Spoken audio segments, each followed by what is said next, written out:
trying to make it happen. Talon runs on out. The kills are going to be delivered.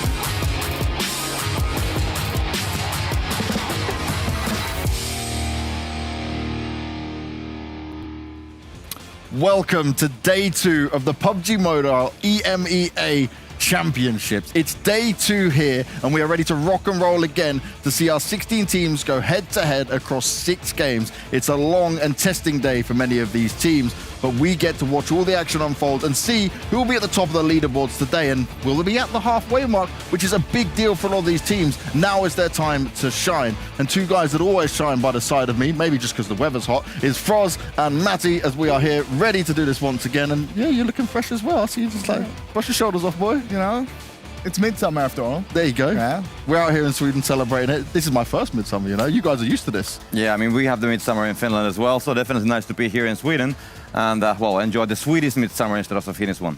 And we also get some amazing PUBGMOBILE esports action with it all as well. Now, one thing we got to touch on to start off with is yesterday was a day of where we were looking at teams that started off very strong, then maybe slowed down when you look at Na'Vi, other teams that came into own as the day went on. And we have this amazing ability as a team to mention teams that weren't doing so well, and then they find success. So I'm expecting, you know, some players to start dropping us some DMs, you know, and say, can you please mention us? Who do we want to mention today, though? I'm not sure. Who do we want to start I'm going with? for my boys in Destiny. Let's give them a shot, you know. We down for that? Okay, let's go with that. You just all agree, you know, we'll just take that. Yeah. Yeah, I think we'll see how it definitely happens. now we can expect things from them as well. I mean, yesterday was a little bit complicated for them after the first 2 matches, so I think definitely they are one of those teams that we are at least expecting great things to happen. Well, let's take a look at our daily overall ranking, what we had come out of yesterday, because we had 6 games coming your way, and this is where we're sat to start off with. Now, the interesting one here is Fate Esports at the very top. They were the slow burners with it. They had a good amount of placements. You mentioned it, Froz, right? And the overall placements they were able to achieve across the games, and then they got that chicken dinner, and it saw them propel themselves above the Na'Vi. Yeah, talking about the top 5s, and they had 4 of them out of 6 games yesterday. Of course, they have a win as well there, but as you can see, Na'Vi with 2 wins is still below them, and it all comes down to having those top 5 consistent placements, because that's going to generate a lot of points. Even though kill points itself is going to matter a lot, I think in the end, it's going to be all about those top 5 placements. Yeah, definitely. I mean, placements are very important. I did check the rankings kind of like, and it was the actually top 11 teams. They were like shining on the placement points more than the kill points. So there were some teams which were like very tied with the situation, but then only like on the 11th place, actually Konina Power was the first team who actually had more kills than the placement points. So definitely that's like showing how important the placement points are. And then you were mentioning them here a lot, Froz, was GUNZ. We expected so much from this team, and then finally they got that chicken dinner. It started to look better for them, and we see them currently sat in 6th place. Yeah, it started off super slow for them. They had a 13th, 13th, and 11th place to start off the day with, but then it all started happening. What we wanted to see, what we knew that they were capable of, getting that 4th place and then that win and then ending with a 6th place. That's really good. That's really solid way to end the day. And I mean, coming into today, I feel like they're going to be much stronger, having the potential to look back at what happened yesterday in the first 3 games and know what they changed for the last 3 games and just keep on doing that. And another team we have to mention within this top 8, right, is Panda, because we came in with high expectations of a very skilled team that seemed to be able to do a lot of damage within the EU-West region, but they didn't get off to the greatest of starts this time around. And you guys were mentioning it here, right, Copter, that we're looking at this team and saying when they can keep 4 alive, when they can have this system together, it's a lot better for them. Yeah, I mean, they had a pretty good start from multiple of the matches yesterday, but then, and they kind of like had some good strategies as well. I mean, they did had some great executions as well, but when it finally came to the couple last circles, they kind of like hit a wall there. It's just like kind of like stopped completely the movement, and I'm not completely sure what happened there. When they had some losses happening, they, just like Frost said yesterday, they weren't able to cover. They didn't continue as a 4-man stack with the 3 guys as they should have done, so they kind of like hit the wall, and then it seems that they are just not covering, and then they started losing more players because of the change of the playing style. Yeah, sometimes that can be the way it goes down, but maybe today will be better for them. We're going to take a look now at the other teams that we have left down towards the bottom 8, and NASR Esports right now down in 16th position. Things not looking so hot for them, but we've seen some teams also like Destiny, who I praise quite highly, and they've not found their groove just yet, but this reminds me very much of their PMPL performance back in the US, where it wasn't a great start, then they came into their own and they did qualify. Well, the thing is, it can't go much worse than it did yesterday for these kind of the teams towards the bottom right now. It's basically just downhill for them right now, and they can do whatever they want, and it's going to be better. And seeing a team like Destiny, for example, we saw them yesterday getting that circle time after time after time. they were in the center of the circle. But as we mentioned yesterday, they need to move out of there. They don't want to be in the center because right now it's not working out for them. So what you do is go back out, play towards the edge instead, try to get some kills instead of getting shot by 10 different teams, and you're basically just losing people and losing the game. Yeah, that is definitely one of the points that I'm watching today, what Destiny is going to be changing, how they will be playing the games today. And yeah, I mean, and if they move away from the middle of the circle, there's going to be still teams outside of the circle as well. So it's not just fixing that yeah, we'll just play a little bit more on the outside. They will have to be also fighting, and probably if they will change the playing style that direction, they will be most probably finding 12-18 from the side of the circle, most probably as well. Now we've got a very special interview with one of the Fate Esports players here, the guys that sit at the top of the table right now. And after we come back from the interview, I've got some little tidbits to share with you as I was able to catch up with some of their players yesterday. So let's take a look at this.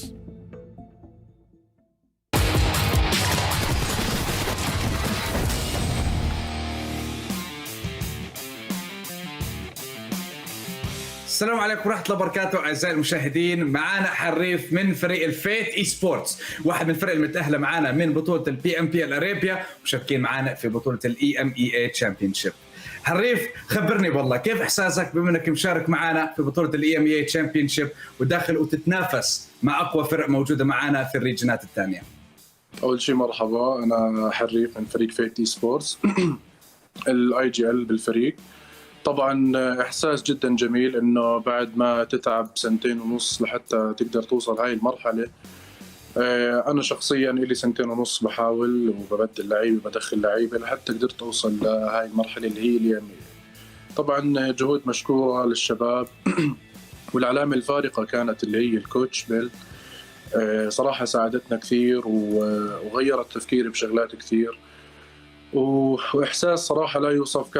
كانت المنافسة لآخر مباراة ولآخر دقيقة، كانت المنافسة على التوب 5 والحمد لله قدرنا إنه ناخذ المقعد اللي بوصلنا للإي ام اي، والحمد لله شعور جدا حلو كان. حريف خبرنا بالله شو هي توقعاتك للفريق ولأدائك الشخصي خلال ال4 أيام من البطولة؟ طبعا راح يكون في شوية تغيير باللعب من ناحية الأجريشن، راح يكون في شوية يعني لعب بقوة بصلابة أكثر زي ما نحكي.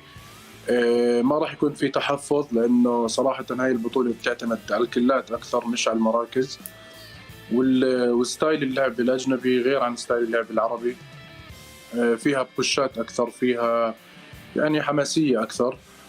فإن شاء الله راح يكون ستايل اللعب مختلف، ما راح يكون في خوف، ما راح يكون في توتر، وإن شاء الله نقدر نحصل على يعني توب 5. أنا بالنسبة لي بيكون مناسب كأول تجربة مع في الاي ام اي، يعني توب 5 بيكون أنا مرضي جدا لي، وإن شاء الله بنحصل أحسن من هيك بإذن الله تعالى.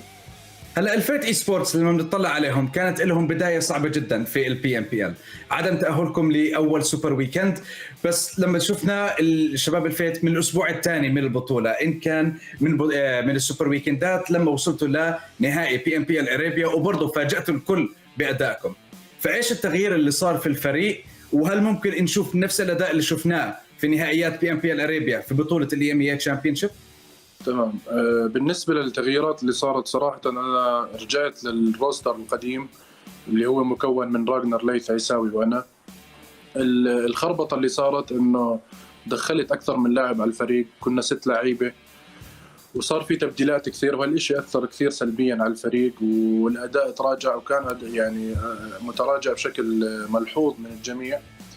فلما بعد السوبر ويكند الأول قررت إنه أرجع للروستر القديم اللي فيه سينرجي أكثر مع توجيهات المدربة. طبعا كانت في لها فعالية كبيرة جوا الفريق، والدعم النفسي، دعمت الشباب نفسيا، قلت لهم يعني السوبر ويكند مش نهاية الليج، وقدرنا بالليج بلاي الثاني أول يوم حصلنا على المركز الأول وقدرنا نأمن مقعد في السوبر ويكند.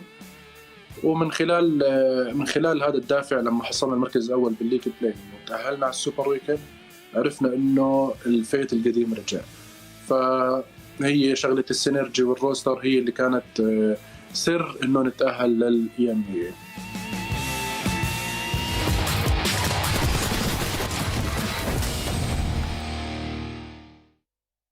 Well, we got to hear from the Seventh Reef there to discuss what was going on with the Fate Esports team before they came into this tournament. And another thing that I wanted to mention as I was catching up with some of their players yesterday is that a really interesting thing is Ragnarok, who got the MVP yesterday. This obviously means so much more to him because right now his dad is sadly in hospital, has been there for quite some time. There's a lot obviously in that, right? Imagine having a family member in hospital during a big tournament like this that means so much to your career, and you've got to focus on both things at one time. We talk about mental fortitude a lot, right? Just in playing the games, let alone when you got someone like that going on. So a huge amount of respect to these guys. Yeah, it's going to be really hard to try to focus on just the game itself, but at the same time, it also comes down to having really strong teammates, really strong players on your team that can help you out with that, help you focus, help you be mentally stable on the right track as well. Yeah, it's definitely the mental support coming from the teammates, kind of that helps out so much, of course, in these kind of situations. And also sometimes people will find strength from these kind of situations as well. Now, we also got to talk a little bit about Na'Vi when it comes to all of this, right? Because they started off so strong. 2 chicken dinners, Imperium ready to write the check away for these guys. Thank God we didn't let him write the check. And then we sit in a situation now where they were not too happy. I was catching up with some of the players, talking to him yesterday, and I was just seeing like how they were feeling. And they were very disappointed with what happened towards the end. They know that wasn't good enough in the chances they had, because they looked at the leap they had in the first 2 games. It was like, okay, they wanted to push it further. Yeah. But obviously they pushed too far. Maybe, like you mentioned, sometimes you get a bit complacent in moments like this. Yeah, to me, it felt like the first 2 games, they were super prepared. They knew exactly what they were going to do. Not just 1 step ahead, but 2-3 steps ahead of what was actually happening in the game itself. So they were prepared all the time to do whatever step was necessary. But after the first 2 games, what actually happened was that they were trying to just like adapt with the game itself, not being a step ahead or 2 or 3, but instead just playing as it happened. And that's what we saw.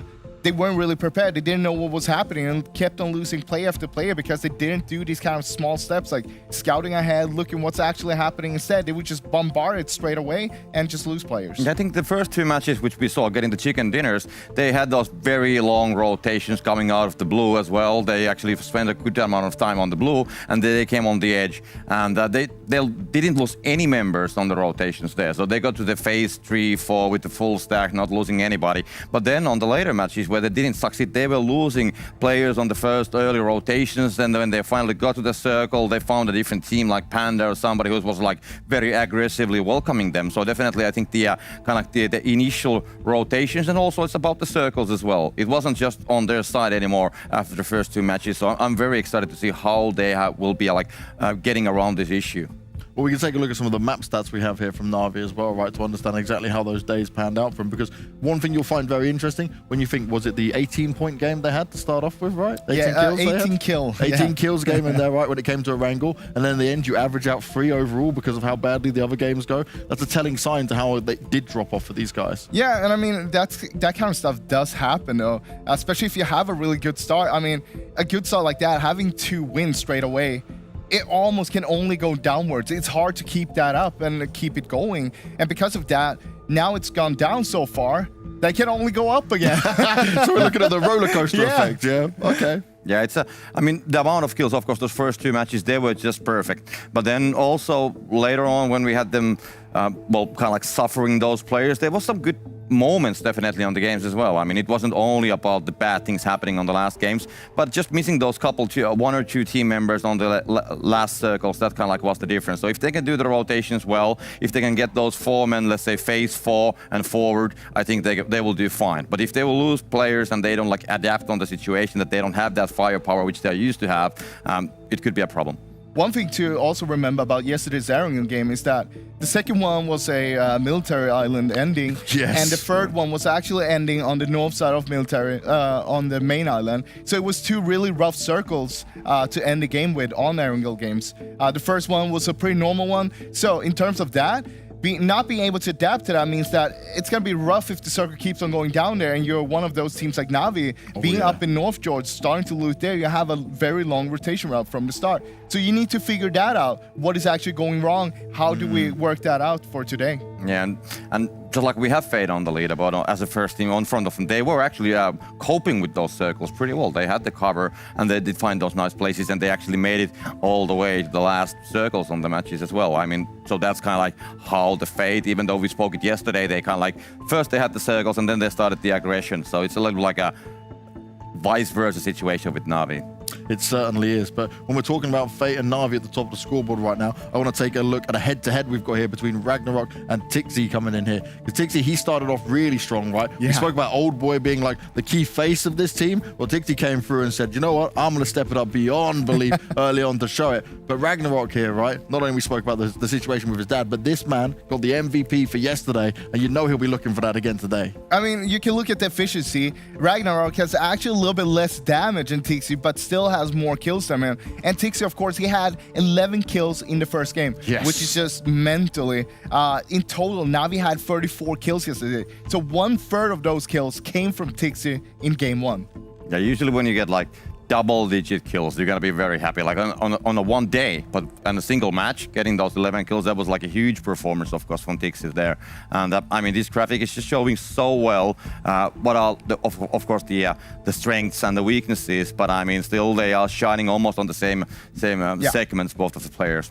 One thing to look at is actually the healing stats there. You can see that Ragnar is close to 900 healing, while Tixi is almost at 1300. That means that Ragnar basically haven't healed as much. It doesn't say that, it doesn't tell the whole story though, because it could be that he gets killed a lot earlier, or that he's not getting himself shot by other players as much either. Sometimes it can be that way, right? Sometimes it can be a misleading stat sometimes on how it all goes down. But when we look right at the other teams coming into today, the thing that I found most interesting was towards the end of the day, the teams that we hadn't seen so much from, they were the ones stepping up, right? Yeah. They started to adapt. They started to learn a bit better, you know? Maybe they were shaking off some of the nerves coming into a big EMEA Championship like we have here today. Do we expect more of the same today? Do you expect to see like more of an even field out there? Because the points are still very close, right? One game can propel you so far forward. Definitely. I mean, two teams I would bring up is probably next Rüya. Again, I've talked about them the whole day yesterday, but we saw in the last game a very hard game, but they were basically ready to adapt to that, took the rocks on the south side there, and basically played that really well and won that game. The other team is going to be World of Wonders, even though in the last game they were below playing on the downside of the rocks. They got himself a second place, but only 1 kill. But the game before that, we saw him getting that third place with 6 kills as well. So they're bringing it up again, and that's what we want to see. We want to see a team like World of Wonders, because we know that they beat a team like Futbolist in their PMPL, and that's a big thing to do. Yeah, what we have there on the scoreboard actually is that we have the Conqueror sitting on the 3rd place, and we have Konina Power on the 11th place. There's only 19 points between these teams. All these teams, there's a lot of teams, so it's a very tight situation. Of course, the top 2 is like a little bit separated, and then we have some teams which are like below but not far away. So even like one good game for any of these teams, let's say next Rüya, for example, takes the chicken dinner home, gets the kills, they will be probably on the top 3. So that is how close they are. And all these teams who kind of like didn't perform on the first half yesterday, but then kind of like improved on the later half, just like GUNZ, for example, as well. I mean, they can just make a huge pop in one game. Well, when we're looking at the kills that these teams have been able to achieve, we want to also take a look at the top 10 kills we had coming out from yesterday. Who's up there rocking this leaderboard? Ragnarok with his MVP performance, it makes sense he's up there. We already touched on him and Tixi. But actually, when I'm looking at this, Vito's a man I want to point out here. Obviously, Conqueror now, they used to be called Godsent. Vito, for me, we watched him during some of the pro scrims. Yeah. This guy has an uncanny ability of being able to be downed, get revived back up, and still act like it was nothing. He just pops off whenever he feels like it. For me, one of the key to successes with that lineup is getting Vito to do the big damage. I mean, we saw him time after time. It was Vito that was the last man standing. He was doing the job, not only getting 1 versus 2 to get a clutch 2-point kills, but also a placement point on top of that. And then you see him healing in the blue after that, being able to take those meds with him. But him sitting with 11 kills, that's a lot, because Conqueror only have 19 in total. So out of those 19, he got 11 of them. Yeah, that is a huge. And we saw some great plays yesterday, coming out of the blue, doing the damage. I think he was like pinning quite a lot on Destiny at one point as well. So, I mean, definitely, I love what Vito is doing there, and I just hope to see more of that. I think there's some players which might be, well, kind of like still also getting on that list later on, but only after first day. We'll just have to wait and see who's going to be getting on that performance. Well, let's get into our first match. It's time for us to fly back in for game 1 of today and bring our commentators in as we mix things up a little bit here. And we've got Kylaris and my husband in Imperium ready to rock the mic for day 1. Game That's 1. right. Looking at it, it's like husband and, you know, not husband. I mean, it's father and son with Imperium looking like my dad here with his lovely ginger beard. How are you doing, friend? Whoa. I'm the older one out of the two of us? Okay. Yeah, by like a few months. You know what? I'll take it. I'll take that, son. But game one of the day, it's going to be pretty spectacular. It's a new day. It's a new opportunity, fresh mindset for all these teams. And let's see who can really put on the show. Indeed, as we have our plane going from Severny down towards Milta Power, that's going to be happy times for Destiny. They did not have an opportunity to go to some of their drop spots sometimes, and we will see where this first circle is going to pop. It could be, to be honest, quite anywhere, and see how these teams are going to be able to rotate from said locations given the opportunity. Come on, circle, pop. Here we go. So it's like I was hoping to be there. There you go. It kind of complements the playing path. Let's be fair, right, Kyle Harris? Yep. Most of the teams are already inside the circle, and yes, we will see the likes of Navi go to North George, maybe 12-18 go somewhere a little bit different. But for the most part, teams will once again a little bit similar to game one yesterday. It's going to be a bit of a solid early game. Teams will already be somewhat solidified in this phase one circle outside of getting a bit of a stronger hold inside this phase one. They won't have far to travel. Yeah, definitely so. And there's a lot of, as you mentioned, with the compounds in this kind of circle, you're looking at those compounds north of Milta as hot spots. You're looking around that kind of lumberyard area as those hills as hot spots where people might take up. I mean, even north of Shelter slightly, where kind of Futbolist resides in their split right now. All very strong places to play from, I think. Yeah, very, very solid places to play from. When I'm looking at potential rotations in the next 3 to 4 minutes, obviously as phase one starts to close in, Slime 4KT should have an easy rotation going across that western bridge. No way, shape, or form they should look towards that eastern bridge. Just too much traffic around them. Opting to go for coastline position above Lipovka, I think provides a lot of benefits because that kind of corner coastal area above Lipovka gives information to Lipovka without actually exposing yourself too far. And plus, you don't need to worry about like 180 degrees to the side of you. You only have to look up the hill. And for phase one, where you're not going to have too many teams around you, I think it's a really good start for a team like World of Wonder, possibly Futbolist, to put themselves in. Yeah, you're absolutely right. And I'm curious, whilst we're looking at SUDOR here, looting on up, how is their transition going to be from Novo? Because I do feel like Conqueror could potentially be a team to sit around that east bridge, right? I mean, even hell, you could maybe see Konina Power. I'm less likely to see that. I feel like I think they'll probably kind of come together, maybe take a position kind of south of where Lumberyard is. Who knows? They have good options. But Conqueror could be that one that potentially holds them out. So maybe SUDOR takes a boat down the line. I'm not sure yet. Ooh, I never thought of a botation, but I don't think a botation is even worthwhile for SUDOR. If I were them, what I would do is I'd wait for phase two to pop up and then pull out a Western Bridge rotation. It's a little bit more passive, but to me, it's clearly a lot safer. Botation right now would be viable because they could rotate to Milta Power. Teams are still looting up, but the longer they leave it, the easier it is for them to be caught out in that boat, right? So it's going to be tricky for SUDOR. And to touch upon what you said about Conqueror, it's not even the fact that they could technically target intentionally that bridge camp. It is just a really good position to hold on to in this phase one. It does give that strong exit potential coming into phase two and setting yourselves up into the mid game. So it's going to be exciting to see. Oh yeah, that compound north of the garage along that east bridge, Imperium, is like great for like the height and the kind of line of sight you've got if somebody's going to be moving across there. Sorry, I interrupted you. You go.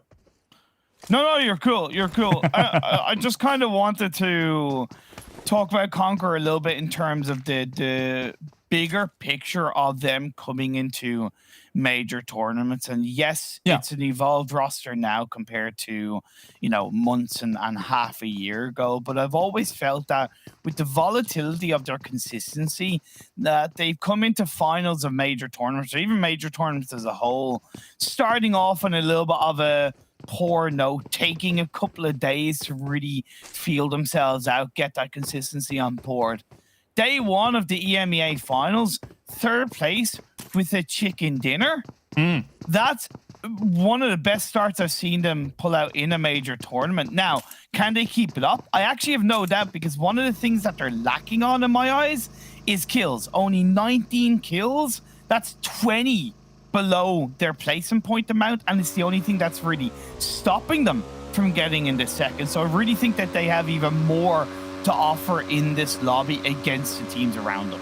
Yeah, I could agree with that. I mean, the thing is that, as you say, like, I think for EU West especially, it was a steady ramp up for Conqueror, right? And towards the end, we were like, oh wow, this team, the full package. They've joined the likes of Destiny. They've joined the likes of Panda when it came to that isolated incident. But yeah, so if this start for them is kind of, you know, them even just starting to ramp up in this tournament, there's the potential there that they could be rocketing up even further than third place right now. We'll see.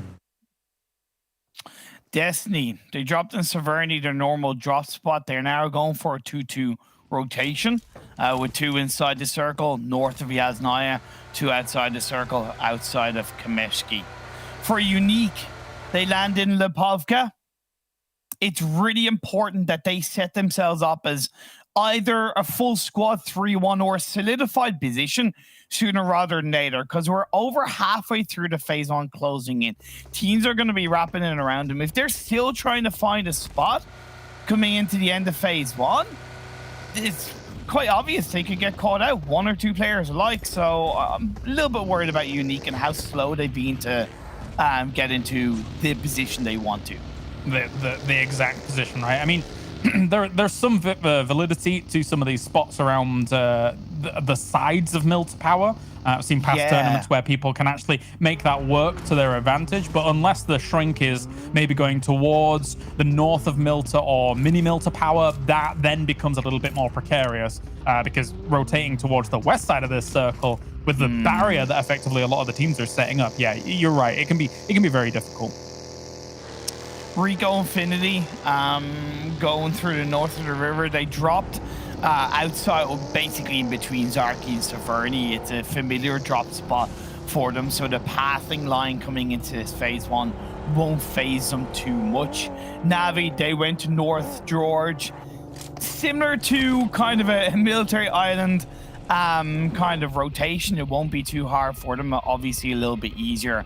It is more about just this passive start to the game, right, Carleris? It is more about just teams still continuing to feed each other out. I do think, because I love the fact that Cast by Copter brought up the fact that a lot of the top 8 teams are relying on that placement point. I do think as we get through today, we will see teams start to delve a little bit more into their aggressive nature, hoovering up kills left, right, and center. But for the first game of the day with the circle and the playing path, we are seeing that passiveness.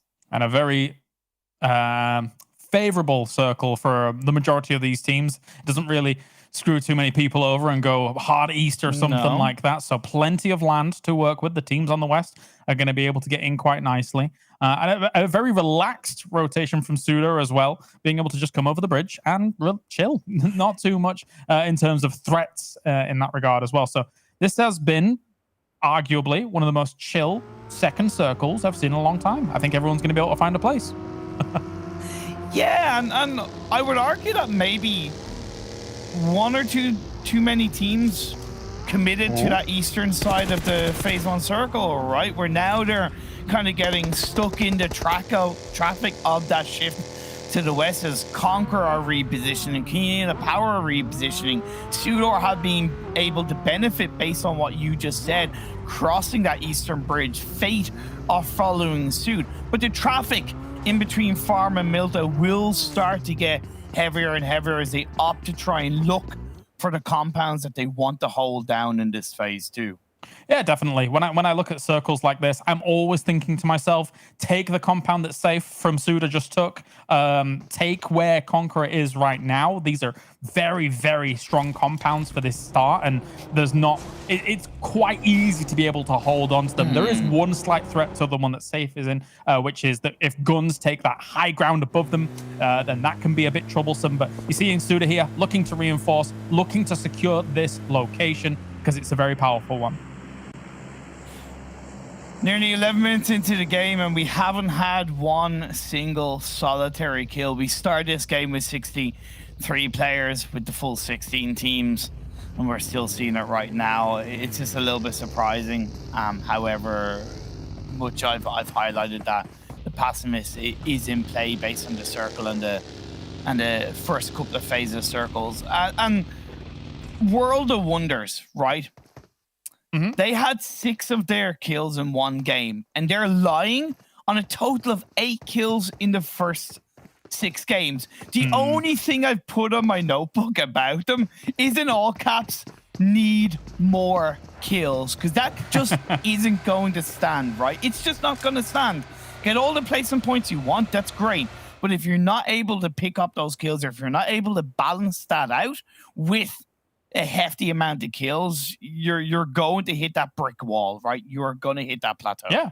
Oh, absolutely. And I have high hopes, high aspirations of World of Wonders. I have a soft spot in my heart for them ever since we kind of covered them back in 2020 when it came to the EMEA tournament that was going on at the time as well. And they had, a blast performance to start things off. It teetered off slightly towards the end, but we know what they can do. And on Erangel as well, if you think about some of the performances around Potato Hill, etc. But anyway, that's by the by. That is long past now, as Na'Vi is just going to be trying to find their berth in this circle. And right now, they're in a little bit of a scary spot. There's not that many compounds that they can potentially take up here. And when the circle shift comes in, they might have to adjust where they are. Ooh. Wow. Okay. It's a little bit to the north. Yasnaya fields are in play, and there's 1 or 2 kind of golden compounds in play. The Alamo that RICO Infinity hold on to is probably the best spot inside this phase 3, but you can instantly see Na'Vi reacting to the circle shift. Matic pushes forward, scouting for the rest of the team. They're following in a similar path on. They are probably going to go to that compound in the field of Yasnaya. So credit to Na'Vi for how quick they were able to react upon this phase 3 circle. Oh, yeah, definitely. I mean, for me now, as these fights do go down between Futbolist as well as Konina Power is going to be pushing down on them here. This is a symptom of all these teams having to make these rotations right now and committing to where they want to go to. Nice little peek around to be able to get him behind the car. And going to have to lie down, but no, Soke will go down thanks to the supporting fire from Konina Power. I think the rest of Futbolist is a little bit further away and won't be able to reinforce too easily, but the crash comes in here and Pyramid's continuing on. Oh, Gonzo's being knocked down. He went into the sniper tower on his own. Lavazan doing a great job of holding that down with the Uzi in his hands. Lutz following suit. For Konina Power, they're on a bit of a stalemate. Nomi's in front behind the tree. He goes. Lavazan wrapping around. The knockdown comes through, and Futbolist, they gain the advantage.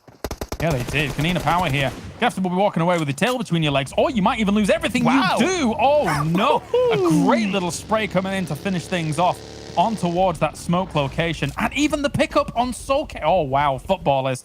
You only lost 1 for this. That's a win in my book by far. Konina Power shouldn't have lost that, to be fair, right? They had the advantage coming into that. But then Gonzo pushing the sniper tower on his own, felt the wrath of the Uzi, and it all went downhill from there. Slime 4KT, 2-2 split on the southwestern edge of the circle, either side of the road. They've Conqueror in front of them, but for the most part, coming into, the end of this phase 3, phase 4, Slime are in a really good position right now. They are a bit of a passive team, so their position makes sense. Yeah, and Vito's in a bit of a precarious position where he was having to smoke himself off against the potential prying eyes of Panda down towards the south from him. This circle's an interesting one as we're seeing this fight continue on. We'll talk about the circle in a few moments' time as Panda is defending against Rüya here. Will Rüya be able to do too much? I mean, both teams have kind of found themselves a spot. A good grenade goes on towards Frozen. That's a nice pickup already. That could be the go sign. You're seeing GK first already pushing around on the right-hand side there, looking for an off angle, going for another nade in towards the house. Will that be a catcher? Oh, it is. Oh my God, the utility coming out from Panda. Brilliant execution so far. And now Yeka, he's left on his own. Nowhere to run, nowhere to hide. In through the window, he gets a knock, but that's going to be the return. That's GK getting the squad wide. 4 kills on board for Panda, breaching that compound on the south edge of the circle. You could not argue with that one. We're kind of coming in today too. Not a bad overall position for them, 7th, but definitely a much better start in this game one of the day. Yeah, they're looking to bang today. They are looking to get themselves some points on the board, and taking out Rüya, of all teams there, who looked fantastic in their previous PMPL. That was pristine execution. If they can get all 4 up from that, then brilliant stuff by Panda. We're seeing Slime here sitting aside the road. I think they're a little bit indecisive as to which side of the road that they want to take. This is what I wanted to talk about with this circle. This road effectively acts like a soft river, not in the literal sense of soft, but again, you need to kind of decide which side of this road you're going to take, and then from there, the circle may decide your fate. Well, the circle's a little bit like the yin and yang symbol, right? You know, you got to have that balance between the calmness and aggression, and for the team to come out on top in this game one, it is very much required. Conqueror holding on to the McLaren showroom. It's a good spot to hold on to on the southwestern edge of the circle, whilst Vito stays surviving in the more mid part of the circle. For Navi, they're still inside it on that compound that they rotated to. They're gatekeeping Destiny quite nicely, with World of Wonders joining in on the fun. Been difficult for Destiny to really find their spot during all of these circles, as the teams have proactively moved north as the shifts have been going on throughout them, and that has caused Destiny some problems due to the fact that they were one of the only teams coming in from that kind of northeast angle. Little peaks here and there, and we're already seeing Panda getting another few kills. Very, very nicely done, and still 3 alive for Panda. But I mean, going through the wars and losing 1 or 2 at a time whilst you're picking up like 3 kills, 4 kills here or there. I think they've only got 5 right now. It's not too bad, and we've seen them win with less. I think they're at a stage where they kind of need to just be that controlling Panda team that we saw them in the PMPL EUS. Agreed. EUS, right, Kyle Harris? You know, the fact that they not only taken out one Turkish team in this compound, but they're looking to take out another Turkish team. That's very strong looking for them. But right now, they only have that line of players. There's no angle as he comes in from the third party, takes down XT, and gives Futbolist a chance. Yeah, a bit of breathing room and a bit of an opportunity to actually peek around. Before that happens, I feel like Panda is in the better position to take this fight. But now that really has opened things up for Futbolist. They are making an effort to push on forwards. GK first. I think they have a decent idea of where he may be. And a few shots come in against him as well there, so he's got to be a bit careful. GK first now making the escape. Little Houdini over here, jeez. Well, lots of utility through the smokes trying to wrap around, and nobody's really committing to the fight between the two teams, and it's that stalemate factor, just looking for the opportunity, that clean headshot, that first knock, and it's going to come through. Lutz makes it happen. That was ambitious by GK first. I think he got a little bit too bold taking down that door, maybe trying to get rid of it for that cover potential, but brilliant punishment here by Futbolist. Brilliant execution, pushing up, getting the victory off the Tommy. I love it by Futbolist. Yeah, 7 kills so far for them in this game one. And, you know, another note that I looked at coming into today's games, where are the Turkish teams, right? They are such a strong region. They have such a strong history, such a huge competitive factor in play, but Futbolist are the closest team in the overall standings after day 1 and 8th. All of the 3 Turkish teams need to turn it around. It shows that I think that just the general EMEA region has leveled up, right? You look at these games and I'm like, wow, look at how these teams are stacking up against some of the favorites from the previous PMPLs that they were competing in to then get into this. Even, of course, Navi had a great start, and now they're not doing too bad in these fields, but they're going to have to push up against Alamo. Not the easiest position to breach upon, but actually from this high ground, it's probably one of the better ways to try and breach upon it, but even then it is difficult. Right now, RICO Infinity has a better position than them. Nades coming in from Unique. Oh, Kobe to the T. Like a mini red zone towards the Fate players, and then you have World of Wonders coming in third party. Recent is going to fly in on that vehicle in through the smoke. The pre-fire comes on board. Maybe a little bit of a cheeky grenade, but it's not going to be easy. Lath is knocked down. Recent is going to make that one count. It should work. Indeed, it does. You have to do this. Ceci getting a few kills there as well as things go on. This is so important for them to make this happen. Either you do this here or you try and push up on Destiny where their position was. But this is a good move from World of Wonders. Even though it might be for naught, they might die here. They had to make a bold play because they were so far out of the circle. Speaking of bold plays, Navi's going to be pushing on towards this Alamo. Good smokes to cover the progression onwards, forwards with those buggies in tow. Here comes another one. Looking for an off angle here is Na'Vi. RICO Infinity going to have to greet this in kind. You can already see him with that around the peak on the corner. Goes for the spray. Does not get the connection they want. Oh, and an actual knockdown. RICO Infinity having some problems. Only 2 players up for RICO Infinity. I was a little bit worried when Navi initially sent 2 players in. I thought it wasn't going to be enough. I thought that's all they were going to send in. But the full squad, the cavalry arrived, and now they have the body advantage, the bruiser weight to push in. And trying to take the roof here, but even that's very dangerous because you're open to so many other teams and potential angles. But Na'Vi sweep in and conquer the position here of RICO Infinity. Prestige going to have to make something happen from down there, but I don't know if it's going to be possible. Na'Vi looking strong for this attack overall. And, I mean, they have cover against some of the other teams. Even though 12-18 is looking over in that direction, they can't really find any connections themselves. Here comes the Hail Mary to try and make something happen. Sprays through, gets him through the smoke. Oh, And that's where Navi made the mistake going for the revive. When you know you have 1 player left from the team directly in the compound, despite you getting third party, you have to clean up the direct opponent in front of you. Job done, but you should not have lost the second player in that fight. Yeah, so having 2 people compared to 3 people makes their next transitions easier. If you've got the 3, it will be difficult now. 12-18 knows that that fight went down, and they're going to be firing on against them very quickly. And there they do go. 12-18, as soon as you have to leave that compound, 12-10 had brilliant line of sight to be able to greet that. Now, whereas the circle has gone, GUNZ in a good place. NASR in a good place. Yeah, Conqueror will have a difficult time of transitioning forwards, but Destiny's still alive, sneaking up towards the north, maybe finding a little fight with 12-18 here. And they even have Mizzaro across the road. Now, he's under a bit of pressure from NASR, but in my opinion, he needs to make a little bit of noise. He needs to pop off like that firecracker that I described him about as he steps on up. Gonna make a bit of noise, but Prone's right back down. All right, let's take lay of the land here.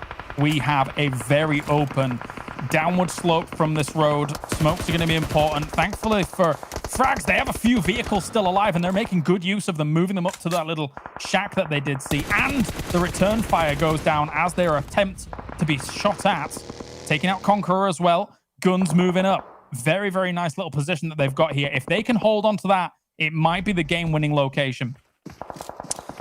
Oh, Conqueror fell for the bait that 12-18 threw in front of them. They're taking out and sweeping in all the players on towards the northeastern side.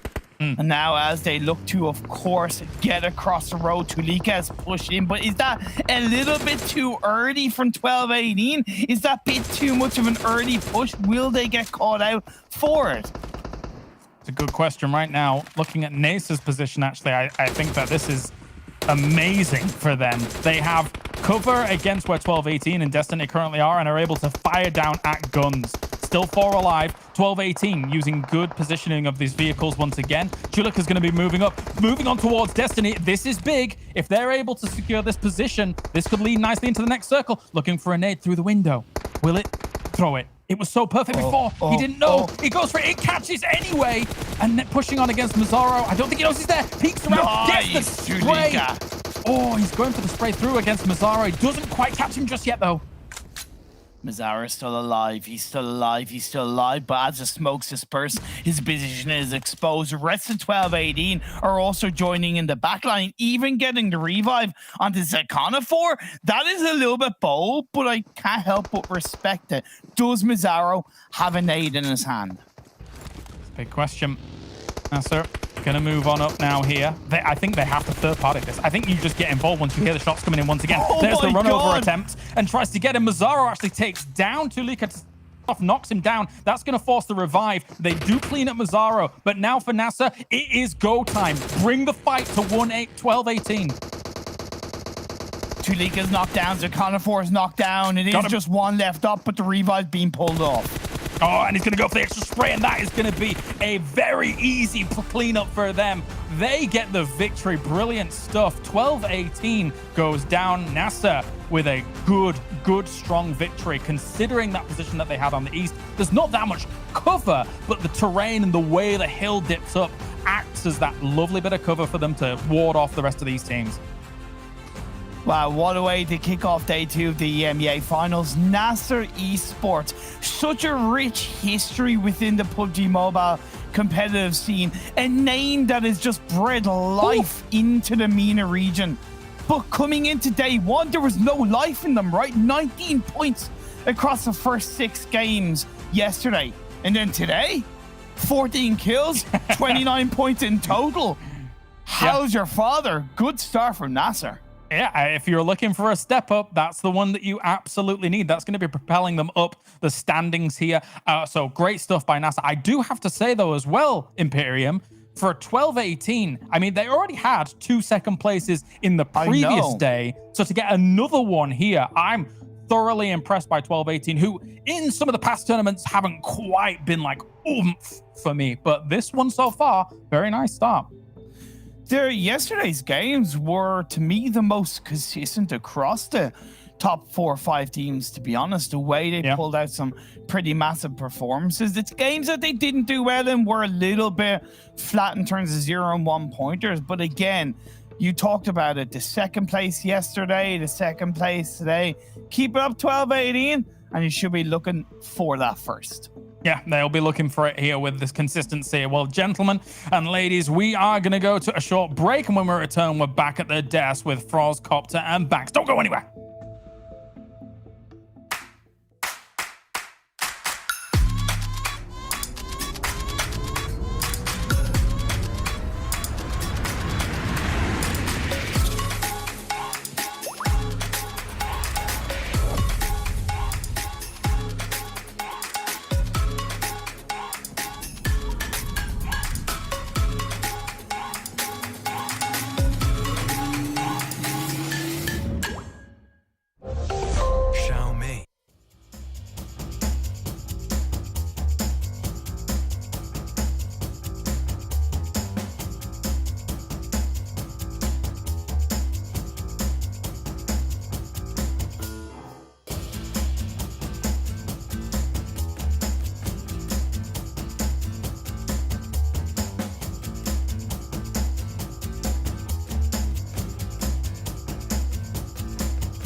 NASR Esports get the first win of the day with a 29-point game. Fantastic stuff from them. But before we break down what we saw in this game, you best take a look at our amazing sponsors here in Xiaomi, because they are delivering an amazing set of phones for us here, as you guys can enjoy a super fast and lag-free PUBG Mobile experience on Xiaomi's powerful Redmi Note 5G. And it's certainly what Frost wants to put his hand on, but they moved it away, so you can no longer touch it, man. They're too far away. I wish they would close it to me.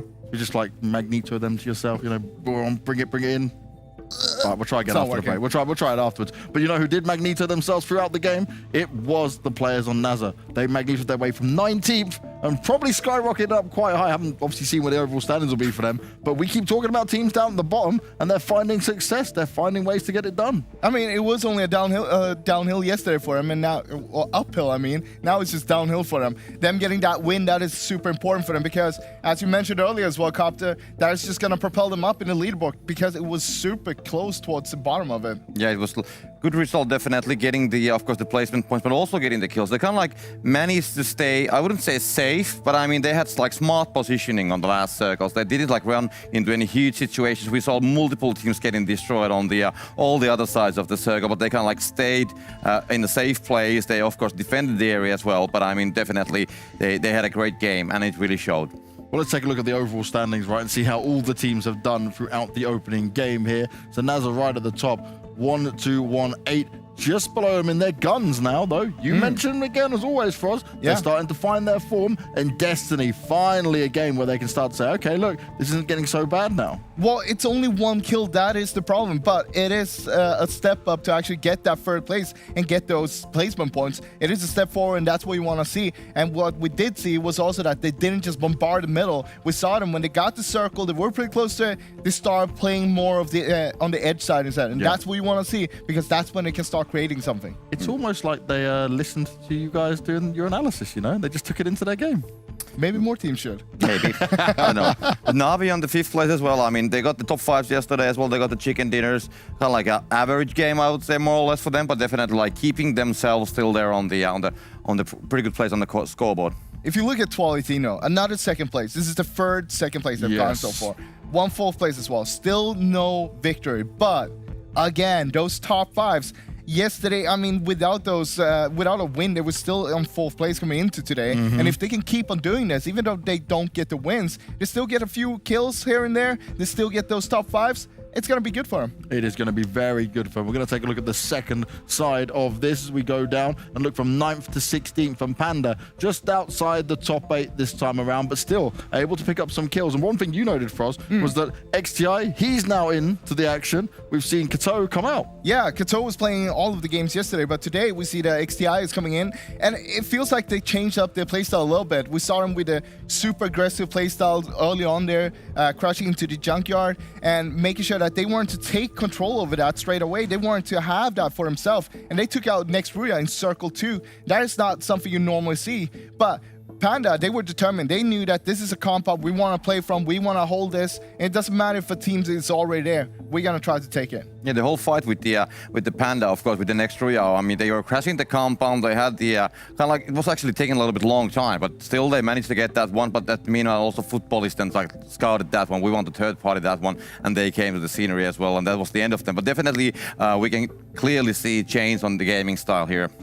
Yeah, and that's what it's all about, right? Making those changes day by day, making these slight improvements with it all. Now, another one that you touched on, right, was Na'Vi going up against RICO. And it started off very well for Na'Vi, and then they maybe got a little bit carried away because they lost a couple of players, which massively hindered them afterwards. Yeah, one of the big things with both Na'Vi and RICO is that both of them start off in the northwest side of the map itself, and they're pretty slow on their rotations. They know they don't need to rush into it, but the thing is that they're both playing in the blue for a long time, kind of just poking each other, scouting each other out a little bit, just, you know, feeling a little bit, seeing, hey, what do you want? What do you want?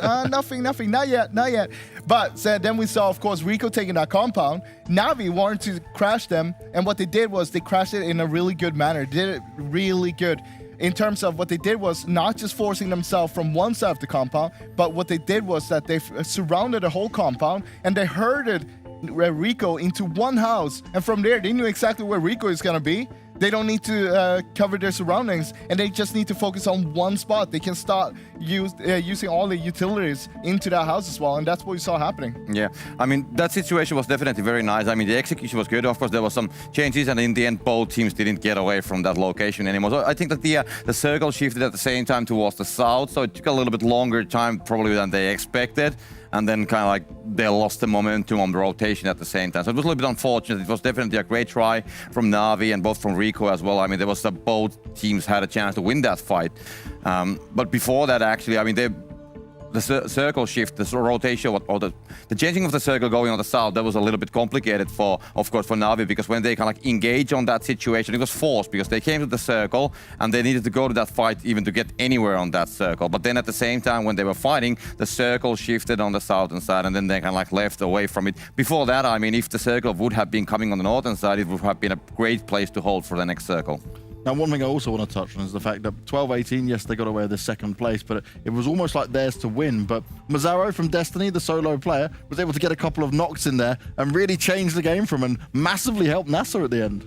Yeah, and that's that kind of thing that happens sometimes. I think that 12-18, they got a little bit too excited about the whole situation, thought they had it under control there, and that's what happens then. You get a little bit overconfident. You're trying to take that fight by doing a wide peek, which you shouldn't do there. Instead, you get yourself knocked and the whole game turns around there. Yeah, Julika just went so close. I mean, of course, they had the smokes and they know where the enemy is going to be hiding there behind that hill. But Julika just, he got some knocks, he got some openings there, and then he got like maybe a little bit more too overconfident about the situation, just like you said, and then kind of like it backfired a little bit. But anyways, the Destiny and 12-18, of course, fighting there on the other side, and then NASR was, you know, just waiting for the right time. What I do like is that Tulika actually was a little bit overconfident. That means that he has the confidence. That means that he will take those fights instead of just staying behind cover, not doing anything. And that's what we want to see. Sometimes you get overconfident, but then you know at least, hey, I'm ready to take these fights when it matters and when it's needed. Yeah, and when all this happened, because Mazzaro was the last player alive for their Destiny, and that was definitely one of the players on my books that I'm actually expecting to be there on the top 10 killers later on.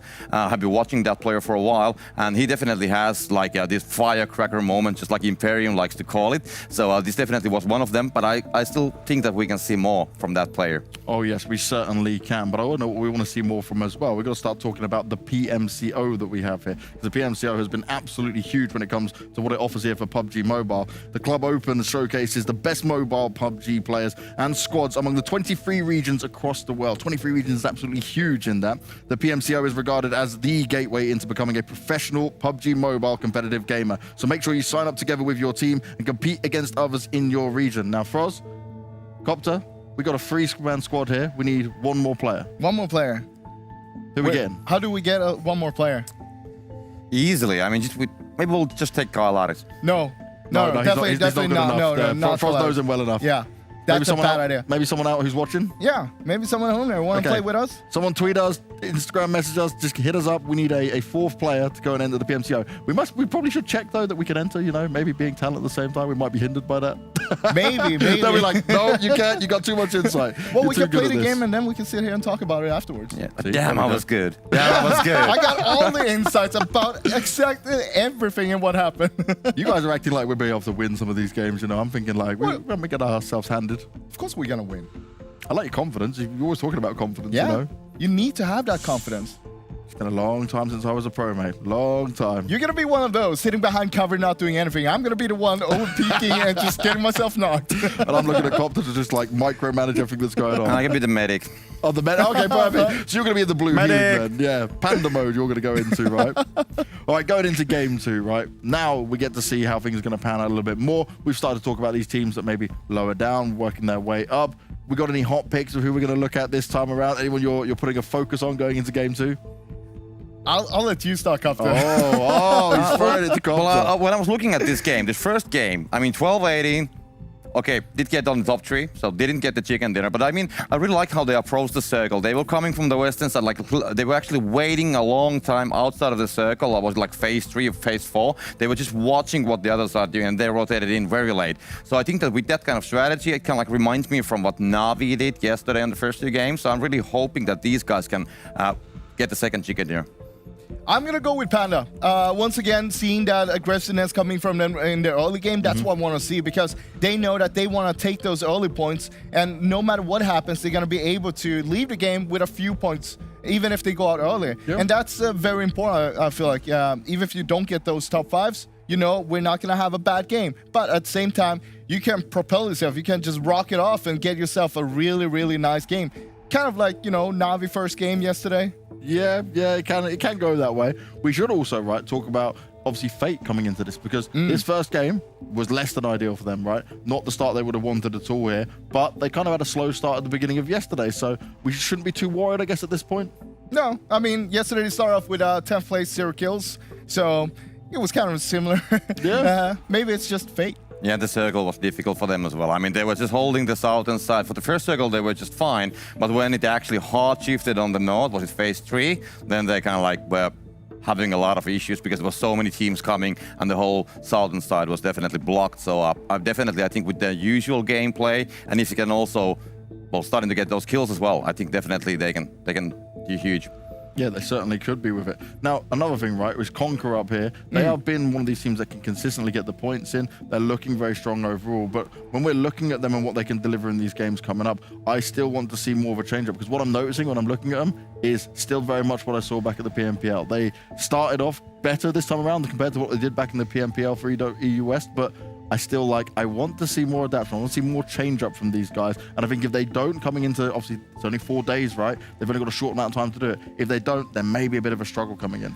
Yeah, I mean, it's not too much we've seen from teams trying to like adapt and change up the playstyle compared to yesterday. I feel like Conqueror could do something like that. They could do a little bit more split to try to take a little more ground. And talking about that, it reminds me of the last game there, how we saw NASR towards the end, for example. They did a 3-1 split with Batika towards the south side, while the other 3 was just holding towards the north side and basically taking a lot of ground. And that's how they got so far into the late game there. Yeah, no, I'm sorry to stop you guys there because we need to get ourselves into the game. We're going into match 2. We've got our commentators ready, and Kyleris is there, but he's all on his own. And Imperium finally stands up, and it's time to shine. So let's watch this game go. Imperium, wake up, man, because you're ready to deliver this action, and I know you're going to bring the hype. I'm here. Now, Kyleris, you have something to say, if I'm not mistaken. Yeah, what on earth is Frost talking about? When we were playing PUBG Mobile together, I was the one doing way better than him, and he's like, no, not Kyleris. So whatever, he might carry me elsewhere, but when it comes to mobile, I got him covered, mate. You know what? We'll form our own team. We'll get 2 more gingers, and we'll call ourselves a ginger squad. How about that, Kyleris? How about that? Team Soulless, I like it. All right, let's get into this one. Porto Paraiso over to Oasis is our playing path as we get things going and see where these drops come in. A pretty lenient playing path, I would say, for these teams to be able to get where they want, aside from maybe far, far west. Yeah, it shouldn't be too hard, but here's the thing. Teams should be always familiar with this with Miramar, right? It's the biggest map in the game. You're not always going to have the playing path. Remember, unlike us as casters, we don't see the playing path until it actually gets into the game. Whereas the players in the lobby, they have a good 2 minutes to know where the playing path is and to plan their drop spot accordingly. The phase 1 pops up. It is quite complementary to the playing path. It's a little bit more south to the map, but all things considered, despite Los Leones being slap bang in the middle of this phase 1, it's a good way to start our first Miramar game of the day. Yeah, and let's make it chaotic and end in Los Leones. That'd be nice and spicy, but we will see where it ends up going. Na'Vi already dropping toxic in terms of a 2-2-esque split, and we'll be looking for vehicles, I can only imagine, to complement where they currently are. And yeah, we'll see how this pans out.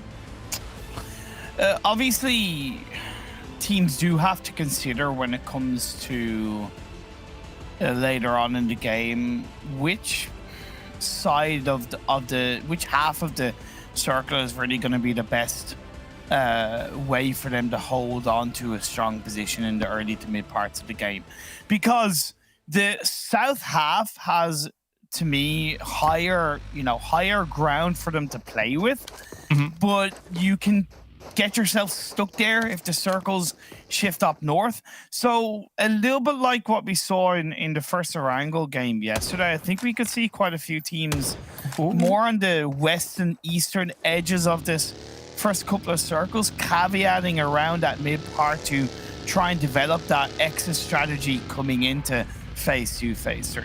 Yeah, like we've seen it a few times here in PUBG Mobile, where if you take this south side, it's a bit easier to rotate north compared to being north and rotating south, because it's big open areas. You know that there's going to be some high ground your opponents are going to be shooting you at from, and then we've even seen it in some games, a la in EU West, where a barrier of teams is created along that road between Los Leones and Monte Nuevo, and then good luck transitioning through that. That is murder, as we see a few attempts at the same. Through these rotations. Next, Rüya does get away. There was even some Winnie shots going off against him. I was loving that. I was hoping one would hit, but I think maybe one did, but not enough to get a knock fully Imperium. Ooh, damn. Good shot. Okay, frags. Good stuff from Rue. Freak is going to come in and provide that support. Frozen, of course, frozen in time as he's knocked down to his knees. Yet has a sliver of health trying to get to the warehouse, but I can't see that working out. No, it does not. Red dot mini 14 from Freak. It works. It's a double knock, and that's going to leave GUNZ with 2 kills right off the bat.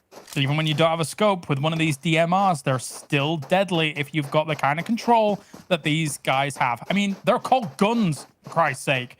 That's what they do. But we see a little bit of an attempt at maybe a salvage situation, but I don't think so. It's almost impossible for them to ever get any rescue down there, especially since GUNZ now, again, looking at where they've taken up residency in Pozo, has created kind of a barrier. And actually, now that I think about it, when we were looking at Miramar before, next Rüya was this almost happened exactly the same in our first Miramar game of the tournament, where next Rüya takes the east side of Pozo, but this time GUNZ has been able to take that, and that's quite powerful indeed. And I also think it's without maybe not fully known, but having a strong idea of who it is that you're fighting in that area. Let's be fair, Frags could be taking advantage of a somewhat broken, beaten down next Rüya in the first couple of days of this EMEA Championship, right? They won PMPL Turkey. They dominated overall. Frozen 16-year-old stepping up to play big time. But, you know, there's a reason why this is the bigger leagues. There's a reason why this event is a next step, because it is more stressful. The competition is higher, and mistakes such as dropping, you know, in a weird way, trying to contest, trying to go somewhere different and not having a secondary drop spot, it's going to get punished more heavily. Teams are going to recognize that, and they're going to prey on that. Yeah, definitely. I'm wondering, obviously we have a very limited amount of Miramars, but does one of these teams bail? Does next Rüya think to themselves, next Miramar, okay, maybe we shouldn't go Pozo, maybe we should go, as you say, for one of those alternate drop spots if we have them? Because losing to this early in the game, effectively 95% of the time, it's a death sentence, and you're not going to be getting a top 5 unless you're scrambling for a position, right? And then, never mind not a top 5, are you even getting kills off that game? So sometimes it's just not worth. It's not worth those early fights sometimes at all. No. Oh my God, the amount of teams that are rotating so central in this circle, essentially hovering and populating the edge of Los Leones on towards the north side. You have Conqueror, Futbolist, Fate, NASR, SUDOR, and 1218 all in a line on the northern edge of Los Leones. Of course, that's great for all the teams that are outside the circle. That creates way more space going from the likes of Power Grid on the northwestern edge of the circle down to past Picado. So that viability for those teams is very good, but a little bit similar to the last game in Erangel. I think it's so many teams having the same idea allows for more traffic and more kind of craziness in phase 2. If it does shift up to the northwest, you're going to have those teams that are around the north of Los Leones going for a similar pathline to get into a more centralized circle position. Yeah, of course, you guys at home might not have fully seen how this circle is developing so far. Of course, the circle hasn't moved, but as Imperium is saying, with those teams kind of on that edge of Los Leones, I think it's kind of smart, right? Like we constantly repeat the phrase of like, don't go into a city unless you know it's going to end there. Now they have good options. If the circle does shift and Los Leones is still a huge focal point, then they can take up a deeper position in that city. And if not, then at least they have an opportunity to be able to just shoot and drive wherever they would need to, likely maybe compounds near Picado, not necessarily in Picado, etc., etc. So I think it's cool to take up those edge spots. It is. I'm really a big fan of an edge of circle play style. When it's executed right, it just looks so smooth. It looks so powerful.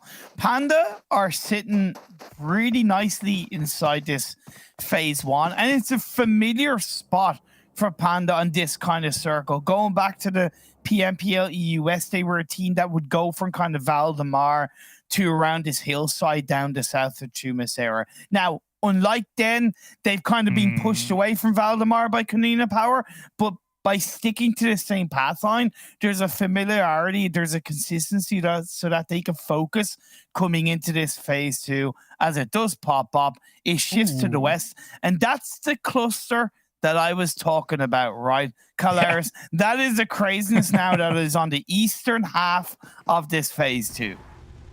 A little bit fortunate for next Rüya after their early transactions with GUNZ.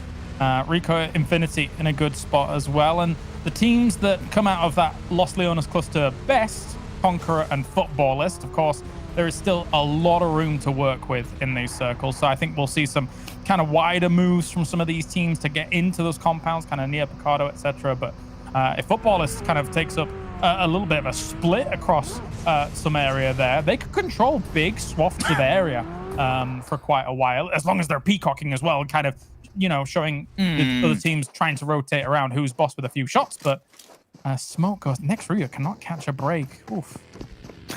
No, they really can't. They can't catch a break. It's the first thing I saw when I saw him getting knocked down in the kill feed. To judge upon Navi as they look to rotate out of the blue into the edge of the circle. I really loved what Froz brought up about how in the first 2 games yesterday, they looked 1, 2, 3 steps ahead, like a well choreographed dance.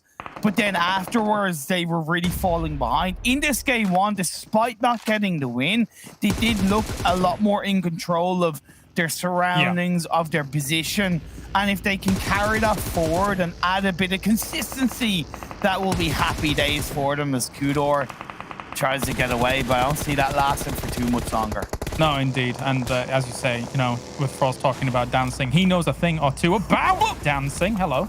Of course, 2002 Stockholm tap dancing champion.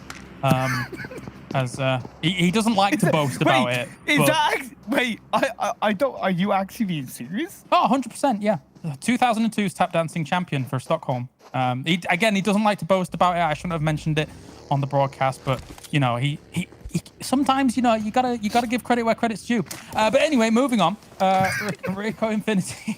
I can't keep a straight face. You take it, Imperium. I'm struggling as well. RICO Infinity dropped in Los Leones. They made their way across the main road in towards that kind of not quite centralized position in a circle. But what I love is I love their spread in between the north and the south half of the phase 2 circle. It's on the north or Vincere side, so I think it gives them a lot of viability. For the teams that look to play around and move away from the north of Los Leones, they've all done it pretty fairly. They've all done it pretty fairly indeed. Futbolists are still close to Destiny, who are still close to World of Wonders, with Conqueror laying down south of both of those teams. Nice little spray. Gets a few connections, but not enough. Oh, that's weird. I just got a message from Froz. Why did you expose me? I was planning a return. Oh, interesting. Anyway, we got Destiny still firing off, but I don't think they'll get much from this. It's a bit too far to do, but Destiny, actually, I mean, fair play. We're looking where they are right now, could easily have a decent split. We've seen these compounds just kind of southeast of Picado be very, very powerful, but where's the circle going to go? And it does actually fall towards them. So that is going to allow them good line of sight over a lot of this battleground for now. So on one hand, this circle shift is great because it avoids Los Leones, right, and the craziness that can come about that. But it now includes Picado. And around Picado, especially on that southwestern side of Picado, there's a lot more kind of low ground and the cover isn't really as controlling. But the benefit to that is there's a number of warehouses and a few little compounds that a team can instantly go to. Navi's going to be the first there. RICO Infinity have a few players across Prestige already has the anchor point, which Navi are getting very close to. And we will see now as this fight continues to unfold between Fate and Panda. Panda kind of stuck between a rock and a hard place. It's going to be difficult for them to get up against this. And Fate has shown yesterday that they are no small task when it comes to dealing with them. Little push up from Lin. Can he get much done? And Nate goes over, but he takes some damage on the backside. Laith with the spray down is able to get that knock. Very nicely done. GK first is going to have to salvage the civil situation alongside Yiz, but Yiz is just a little further back, and I don't know if that's going to be able to help out. That's a third party from Conqueror on the shots towards Panda as well. Oh, actually, no, not Conqueror. It's 12-18 joining in on the mix behind him. Zakanafor nearly gets knocked down in return. XT chucks out the smokes. This is where the smokes have to come in, but guess what's going to counter the smokes? Utility. Grenades are going to start flying from 12-18. That's right. Very nice little spray down there on towards Ragnarok, the MVP from yesterday. He was looking fantastic, but goes down now. It's going to be difficult for Fate to get there and be able to pick him up. They might have to rely on the 3-man on the right-hand side. Unless Savi is able to get over there. Tulika with a good nade on towards GK first. Panda on the receiving end of a Froz prediction. That is unfortunate. They go down. I don't know why I'm going so hard on Froz this broadcast, but you know what? He said he wouldn't have me in his team, so I'm going to go harder. Keep going, my friend. Get him. I love how much you're just digging their heels into Froz across the board. As 12-18 are digging their heels into the teams on the southern edge of the circle. They are still being gate-kept by the players from Fate, right? They are still being held back. And with the high ground going over to Fate, there's not too much 12-18 can do unless they get that cheeky head knock. For 12-18, what they do have to their advantage is that ridge side by the road, which are able to wrap around and go for more of that southwestern edge of the circle. But they need to bear in mind that they're going into the path lines of another team. In this case, it's Team Unique. It's actually amazing how many teams have been able to settle in this circle so far, but now it's going to get tough. How do you settle in this next circle? Ricardo Infinity got themselves a great little spot. Kuta technically has a nice position, but good luck holding that down because there are going to be teams crashing onto you quite quickly. I won't be surprised if Unique is one of the ones that comes in on that position as quickly as possible. It could be a nice transition for them. Futbolist might also be on the way here to try and break down onto this spot. Great play by Conqueror. Send Vito forward, holding on to that compound, the anchor point on the northeastern edge of the circle, and they stop Fate in their hands. Reef is taken down. Fate left with 3 players. And as Futbolists claw their way in, they're going to get a double knock onto the members of Unique. Happy days. Turkish side Futbolists go from one game to another, becoming more aggressive, feeling more comfortable inside these games. That's right. I didn't even predict the amount of teams. I thought some of those teams that I'd called may go on to this location, right? but then Konina Power rocking up as well. That's just nuts. And also, I'm hearing that I said Ricardo Infinity, but Ricardo's a legend, so I can't complain. Okay, fair enough. Is Ricardo Froz's tap dancing partner? Maybe From 2002? Maybe. Pioneer did get a knock onto one of the Futbolist members, so Futbolists have been slowed down. But here's the thing, right? One mistake that teams make far too often is when they have a player knocked, they slow down. It's only one player getting knocked. You've now allowed another knock to come through despite getting the revive. All you're doing, Futbolists in this case, is you're giving Konina Power a chance to reposition, move around, and get a continued level of aggression on you. This is too close. They're just on the opposite sides of the wall. Konina Power's peeking around as well. They see them get the third knock. And will they be able to finish off Solke, who's going around the other side here, looking through those high windows, trying to get the knock and seeing where he's going, even going for the bolty. Excuse me, calm down. You can't be doing that. That's illegal. And trying to find him around the corner here.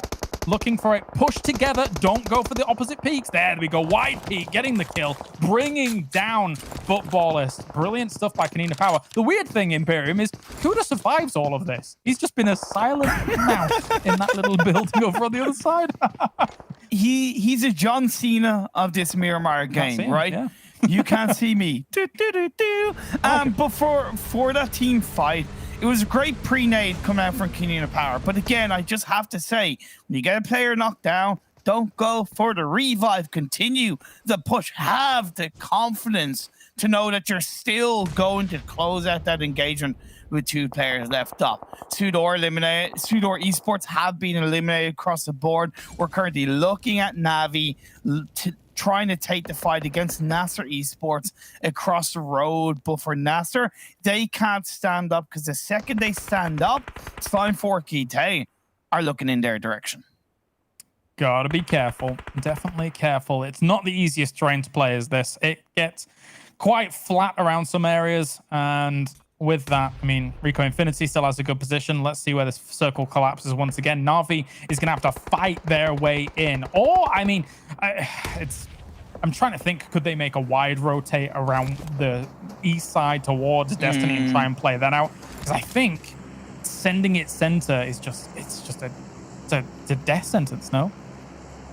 It is a bit of a death sentence, but then again, you got to take the chances on board. Aimer being knocked down, Navi still looking to control the area around them despite the pressure they're being put under. One of their players is knocked, but Meku should be able to get revived up. Kitsune, their IGL, is able to lead the way, sending himself forward, trying to get that scouting information, but RICO Infinity is waiting in the wings by that compound. All right, so Conqueror as well, as you say, with this position at the bottom, not too bad. 12-18 is going to be the ones that I think have to dislodge them maybe from that position. Destiny, man, up in the north of this circle.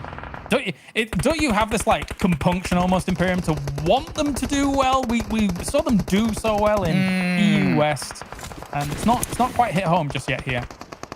Right now, it kind of looks like they're waiting for the results to come to them rather than actually taking the results, as in, you know, as in the good games they've got, nothing against them, but it's been based off them having the majority of these circles, right? But the second they've really had to look to push into the circle, take control of a team fight, they just haven't succeeded in it. They are such a good team. They have the potential of being one of the best teams in the world. I genuinely mean that, but they need to show it right here, right now. RICO Infinity have moved on towards where we're seeing that previous Konina Power fight and engagement. SUDOR is still alive in there, but Na'Vi is slowly making their way forwards into these circles. It's difficult. They're still going to have to take these fights. Oh, a nice peek across there. Very, very well done. Sprays go down. Trying to clean up Slime here is NASR as well. It's just going to cause so much collateral damage. Another spray comes in. NASR eventually goes down. Na'Vi, can they salvage this situation as Slime goes for the spray? Matic is dancing, juking, and jiving just like Frost can there. To the left, to the right, to the left, to the right. And is able to get that knocked down. Very well done by Matic. But now you got to get moving, boy. Yeah, but I've got to say, I love the fact that Slime 4KT end up taking that fight, that 1v1. Yeah. Can you believe you look at a player like Mickey, you look at players like Matic, and you dream of being able to go up against those teams, those players, and that's exactly what Slime 4KT have done, and they tried their best, but unfortunately they didn't succeed. Destiny now should be able to clean up Navi, but again, the question begs, as the next shift has gone to Southwest, will Destiny finally be able to control a late game outside of the circle? I mean, that being said, it shows the class and fruits of the labor of that Na'Vi are able to get through those fights, survive, and then get to the circle. I thought that it was just going to be a killing field, but were able to get through somehow, some way. I mean, wounded, of course, but still very impressive stuff coming out from them. When you're talking about, you know, the circle shifting far away, the mindset has to change, right? It has to go from playing for that little bit of a position to killing your way in, shooting your way in, right? Creating that kind of wall, that path line in front of you. And now Destiny is their next blockage path in front of Navi. Let's see, Destiny going to be falling down pretty swiftly, as you say. This has been the case for Destiny for a long time here. 12-18 though, going down. Getting knocked even, I should say, but they will take out GUNZ throughout all of this. Very good stuff for them to be able to push up, but now they got to get people up. RICO Infinity would be looking over that direction, but thankfully for 12-18, the buildings are against it. And again, 12-18 inching close to another podium finish here. It's amazing.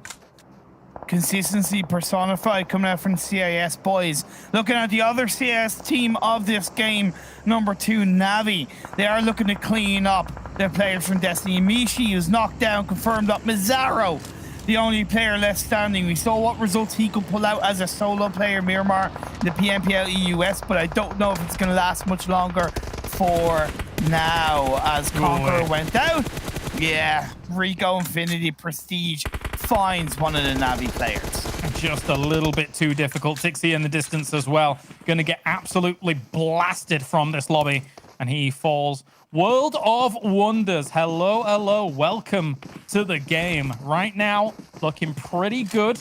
It's going to be maybe difficult to get across that road when the time comes, but got to deal with that snake Mazzaro, and we know what he's able to do and capable of doing on Miramar as a solo. But again, 12-18. I feel like 12-18 is just riding this wave right now, and I would be scared of them right now in this lobby.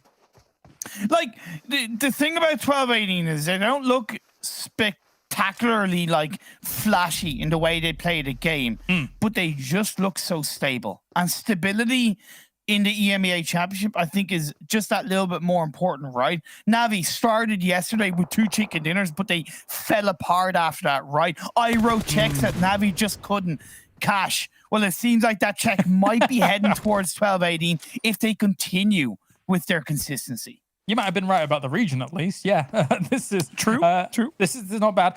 Okay, interesting thing developing right now. RICO Infinity are not looking at all in the direction, really, of 12-18. They know a team is there, but they know as well that kind of their back is covered almost. This was a bit of a bold play to go up there by NASR. They were constantly looking at World of Wonders position. Yeah. NASR goes down.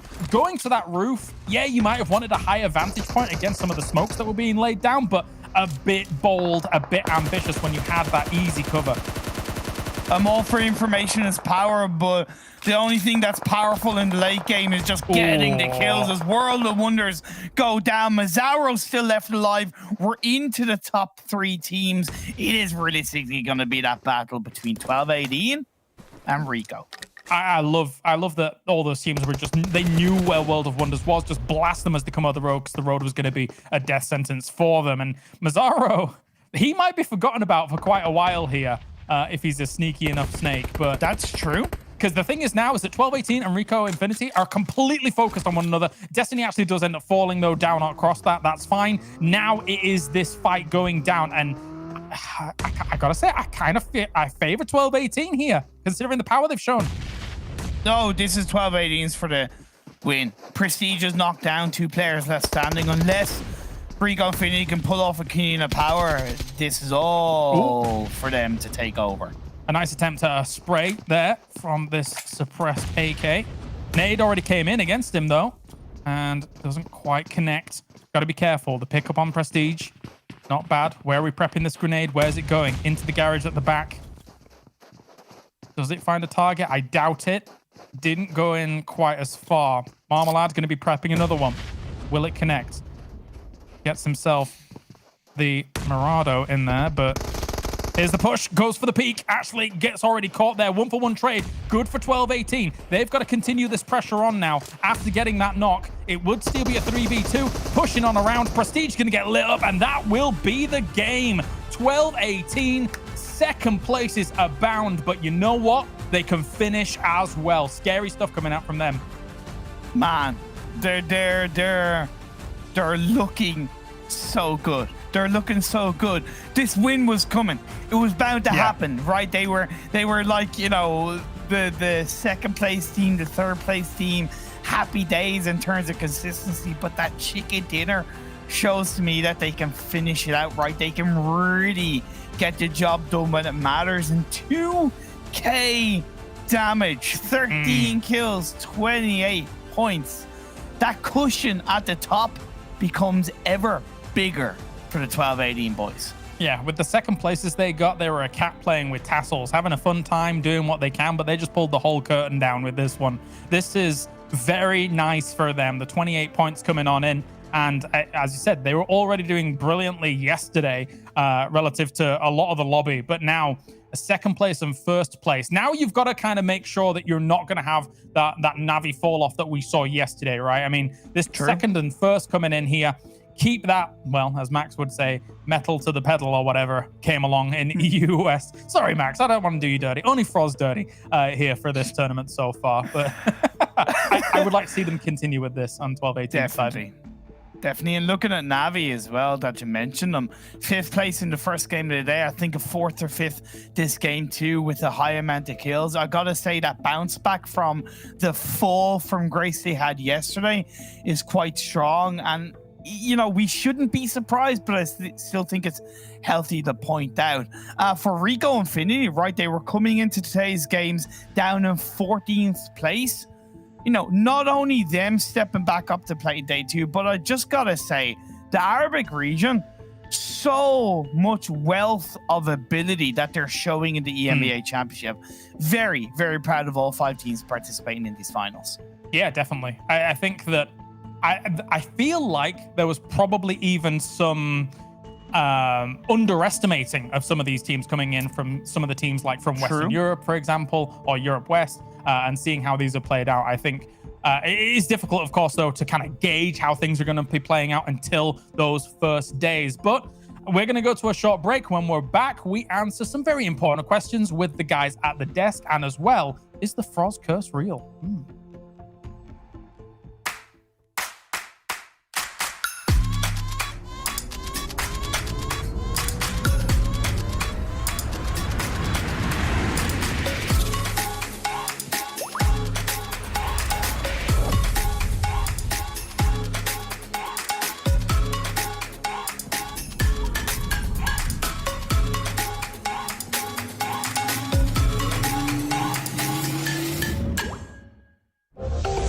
Xiaomi.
Miramar is all done and dusted, and we see 12-18 continue the consistent dominance here for the EMEA Championships. And at the EMEA Championships, we got to thank Xiaomi here, our big sponsor, putting this all together, helping us be able to put this on, where you guys can enjoy a super fast and lag-free PUBG mobile experience on Xiaomi's powerful Redmi Note 5G. Certainly one we all want to grab our hands on. And when it comes to this phone, right, when it comes to what you can deliver, the pro players best be playing on the best phones possible, because you need every little edge you can get in order to find success. And 12-18, well, they're showing that they can find a lot of success in this one. I mean, time after time, we see them getting those top 5 positions, and finally they get themselves that chicken dinner.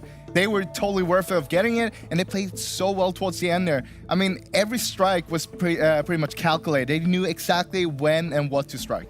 Yeah, definitely. I mean, the whole approach from the southern side, of course, there was a moment on the phase number 3 when they kind of like had a little problem with the circle, but then in the end it was shifting on their way, so then it was an okay situation, and they kind of like executed the same edge play which we saw yesterday, being there, holding that place, doing the aggression there, and of course like competing that and doing that all the way on the last circles as well. But then when the final circle hit, and of course we had a team holding a compound and they were approaching from the south, they kind of like came from an angle which they didn't see, and that was like the final nail on the coffin, which we didn't see yesterday. I mean, otherwise, a lot of similarities with yesterday. It's almost like, they would tap dancing, a little bit left, a little bit right, and then, everything's just going well. And then, you're ready to get up and go. I don't want to do that. It would be too good. Imperium would write me to check straight away, and Kalaris would just be envy of me. Kalaris was like hyping you up. You almost started to move a bit there. It was like you could see the feet starting to tick away. Yeah, you can see him starting to dance. Yeah, I'm feeling a little bit right now. You don't fancy it? No, I don't think so. I reckon we can do it, man. I reckon we can do a little. Come on. Yeah.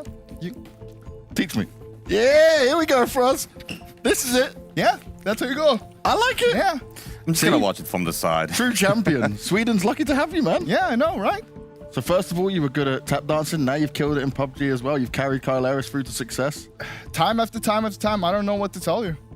Copter, any hidden skills? I don't know. Not any hidden skills. I mean, I'm just completely wide on the open about my skills as well. But I mean, this whole thing with the Froz and Kalaris there on the left side, the only thing how this can be settled, it's on the server. It's got to be on the server. I mean, there's no other way. I always win on the server against him, though. Yeah, but we got to get some Xiaomi phones on you guys, and then you go on a PUBG Mobile, and we'll see who's going to be fragging the most. Well, let's take a look at how the match stats went down after we've had our fun here. We'll be tap dancing our way into these scoreboards to see how many points these teams were able to grab. And, well, 12-18, they grabbed the lion's share of it because it was very competitive this time around. Yeah, very, very. We saw a lot of the teams getting a lot of points there. But I'm also impressed with Well of Wonders. Finally seeing them stepping it up. We've been talking a lot about them. And also, I know Kalaris is a big fan of them. He's been talking a lot about them. Finally seeing them. Even though they didn't get the win, that second place, second place with the score here, it's going to mean a lot for them, pushing them up on the leaderboard. Yes, they're massively so. And another thing here for Destiny, right? Okay, again, it's the same one kill point, right? But the placement points are carrying them through, and that's where we talk about this consistency with your placements. And again, it was a solo player alive getting it done for him. Yeah, but the difference from yesterday is that yesterday when they were playing on the circles, they were of course in the middle, like we've spoken of multiple times already. But then they just didn't survive there. They didn't get the placement points. They were eliminated like phase 4, phase 5, and they just didn't get on the top 10. But now they're like staying more alive. They're still doing a little bit passive, as we can see from the kills, but still staying alive on the edges and getting the placement points. That is definitely good because now it's 2 games in a row when they get the points. It's one step at a time, and right now they're stepping it up one step at a time. They're doing one step, making sure that they're staying alive, getting those placement points. The next step is to get those kills. It's just like Fate yesterday. They did exactly the same. They stayed alive, and then they started killing on the later half. I was just smiling at you, Froz, because you said step so many times. I thought we were just going to bust a step as well again. I thought we were going to go back into it. I was like, you want me to do it again? I would love you to do it again, but we probably should take a look at the rest of the leaderboard in there as well when it comes down, because, right, this is good for these teams up here, but when we come on to the rest of them, Slime 4KT, I'll give them an honorable mention because things people have to remember for Slime 4KT, they come from the African region. They only got their first PMCO slot to get here, right? So they had a PMCO last time around, and this has been their first time to qualify. This is a big deal for these guys of who they're going up against. So we talked about earlier how Panda subbed out Kato for XTI. Yes. And yesterday we saw actually Slime subbing out Fix for Andrew. So Andrew is now playing. He started playing yesterday. I think it was second to last game he went in. And I mean, we're not seeing a big difference right now, but in terms of their morale and how they're playing it, it might be better on the team, on the comms right now. And that's going to matter in the long run as well. So hopefully we'll see some more coming up from them. I mean, the whole Panda situation on this last game, that was a little bit unfortunate because there was a lot of going on the, was it like phase 3 when it was coming on the south? It was Panda, we had Futbolist, Fate and 12-18. We had them there. So we kind of like had Panda there, then Fate was like, having an initial fight with them. And then we had actually 12-18 who was like coming and poking from the backside and kind of like collecting some of the points away from there. And Panda got eliminated very early. So the 0 points from Panda, that is not what we usually see from them. But again, though, it's the aggressiveness, the early aggressiveness, and that's what you want to see because then you know that it can happen.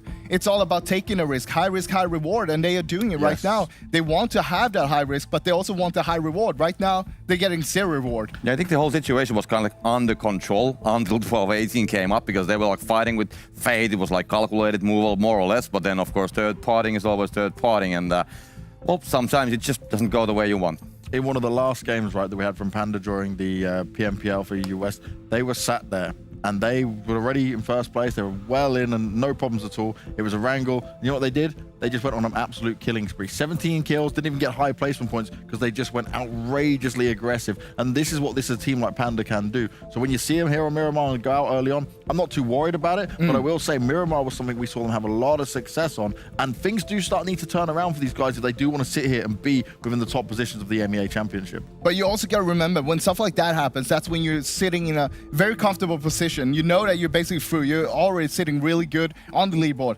Right now, they're not in that position. So they got to work their way up before they can get into that position to actually play out like they did there. Yeah, definitely. They have the confidence, but they just don't have the results currently. And, you know, of course, getting those huge kills, just like getting a similar result what Navi was getting yesterday from, we're always referring to Navi matches at the start because it was just such an explosive start for the whole series. But still, like, getting that kind of a performance that could change the whole confidence and the whole how Panda is doing on the later matches on this tournament. And another thing we must discuss here, right, is that Navi and their change of style we've seen in today's play. Yeah, I mean, yesterday, they started off with a really good style, and then it went downhill very far down, kind of like Kalari's clothing style. But then they went back up, and now they're on my kind of style again, looking pretty fancy, you know?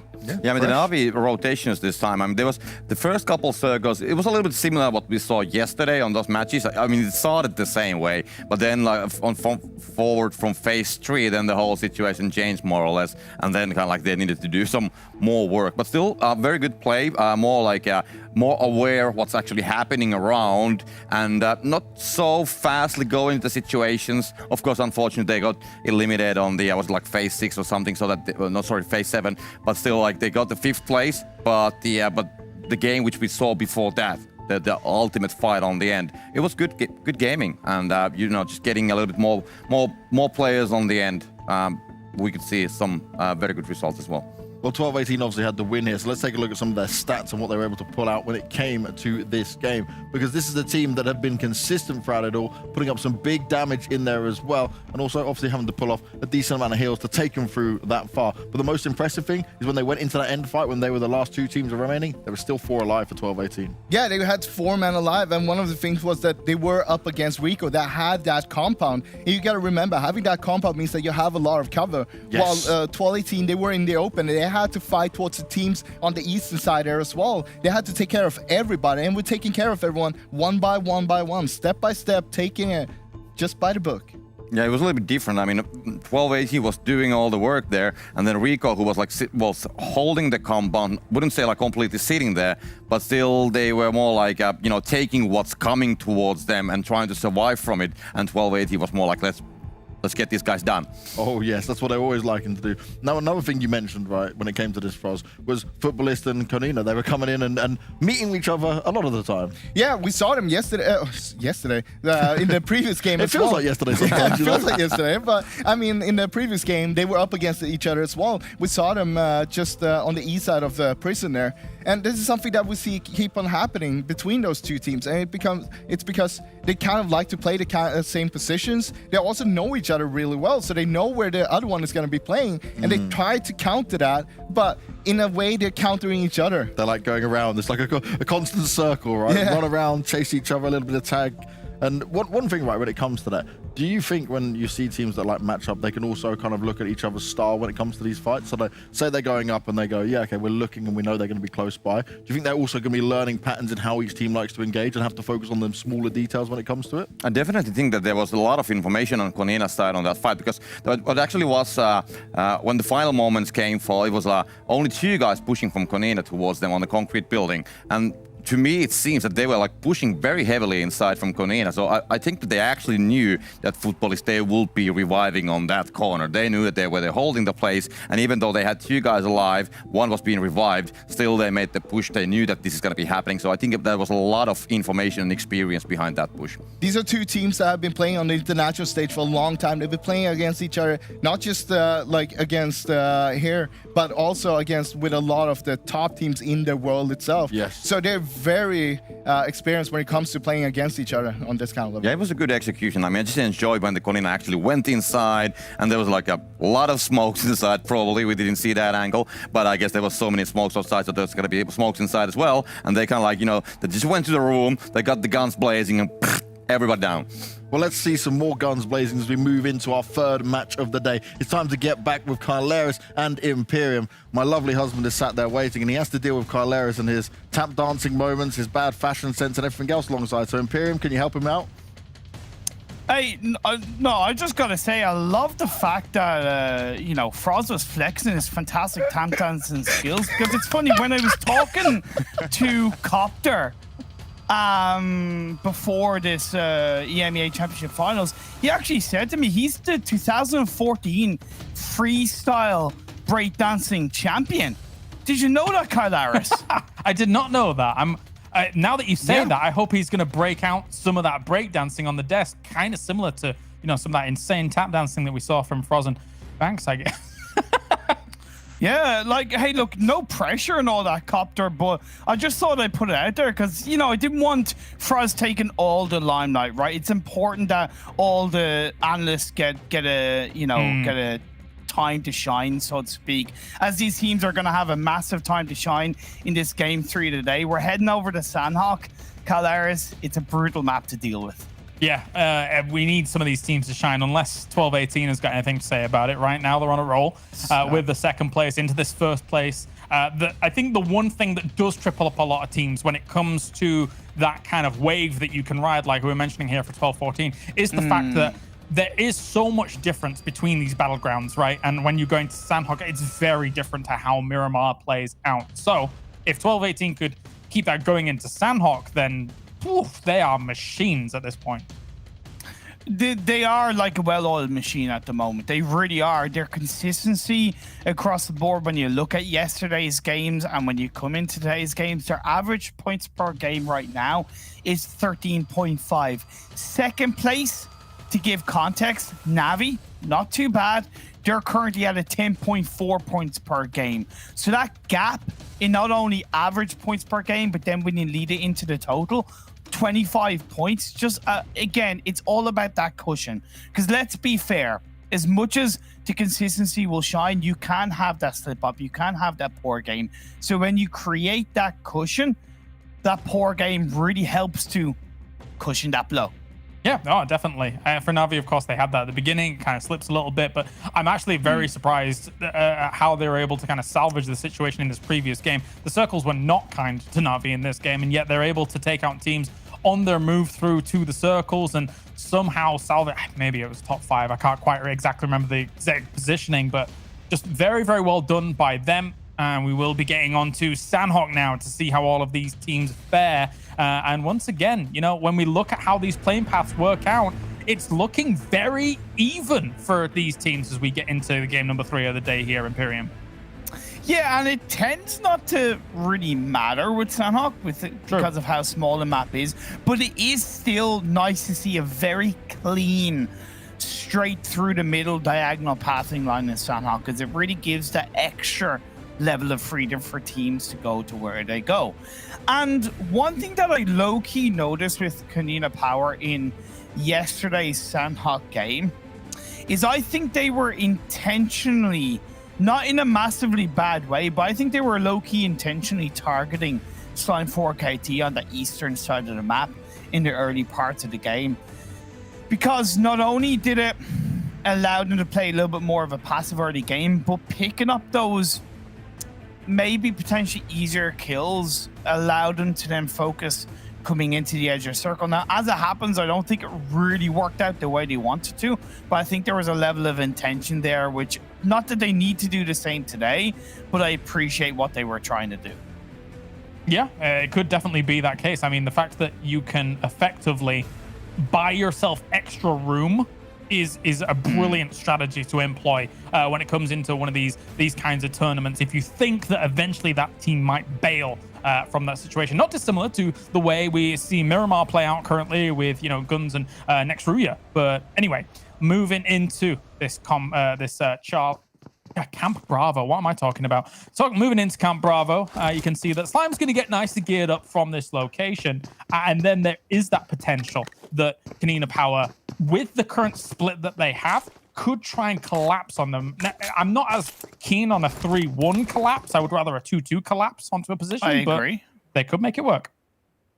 And this is where Slime also needs to have done their relevant VOD review research and recognize that kind of northern side of northeastern side of Paradise Resort is a little bit freer for them to rotate to. And with this kind of circle, it would be a perfect rotational path line. SUDOR and RICO Infinity clashing in outside of Painam for early parts of this game. Well played by Safe to pick up that kill. Not too bad at all, and that's what a Sanhok affords sometimes. The fact that you can get your hands on a QBZ, which is a very stable gun in general early, but then another come down. GK first out this early. This might be the earliest I have ever seen GK first go out in a game. And also SUDOR picking up 2 kills, right? Yeah. Starting this game 3 of the day is somewhat as they did in yesterday's games, being a little bit more aggressive, a little bit more controlling. I do have to question, 1, why GK was there, and 2, why RICO and Infinity are so heavily separated, right? This shouldn't be happening now. Between the preparation they had, between the fact that this is the second Sanhok game of the EMEA Championship, and also the fact that split dropping in Sanhok is always a massive risk when it's kind of so centralized around one of the islands or the trifecta area. Just unneeded. Yeah, you can get away with it on some of the edges of the battleground, I think is fair to say. I mean, you're looking at Navi's position, which Destiny was taking up in EU West. You're thinking about kind of where 12-18 is, but even up against like Mong Nai, for example, those kinds of areas, you can definitely get away with those splits for a good portion of time. But Unique moving into this fight against NASR at the moment, and I don't think they'll be finding too many targets from that distance just yet. Hassan has taken a lying down position. Atika gets himself the finish onto one of the members there of Unique. And just these little wounds here and there up in that barn area. You're kind of central still, but it's not the best start. Here's the thing, though. I don't think Unique would have been expecting at least NASR to have been in that position, because NASR as a team, at least in previous games, have rotated somewhat passively, not super quick. And their drop spot was close to where they are right now on the western side of Quarry. But again, that level of unexpectation from Unique maybe made them feel as if they had the area to move in. Only losing 1 player in Sanhok, it's not the worst thing in the world. At least they know that's where NASR are. Game still doable with 3 very easily. Zessi doing Zessi things. We've seen him be able to flex out from World of Wonders in the past, and to varying degrees of success. Oftentimes he was very successful with it, but I think he knows that maybe it's just the one member here, because and actually goes for the peak and wisely kind of just pops his head around, darts right back on back. Lath now is on the hunt, or being hunted, I should say, through this window, looking for the opportunity. No, straight around the corner, spray down with the Uzi, finish with the M4, bish bash bosh, not too bad. And I saw what Lath was trying to do. He was trying to slow down the members of World of Wonders until the rest of the team looked to join up. But that's SUDOR getting into the mix once again, looking to pick up a few kills across the way, hearing the noise around this compound region. And that is something that always teams need to be aware of in Sanhok compared to the other maps. You make noise in Sanhok, it is always going to alert way more teams compared to Miramar and Erangel. Yeah, SUDOR on the warpath, man. I mean, I kind of like the aggression coming out, but I think they're kind of middle pack right now, right? Yep. And seeing that on Sanhok, it technically, in earlier stages of Sanhok games, it's one of the best times to be aggressive, because you know that the teams are more likely still kind of spread out a little bit, so you're less likely to be third party now. So if you can get some kill points on the board, right now, I like the predatory instinct that we're seeing from them coming out as the apex predator, maybe in the middle of the circle right now. And I think that fits to how they were playing in yesterday's games above board, right? They ended the day yesterday with a total of 53 points in 5th place. But in the first 2 games today, they've only been able to gather themselves up 8 points. And I don't know if it was an intentional level of calm that they were coming into today's games, trying to hone the late stages of the game, but either way it didn't go towards them. Whereas this game 3, they've turned up the heat and it's worked for the time being. For the time being, yeah, because World of Wonders is peppering the side here of SUDOR, and with the 2 knocked down towards the bottom, it's going to be hard for the 2 towards the top of this hill to really do too much about it. World of Wonders now has 4 up and 4 with their crosshairs fixated on this direction. Spray comes in, gets a clip, and actually looks like Track as well as Skitten. Yeah, they were revived up. Good to go. They were revived up. Good to go indeed, because that's risky in itself going for revives. In that kind of firefight, because again, more teams could be around you. For World of Wonders, this kind of level of control that they've applied in the early parts of the game is very heavily down to the fact that they exited and moved away from boot camp quite early in this phase 1, so they've been able to manipulate the traffic of the teams around them, and they don't necessarily need to get the kills onto SUDOR. All they need to do is push SUDOR towards other teams. And actually spots them around this rock here. Got to be very, very careful. Marmalade pushing on around here. It's 12-18. They were already on the warpath. Molly to block off that location, but he already gets bullied himself. They come around and it gets sprayed down. That is going to be difficult for Slime to deal with. Slime, I think they have to tuck the tail between their legs and get out of here right now. 12-18 is looking primed to take this fight, and priming this nade to go forwards on towards Specs. Doesn't quite get in the window that he wants. Went for the gamble between the 2. Doesn't pick the right one. Pronto on this off angle with the ump, as well as QBZ in hand. Tulika looking for another nade going in. Tulika as well, I think currently like our lobby kill leader right now. Looking for another opportunity to lay down the hammer with these nades. Yeah, it's some might say it's hammer time. That's right. Sorry, I'll stop. Thank you. I'm so glad you followed it up. Indeed, for Slime 4KD, to me, they shouldn't be backing away. They should take this fight. Right now, they're in 16th place in the overall standings. They have showed elements of strength in these games, trying to go up against Navi. Why not? You got nothing to lose. This is the time to go up against the best teams in Europe, the best teams across Europe and the Middle East, and try and prove yourself. If you lose, you can still hold your head high, knowing that you took the challenge. You not disengage, Slime 4KT. Yeah, test your mettle for sure against some of these teams that, again, are literally world class. And Marmalade here, just getting healed on up. Will be trying to take that engagement once again. But I think it's SUDOR down in the bottom that is trying to get some knocks here and there in that 1v1 that's going down now. There's 2 knocks around the corner. Taking a look at the picture-in-picture at the moment as that fight continues on. SUDOR trying to finish this off. A bit of a dance around this building at the moment.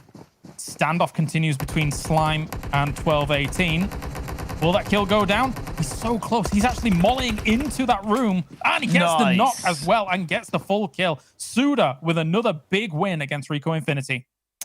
Yeah, RICO Infinity unfortunately cannot capture the magic that they showed in the previous game and have fallen flat in 16th place.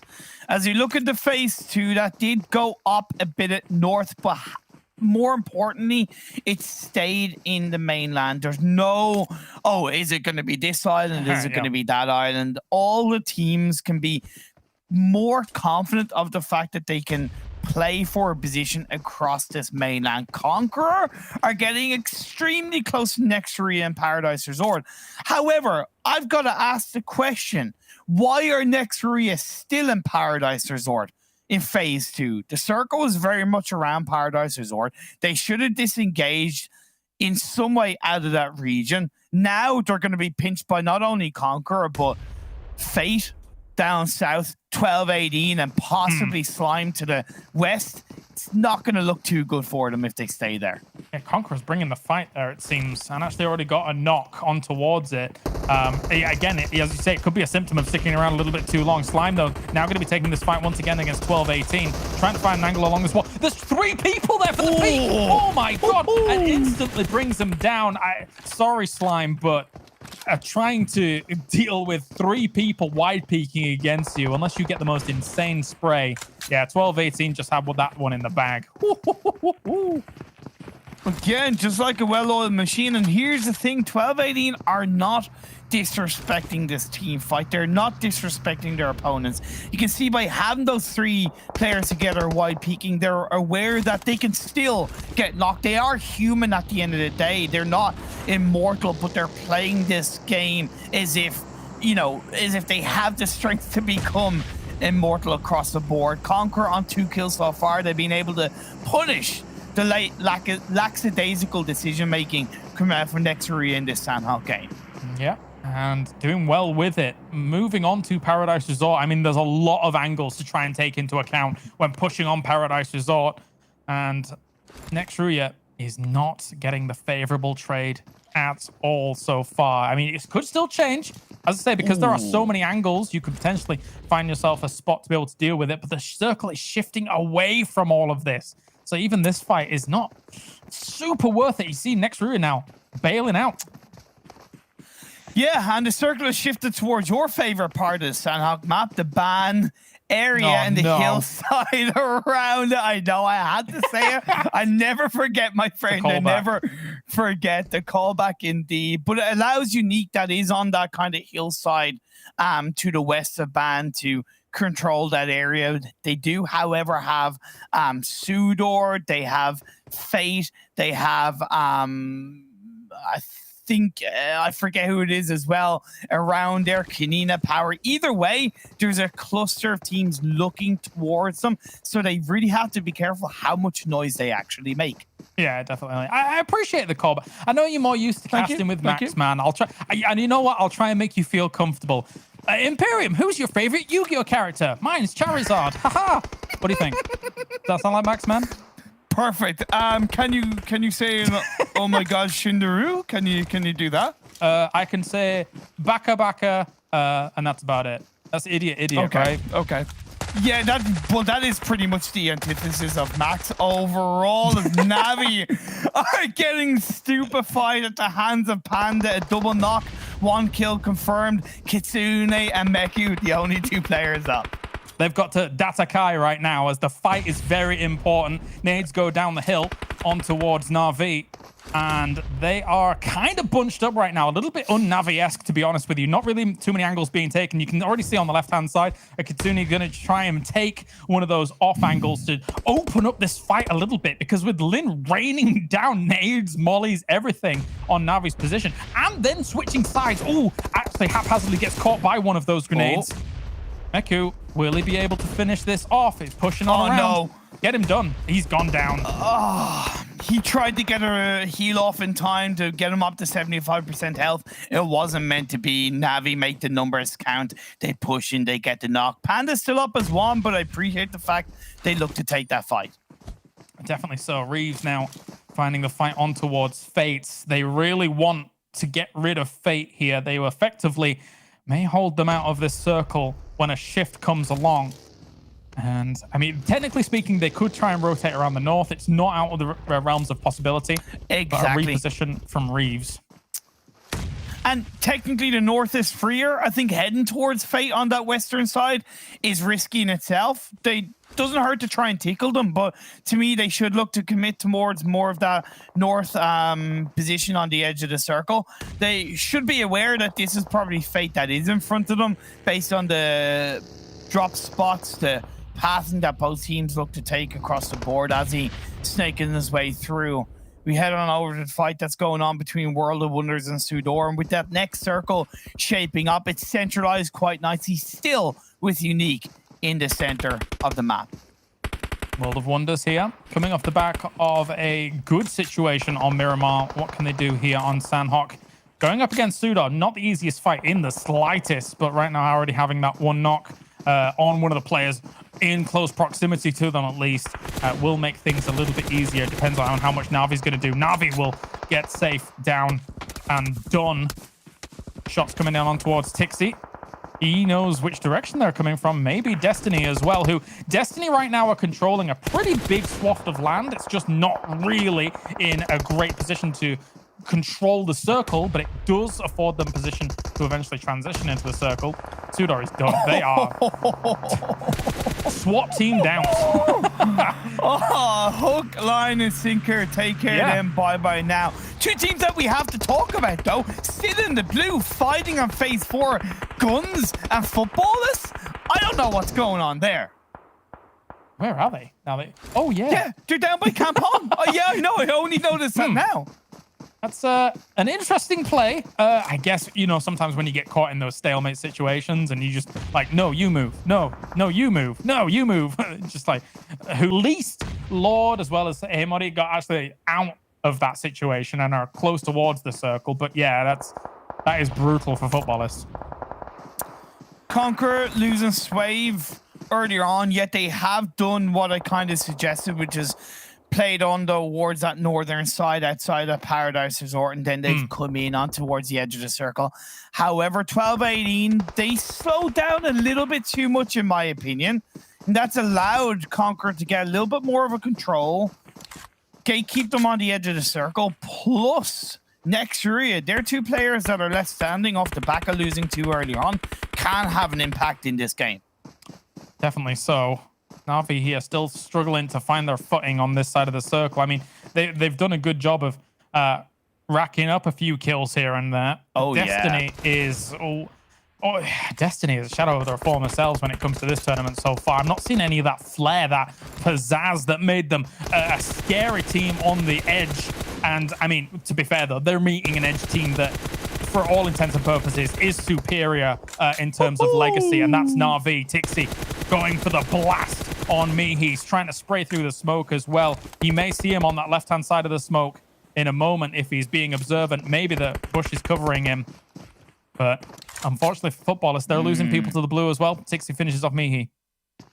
Yeah, Navi, Tixi, he's like a god reborn in PUBG Mobile. He'd fallen off a little bit in terms of performance, I felt, but quite clear to see he's stepping up to the plate, and he's shined all the way through the game so far in the EMEA Championship.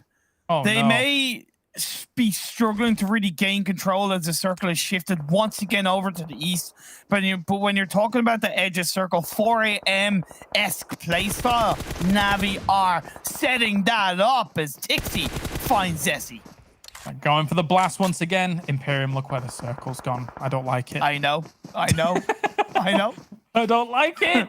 Oh, okay, so let me explain. A barn, I do not like the structure down there. I don't think it really gives you a decent amount of cover. Also, it dips into a valley as well, which makes it even harder for those teams that end up kind of unfortuitously down there. You need to be able to control some of these kind of ridge areas. Na'Vi is trying to transition on this west-hand side, but they're going to be held out by NASR, blasting across this road.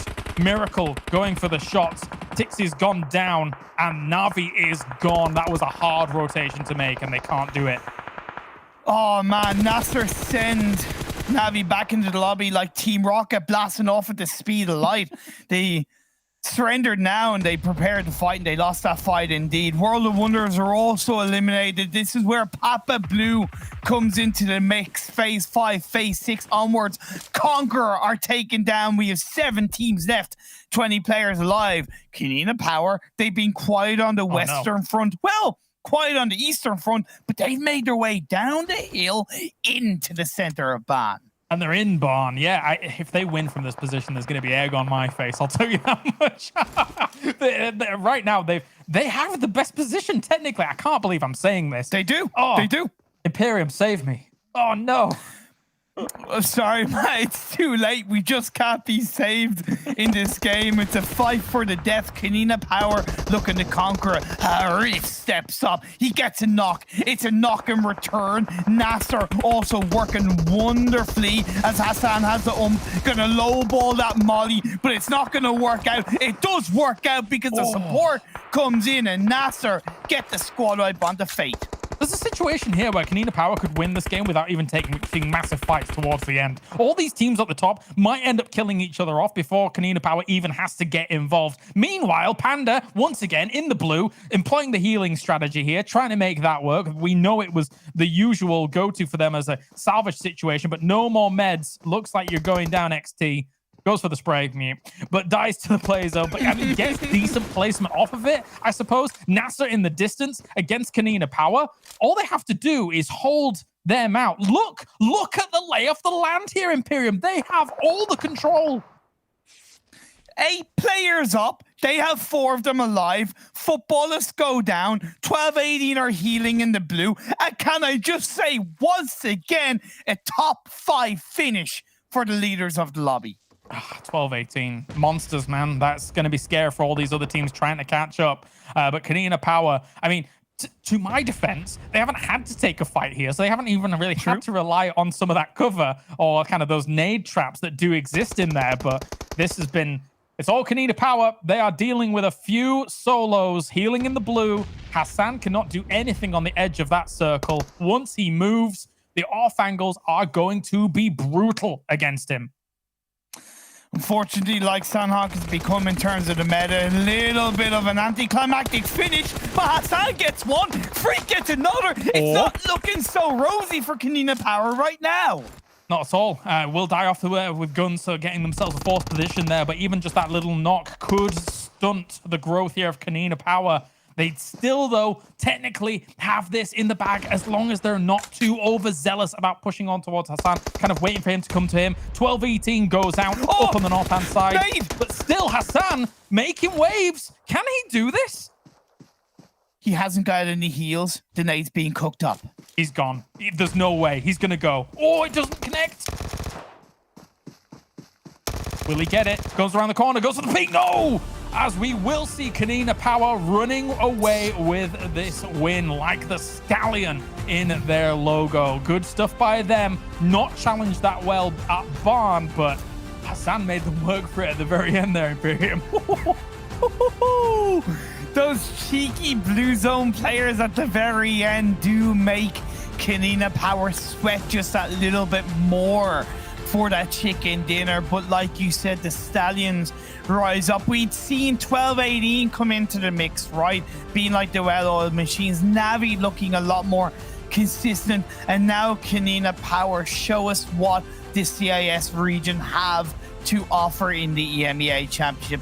It was 8 kills, 800 damage though, so that, you know, return on investment is very healthy. And with 23 points, they are genuinely 23 much needed points. Yeah, a relatively chill eastern side of this zone allows Konina Power to be able to control the hill above Barn, then move down when they need to.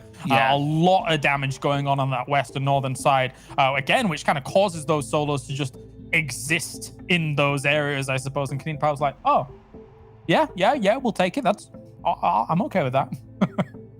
And this is a kind of Sanhok game where no team really massively stood out from a controlling standpoint. Yeah, okay, Navi came in from the edge of the circle. Happy days. But when you're talking about holding on to that circle, nobody really did that. Pushing teams back, manipulating the state of the game. And I don't know whether that's just because the competition is so high or whether or not teams in Sanhok aren't really as used to kind of a mainland finish. So there's that potential lack of practice across the board. I know that might sound a little bit silly, but you'd be surprised how often teams come into Sanhok with the mindset of river finishes, of certain RNG aspects of the map. And in this case, it wasn't to be, and really teams kind of got caught out for it.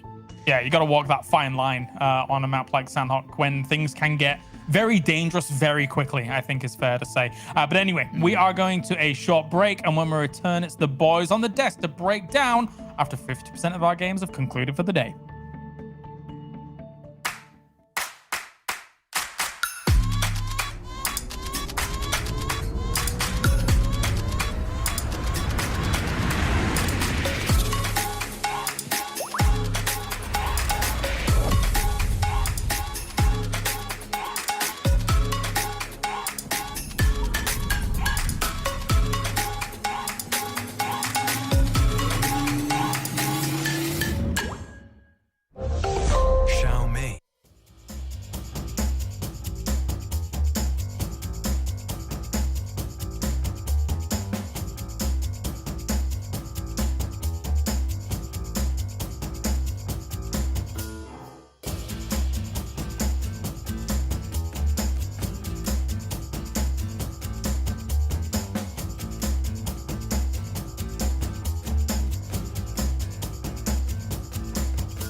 welcome back. You've seen the tap dancing, you've seen the break dancing. I'll tell you now, these commentators aren't ready for what we deliver here. And do you know what all you guys are not home are ready for? It's seeing the amazing, powerful phones that we have on offer. We've done our thing. You guys have spun around for long enough. It's time for us to focus on what we got to do best. It's time for everyone to enjoy a super fast and lag-free PUBG Mobile experience on Xiaomi's powerful Redmi Note 5G phones. That's what you want to see come into play as we get out of the nonsense, get ourselves back into form, and get ourselves back to talk about some PUBG Mobile. Do you know what? If they throw something more wild at us now, we're not going to be able to do it. We've hit the limit. There's no more we can do at this point. I don't know what you're talking about. This is just us being us, doing our normal stuff. I mean, this is what we normally do when we're not working. But 10 years ago, yeah, maybe something like that, you know. Maybe a bit more for Copter at this point. Yeah, I mean, maybe I shouldn't have told Imperium about my breakdancing habits, but I mean, one thing's for sure, this is something that Imperium cannot beat with the green screen. Oh yeah, the Imperium, you tried, mate. You know, Kyleris, you tried as well. You guys, I think you need to show us what skills you have. Oh wait, they don't have skills. That's that's. We forgot all about that, didn't we? We forgot about how It's that all went about down. us and skills, right? Yes, that's why we're here. That's why we're here, and they're on the green screens. Yeah, you just have to like, you know, put them to the side a little bit. Yeah. Lower the quality. It's okay though. Yeah, So- if there's anything like what we have seen on the past, they probably will be changing the casting pair as well, so they can't even reply anymore. So we'll see you guys tomorrow. Unlucky, boys. Unlucky. There we go. But guys, Sanhok. Oh my, there's a lot to discuss when it comes to Sanhok as always, but that was one of those games where I look at it and I think, okay, a lot of teams had to go for the healing strat. We often see that coming to Sanhok, but still, Na'Vi's way in, right? That was awkward for these guys as well. Konina Power finally getting the win. They're going to be very happy with that. The team we spoke about a little bit, not always so positively, but this time, at least on Sanhok, they were able to get it done. Benefited from the circle. Obviously, you can give them that, but still have to fight for it at the end. Exactly. It's all about utilizing that benefit that you get from the circle itself. And we saw Konina Power actually do that this time. And a lot of times, or lately, I feel like a lot of people have been doubting Konina Power and what they've been capable of. But, I mean, once again, they're showing us what they are capable of here. And getting that win on Sanhok, it's one of the hardest maps to actually win on as well, I'd say. Yeah, it's one of the teams that I have been, I kind of like had expectations. If I'm completely honest, I was expecting more already yesterday from these guys. I mean, they are still, I think, on the top 3 on the CIS region.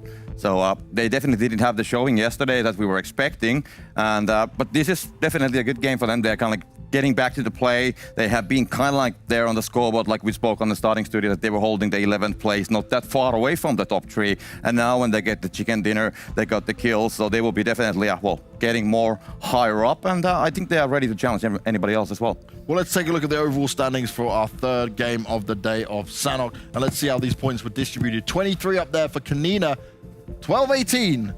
Is there anything they can't do? Because the only thing they can't seem to do at the moment is secure some points outside the top 5. These guys are rocking it. Time after time, we're just seeing them just completely dominate everybody. Even if they're not getting that chicken dinner, they're still dominating. It's still being in the top 5 all the time and getting those kills on top of that as well. And that's going to generate so many points. And if they get this kind of leap start here, going into the halfway after today, it's going to be hard for the other teams to try to catch up to that. Yeah, I mean, the 12-18's game, they got 6 kills, so okay, definitely not the same amount of kills which we have seen the guys to be getting on the earlier matches. But they had a good aggression with Slime on the early game. They got guys down from there, almost destroyed the whole team. One guy got away later on. But still, they had definitely a great match with them. And then kind of like the Sanhok happened, you know, then you find yourself in a very small amount of space. You can't really like build your figures as you do on the bigger maps. And then I think if they would have been able to play their normal games, having a little bit more space on the side, they probably would have been getting more. But I think that the amount of space was the problem. One thing to look at on this leaderboard is GUNZ Esports and Futbolist. 2 teams that will play in the South for a very, very, very, very, very, very long time. Out in the blue there, Futbolist, they stayed in the blue. While GUNZ, of course, we saw them going in towards the circle, and they got themselves a little bit more points than Futbolist, but both of those teams being able to capitalize on this many points on a game like that, that is really good to see. Yeah, on my notes there is actually like P3, Futbolist, GUNZ in the blue. Then phase 4, still in the blue. Phase 5, still in the blue. Actually, still when the phase 7 started, we still had players on the blue, as we can see from the scores. Otherwise, they wouldn't be on that place on the scoreboard. But I mean, they were just holding so long. I think there's no other teams on this tournament so far who has been there for so long. They were basically just chasing each other around there on the south side of the map. We saw Futbolist having that big split with 2 guys on the far south side and 2 guys on the east side, while Futbolist had all 4 on the south side there, and they fought each other a little bit. Then they all went to the east side and fought each other for quite some time as well, before GUNZ were like, you know what?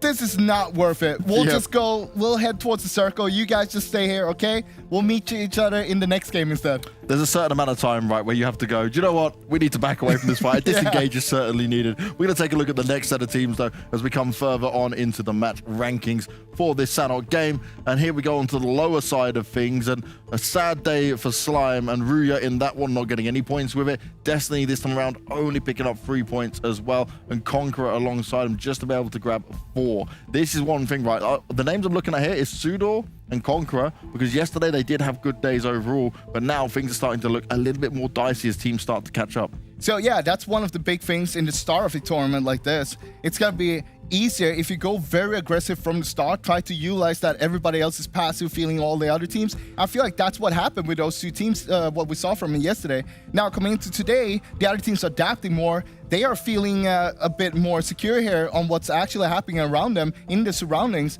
and therefore they're catching up on Conqueror and SUDOR, and they are not going the same steps. Yeah, also on the scoreboard, definitely Word of Wonders getting 2 kills, 1 placement points, but they were actually playing pretty aggressive game before that. So kind of like this result is definitely not reflecting what we actually saw on the server. Definitely those are the points which they deserve, but still they were actually taking a compound from Fade. They were crushing inside, getting those guys outside. Yeah. They were like coming on multiple doors and knocking and saying that we are here. But of course, in the end, the result is this. So maybe the strategy didn't work for them, but they were definitely playing way more aggressively than on the past. And on the other half, Team Unique with 1 point, they were actually holding the middle of the circle, I think all the way till phase 5. They actually had a very good place on the circle, but in the end they were just not able to utilize that position and then just got a 1 point. So what you're saying about World of Wonders there is that they're knocking on the doors, yeah? But then nothing else happens. So they're like the Grim Reaper, but just grim without the reaping part. And maybe they need the sharpener. Yeah, they need to take the scythe with them, sharpen it up, and try and slash a little bit harder to make it happen. But that was what we saw from these guys. Let's have a look at some of the top players within this lobby as well, because I think this will be quite interesting in terms of this. Because, okay, Tixi and Kitsune make sense. We saw Na'Vi, despite not getting the most placement points, they were fighting the whole way they were trying to push in, and their rotation was extremely difficult. Yeah, extremely difficult. But once again, we've seen them in the blue fighting a lot. And this is kind of the story of Na'Vi. I want to see them being a little bit more aggressive in the start than being in the circle a little bit earlier, getting themselves into a better position to start the game off with. But still, we're still seeing, though, them on the leaderboard here. We're still seeing them getting those points today. It hasn't been as good as the first 2 games, of course, of the tournament, but still, it's getting there. Yeah, they were playing on the west side on the end there, and then kind of like the entry was a difficult one. Of course, when we had the circle shifting towards the Brahm area, and of course then you need to cross the road. There's the building, so kind of like crossing the road from the west side all the way to the east where the circle was shifting. That was the most complicated thing. Well, not the most, but definitely one of the complicated things, and that kind of like, well, didn't get them all the way to the best result. Look at Sando, 7 kills. That is really good for NASR. We saw him, of course, starting off the day with that win and 14 kills, but them continuing on that kind of road now. That is going to be really good. I want to see them stepping up a little bit more after yesterday having a very bad day. Today, it's looking really good. Yeah, the jump up is real for NASR Esports. Let's take a look at a head-to-head between NASR and Na'Vi, because it's quite interesting, right, to see the top players there, see 2 of them on the Na'Vi side. But when it comes to this, look, only just about, and mainly because of Hassan, that we see NASR able to jump up in terms of that amount of kills they were able to get here. 7 out of 9 kills on NASR's from Hassan there. So, I mean, it's big effort from his side. But again, you can't forget about his teammates as well. They are enabling him and making sure that he's in the position to frag out while they're hurting the other enemies into that position. And also it's very good to note that Na'Vi getting those 8 kills, but they do a whole lot more damage. So basically they were working a whole lot longer with getting the kills, and kind of like NASR was, maybe it's wrong way to say, but they were getting the kills a little bit easier with the less damage. You know, we see here the healing, 191, 313. I wonder what we would see if we had healing on a team like Futbolist. Oh my, yeah. Futbolist or GUNZ out there, right? Those guys just healing non-stop. Maybe even Panda. Yeah, maybe even They Panda, tried yeah. to push their way through. Panda's strat, by the way, we got to say, is like, okay, they go to heal in the blue as early as possible. They realize things aren't going their way. And normally you'll see them send the team forward. But at the moment, what I'm seeing from them on Sanhok is in this kind of a lobby, they're not getting a chance to send people forward and keep him as medded up as possible. Well, what we saw there was that they actually had one guy staying behind with all the meds when there were two people left on their team. And the other one went full aggressive against 3 Na'Vi players. I mean, so they already knew there that they were not going to get further in. So what they were trying to do is, okay, one is staying behind. He's going to do all the healing, while the other guy is going to try to get at least 1 knock, 1 kill, 1 point. That's going to generate something at least. Yeah, getting those kills on the blue, it's I mean, when you get 1 down, it kind of like starts this domino effect, more or less, that then you can actually trigger even more, because then they kind of like have lost the one, they really can't anymore, especially on the later stages, go for the revival. So if you can get those 2 more guys down, and then of course the guy from behind can come and help as well, so they can, it's like you know, going back and forth as a duo, and then, you know, each one of the players is kind of like handling their duties for a while, and then they kind of like changing a little bit. It's an interesting one for me with Panda, because when I did interviews with some of the players during when the PMPL ended for Europe, and one thing they were saying is like, oh, we don't really need to change our style so much. Like, we know what we're doing, we know how to execute on it, and we've got this plan going forward. Yeah. And I thought, okay, because I basically noticed on their circles, no matter where it went, right, they would have a path based on if it went here, here, here. Like, they were very set in stone, and teams were not challenging them so much for it. What I'm noticing this time, like what you're saying there about the healing is, before, when it came to Sanhok, you'd see 3 of them scout off ahead and already have given the meds to him if they start to see it's a bad situation. So they still even have a full squad up and be thinking with that kind of mentality, we'll have someone in the back lines and ready. And if not, if they were able to push as a 3-man, he'd then join up and then they split it up and try and do it that way. What I'm seeing this time, though, is they're not often getting there with a full squad. You mentioned it yesterday. How many times have we seen them limping from very early on? Yeah, I mean, basically, we only seen them 1 game with all 4 up and actually trying to go for something. But at the same time, I feel like we're seeing some difference from them being much more aggressive now. They're trying to adapt to the lobby itself and seeing what they can do against all the other teams.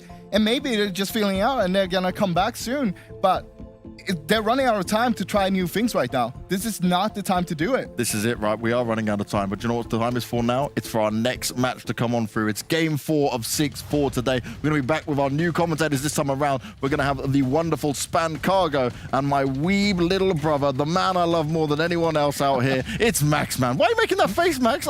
Me and you are weeb brothers. We love this.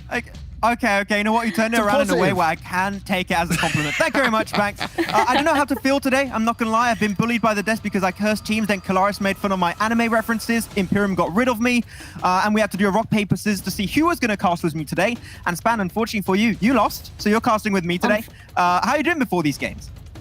I'm doing great, going ahead and watching those 3 games so far. I mean, it's really setting up the hype for coming into these next 3, because after these next 3 conclude, that's going to be halfway through our 4 days of competing. Yeah, I'm not going to do the math, but I think you're pretty accurate on that assessment for sure. Yeah, we're going to go straight back into Erangel for our games, and as of teams that already surprised me today on a personal level, 12-18 has been looking amazing so far, able to get himself that strong performance back on Miramar, also pretty strong end on that first Erangel game of today. But, you know, I said 12-18 surprised me a little bit. In your eyes, which have been the teams that have maybe stepped up in really big ways on this second day? In really big ways, I mean, I will say it looks like GUNZ Esports have kind of figured it out. You know, they weren't too low on the leaderboard, but it looks like they definitely gone ahead and got themselves a few more points now, grabbing a 4th place position. And also another team that's now being a little bit consistent. You know, yesterday I got to watch Na'Vi in the last 3 games not do too hot, but now today it looks like beginning this first 3 games and once again have kind of figured it out. So hopefully these next 3 games they're also going to continue that. Yeah, I've been really happy with actually SUDOR Esports. They really stepped up in terms of their aggressive playstyle, especially on the last Sanhok game. It was Kalaris that, before making fun of my anime references, did say they were starting to actually look for blood a lot more. And I think that we got a lot of the teams that maybe a little bit more hidden at the start yesterday have now been able to step up in many big ways. I mean, in their aggressive playstyle, kills are going to be very important for a lot of these teams to try and snatch a few extra positioning points at the end. But now we're going back to Erangel. No more Sanhok, no more bound finishes, so I think Kalaris will be pretty happy about that assessment. But yeah, Erangels, which teams will you maybe be looking towards here as to maybe secure himself a win or a strong performance on this map? Ooh, strong performance. I mean, I feel like our few Erangels yesterday were kind of different, but honestly, just from today's games, I do think that there should have been a little bit more of a win coming in from the team that got second place of our first Erangel. Who was that? Was that 12-18? 12-18, I feel yes. like, yeah, I believe that. I feel like that game, like, I think that could have been a game that they could have won. I mean, NASR being able to handle that perfectly ended up going on ahead and securing it, but I feel like that might have been a little bit of a missed opportunity. So they're already doing well. We already acknowledged that, but maybe they got to go ahead and get that chicken on the map, Erangel.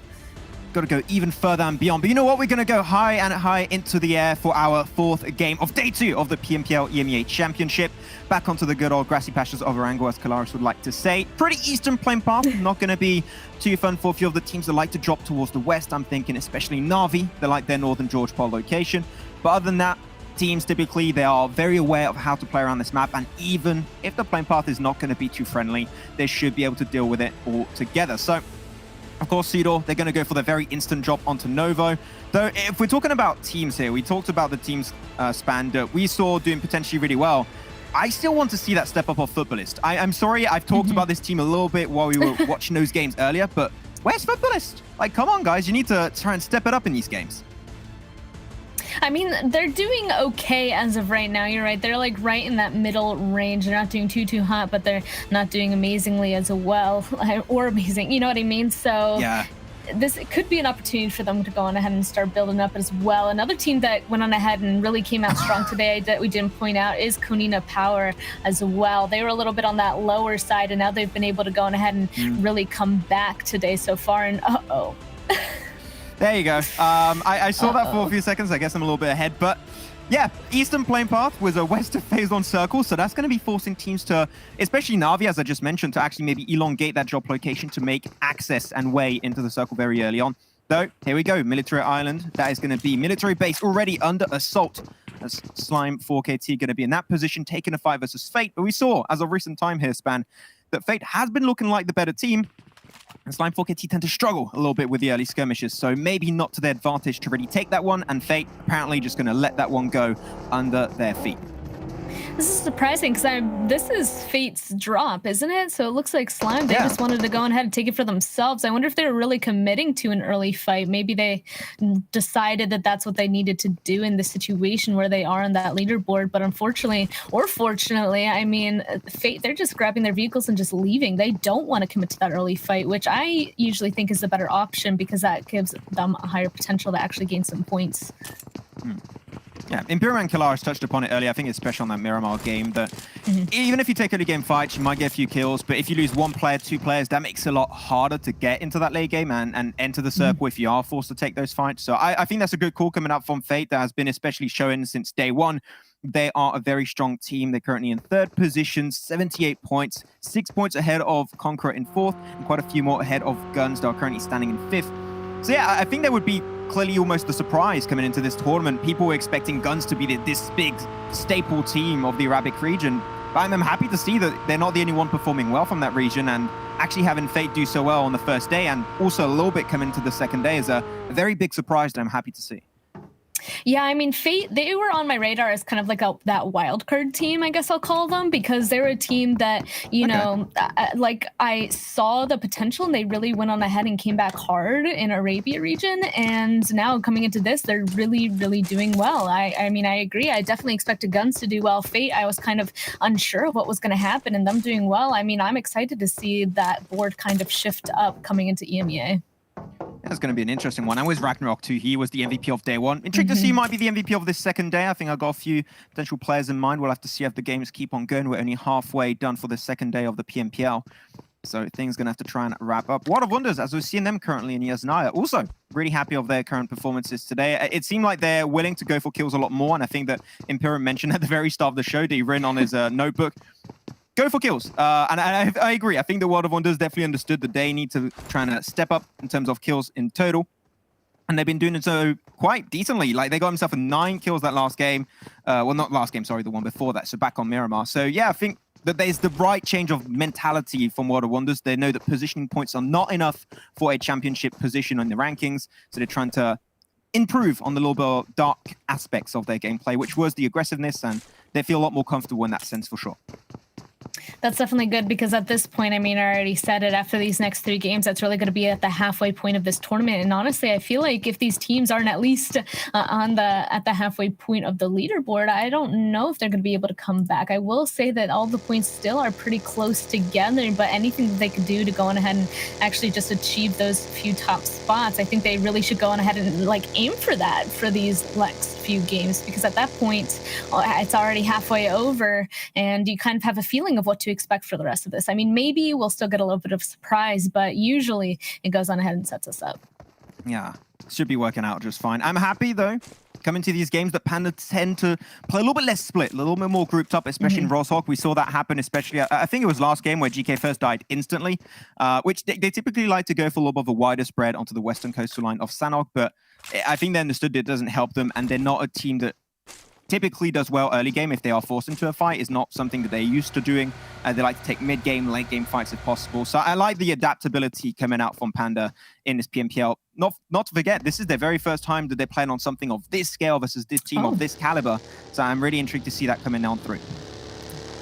Yeah, so it seems like they kind of figured it out then. I mean, yeah, they're slowly figuring it out at this point. Yeah, so it's good to see them realizing what exactly they're up against. I mean, usually I feel like the first day is a little bit wishy-washy in terms of what these teams are used to and they're getting used to. So like now, really, the team should have, you know, a full day of that VOD review, should have more of an idea of who they're up against inside of the lobby, and they kind of get more used to it. So we should usually be seeing a lot more interesting decisions and fights coming into this once the lobby's kind of used to each other. Ooh, I like this setup actually from Fate, because they moved away. They knew there was going to be a team on Sanhok Island, and they knew that that team would have to cross a bridge or go for a rotation. There's nothing to lose. That position is in circle, and Fate are going to capitalize on that golden opportunity to maybe pick up a few kills along the way without taking any humongous amount of risk. So I like that attempt from Fate. Istawi's going to be a little bit further away, so can't really directly assist it. But Fate, now they heard those cars coming forward, and that might cause a few... Well, it will cause issues for Slime 4KT, because to cross this one is not always the easiest task at hand, I would say here.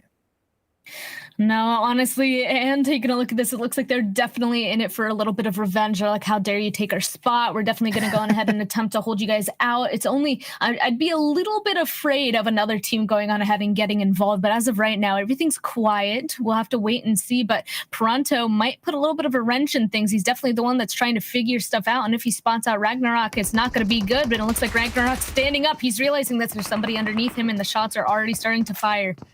Yeah, a little bit hard to aim straight down below, so of course Pronto had the advantage for a little bit, but no, be careful, peeked around the wall.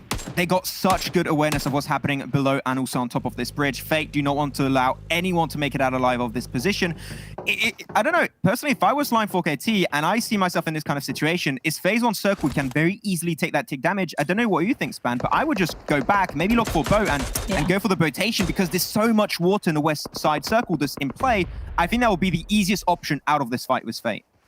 Yeah, I would have just left right when I realized that there are people. The thing is that, you know, Pronto would have been alone down there, and right when they realized that there were people there, their tires got popped. I do think maybe their vehicle still has 3 tires. I'm not sure. I know at least 1 got popped, and if that's the case, they could go on ahead and turn around. But also, it looks like Laith, he is in a perfect position to shoot them out of that vehicle if he even tries to go for it. So instead, they're all jumping into the water, and really, I feel like that just makes it even easier for Fate to go on ahead and hold them out unless they really start swimming down the coastline.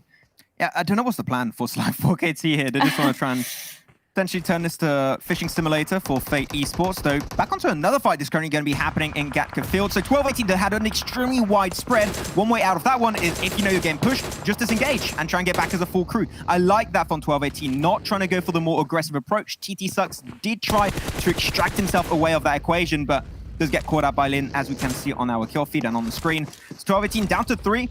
And maybe you got to be a little bit quicker when it comes to rotating away, because Panda are a team that they always like to pull off those 4-man rotations, and TT Sucks, unfortunately, did pull the short end of the stick at the end. And back to our previous bridge fight. It does look like Fate is now trying to just finish this off, because the zone did move. They don't have that much longer to take this fight before they really have to go on ahead and get a move on. And that's kind of what they have to keep in mind this entire time. Even if the zone was on top of them, they kind of have to realize we need to go on ahead and finish this up quickly. They already got 1 down, the rest of them in the water, but at least they were able to achieve at least 1 kill. But I mean, I already said, how much time are you really going to commit to this? You need to go on ahead and start figuring out rotations as well. And Well, it looks like Pronto's going to be found out too, so it really is just down to the fishes in the water that you mentioned. Yeah, they're going to try and feed all of that ecosystem in the water currently. I'm very surprised. I do not understand the thought process. You have one player on the bridge, one player below, two players going into the water. They're clearly trying to play the survival game and hopefully have one player make it out of that situation, but we mentioned it. Just go back to Sanhok, pick up the bridge. It's phase 1, going into phase 2. You can easily soak up that blue zone, take damage.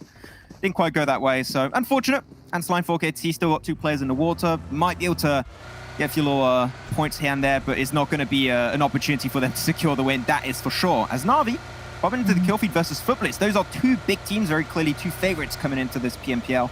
They're going to be clashing relatively early. We'll see if that's going to be causing any teams to maybe die out early. But I'm really happy to see we haven't had any team squad wipeouts this early on, except for Slime 4KT. Might count them out pretty early because of that shift. But because of the plane path and the phase 1 circle, I'm surprised that we had no teams die, so showing that they're very adaptable despite having a relatively hard early game phase to deal with. You're right. That meant that everybody that were, no matter where they went on ahead and landed. Yeah, well, okay, that nade coming on in. It looks like we're going to have to go ahead and pause that speaking because it looks like 2 teams at once. This radio tower. I mean, this radio tower is definitely good when it comes to trying to find out a bunch of spots around you, a good spotting location. But it looks like Futbolist, they're going to have 2 down as of right now. And Na'Vi, they only have 1. So as of right now, they have the numbers. It looks like they're going to start pushing aggressively, at least to flush out the other 2. But and then the rest of them, they're already on the other side of this mountain at this point. If anybody else gets involved, Futbolist is going to be completely out in the open, and they definitely don't have the numbers anymore, especially as the res coming through onto the last Na'Vi member. Yeah, there's still so much room also to the west of this fight, so whichever team does win this one could have just hold on to this position or can try and aim for a better spot depending on where phase 3 tends to go, because it's still really nice for a lot of these teams. No big need to shift for the time being. Futbolist, though, it's going to be mainly a battle of nades, try and chuck a few, but Lutz and Lovazin already being down. Soke being one of the top fraggers back in the PMGC League stage with the likes of also GUNZ of Konina Power. Really nice to see this player step up eventually, but Miku here, Span, he's trying to create that little bit of an off-angle situation on Soke. Gonna make that push happen, but no, Dixie's gonna be like, dibs, that's mine. Soke's gonna be going on down. Futbolist down to 1 player, and he's way further away of this fight in the fields behind the hay bale. Na'Vi, once again, shown that they're one of the most aggressive teams when it comes to playing in this lobby. And it looks like he might actually be protected a little bit because we can see a Destiny member up to that northern side inside of those invisible compound. Probably just shooting him off for right now. Yeah, we can see that they're trying to search, but they probably don't want to go searching too far inside of that field, especially so close to this zone pop. We'll see where this next one is going to favor, and if it's going to be around the majority of the people, or if we're going to see a bunch of movement once again. And it looks like we're going to see quite a lot of movement coming into this as this hard shifts down to the southern side. This is amazing for Fate clearly here, Span. They got such a good access to a little bit of a ridgeline high ground position to play for, and not only is that going to grant them information, but it's also pretty damn easy to defend because it's just fields all around that position. So I think that here, Fate, if they are proactive and they're actually very snappy on that circle shift, they could be in the strongest position so far. Destiny, though, taking that fight versus RICO Infinity, as Destiny already going to be having Mazzaro down, one of the top players for this roster, and in a position I would say very hard to get him back up on his 2 feet, and RICO Infinity continuously going to bombard them with that utility, with those nades to make sure that Destiny can't assist him. They're going to have to leave that position, but even then, they're not safe. They could have a few shots connecting from up above with the M4 spray. Khalid's trying to get a sneaky extra knock from a distance, but I think that the rest of Destiny should be safe, but pretty weird to be on such a wide spread. They tried to get information, but it did not go their way at the end. And looks like they just want to go on ahead and get out of there. So they only have 2 members left. They're not even inside zone, and they got to figure out a next rotation. Honestly, I wouldn't be surprised if they just go on ahead over to that western side and just make it all the way into the southern side of this zone, potentially. But meanwhile, it looks like just below them, right inside zone, Na'Vi, they were already in huge fight, and it looks like it's going to continue, but this time against 12-18, that team that already showed that they're in it to win it today after some amazing games. And oh, the push is actually coming through in 12-18. It looks like they actually don't want to fully commit to this. They're just backing off. CIS fight is going to be unfolding. What an angle from Zakonivor on the side of that building. Gets it right through the window, and 12-18 still up as a 3-man. TT Sucks did die pretty early into this game, but now Na'Vi, they're going to have to give a decent amount of respect the weight of their CIS homies, I would say. I mean, they're against each other, but they know each other pretty well. So they're still going to have to try and make sure that they do not overstep each other's boundary. But you can see on the minimap currently, Destiny are going for a pretty wide spread all around the west, because they read the phase 1 circle and the plane path really well. They know that is the path of least resistance. I love this play coming out from Noshi and Beast. Really, that's the only way that I really could see them going, especially as a two-man, especially the furthest point away from the zone. Really, you should try to go for those really wide rotations because you know that there's going to be less people towards that southern side. So I think that is a great option for them, especially now down to half their roster. And I mean, the fighting continues elsewhere. It looks like everybody kind of wants similar situations, similar spots. And unfortunately for GUNZ, it's just down to Hamadi. Let's see if he's going to be able to win this because Conqueror, it's also just down to one left. The next one bleeding out slowly here. But will Hamadi be able to go on ahead and win this out? I mean, I've been talking about how GUNZ, I'm used to them going on ahead and doing well. And there it is once again. It looks like Conqueror is going to be eliminated and Hamadi now is just going to have to play the rest as a solo, which is a very unfortunate situation. Nice play from Momodi. Actually stopped moving for a few to try and hide his footsteps and trying to give away misinformation to the remaining player and gets it done at the end. So that's going to be Conqueror indeed eliminated in this game in 15th position, right after Slime 4KT did eventually die in that river position. So very unfortunate run of events for them. And actually great for Momodi here, Span. He wins the fight. His position is dead center. Of course, he does not want to really show himself too much because he is as a one-man army. But very clearly, he could be a player that could try and play spoilers to a few of the other teams and maybe snatch away a few extra positioning points and kills along the way. We'll see how that's going to be working out, but still the CIS fight still unfolding onto the northern western side. They both need to try and move away, and Na'Vi, being on that high ground position, should be able to do that first. They should be in a way better position to pull off that kind of shift because they don't want to stay here for too long. That blue zone damage is going to start to tickle a little bit more than you might expect. Yeah, the situation here, though, is, I mean, 12-18, really, this is the direction that they want to go because otherwise they're going to be driving in through a huge field. Half of the zone is field. So, yeah, I'm not surprised. Just going on ahead and completely flying over Na'Vi. And it looks like he'll be able to take down one, and one is left. He knows about where they went on ahead and sent it into, right into the swamp. Will they be able to continue this? It looks like it's a 2v1, though. The rest of Na'Vi already went on ahead and made a move on. Yeah, Marmalade in a really good angle actually was Tuliko. If they play around themselves properly, that should be good. Consider from a distance, trying to give some information still. Meku from down below could try and play with some utility if possible, but he's going to go for the first aid now. Marmalade, got to be careful how you play around this one. You're getting surrounded by Na'Vi players. The Blue Zone's currently going to be on your feet, and that is going to be set, match, and done for 12-18 as they get eliminated in 14th position. 6 kills to the name of Na'Vi. They are starting this Erangel game off the right foot. But we can see Panda now right in front of them. They are already going to have a little bit of a difficult situation trying to get in because SUDOR was already in front, but it looks like there's another team in front of them. The last player for Futbolist also now coming down. And we already talked about it. Basically, half of this next zone, well, a little bit less than half, is a very much field. So there's only a few locations for teams to really play out of. So I'm expecting to see at least a few more fights before this next zone closes. And right as we talked about, it looks like Destiny is also going to be eliminated. Panda, yeah, there we go. Starting that fight against SUDOR. They're the ones that's holding this position here at this Wizard Tower on this western side. Yeah, they're going to be the kind of 99 Mafia boss of the West. They're making sure no teams can enter it. Panda's going to be on their radar, especially Na'Vi as they try to enter through the southwest.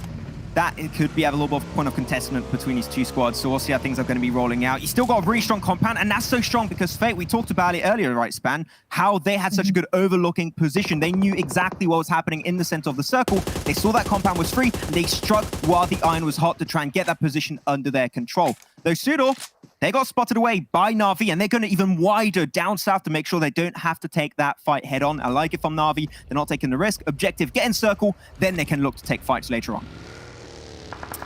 Honestly, though, just going on ahead and continuing making that rotation, they're really in territory where they have no idea what's happening here. They weren't able to go on ahead and scout anywhere inside of here. I think that's why they went on ahead, paused up on top of that hill for a few seconds before now trying to continue on. But it looks like they're actually kind of being separated at this point. Meku, he's just completely leaving the other two on that southern side. And it looks like the solo was found. Hamadi isn't going to be able to find one before he's taken down. So GUNZ will be eliminated. I was kind of worried about that. I was like, Fate could potentially have one or two of their members be taken down if GUNZ isn't sniffed out. Yeah, I think Amodi actually ran around a little bit and made some audio cues that did alert the rest of Fate, so that will cause GUNZ to get eliminated in 12. Still a few kills that they got on Conqueror, so it's not going to be that bad of a performance, but they need to try and get some positioning points to be more comfy in the rankings. Big circle shift this time around, going to go entirely up north to the eastern side. Great for the likes of NASR Esports. They won't have to move too much. If they can take more control, that'll be big, but there's not many compounds, so it might be a little bit harder here, Span, to take more control in that kind of circle finish because of the lack of buildings to play around. There's very few ridges, very few dips now on this southern side of this zone. So really all the teams that are going to be filling into the south, they're going to be in a ton of fighting. Maybe only 2-3 teams can really fit in there peacefully. And otherwise, I mean, Konina Power, they have the only compound left inside of this on the northern side. We can see what they're going to be able to do here. But it looks like another building, a big fight happening. SUDOR Esports, they decided to start just clearing, and that is going to be the end for some of these members from WoW. I still think that there's a few still left. Yeah, they ended up having a big split to the compound down to the southern side. So SUDOR, they're at least going to be able to pick up one, and that will hopefully launch them a little bit further inside this zone as long as the people in front of them are a little bit distracted. Oh, I got the impression someone summoned a demon. This circle is forcing so many teams to get close to each other in the southern side. Gonna have to force their way forward. NASR straight away get the information, get the Q, and Na'Vi, they're thinking, especially Matic is just going to be running all around the place and giving so much time for NASR to clap right back.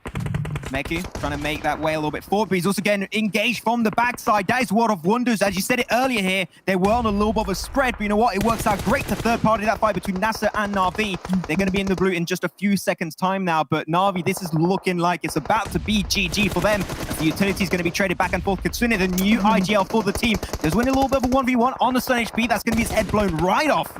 But Na'Vi still holding on by a thread span in this game.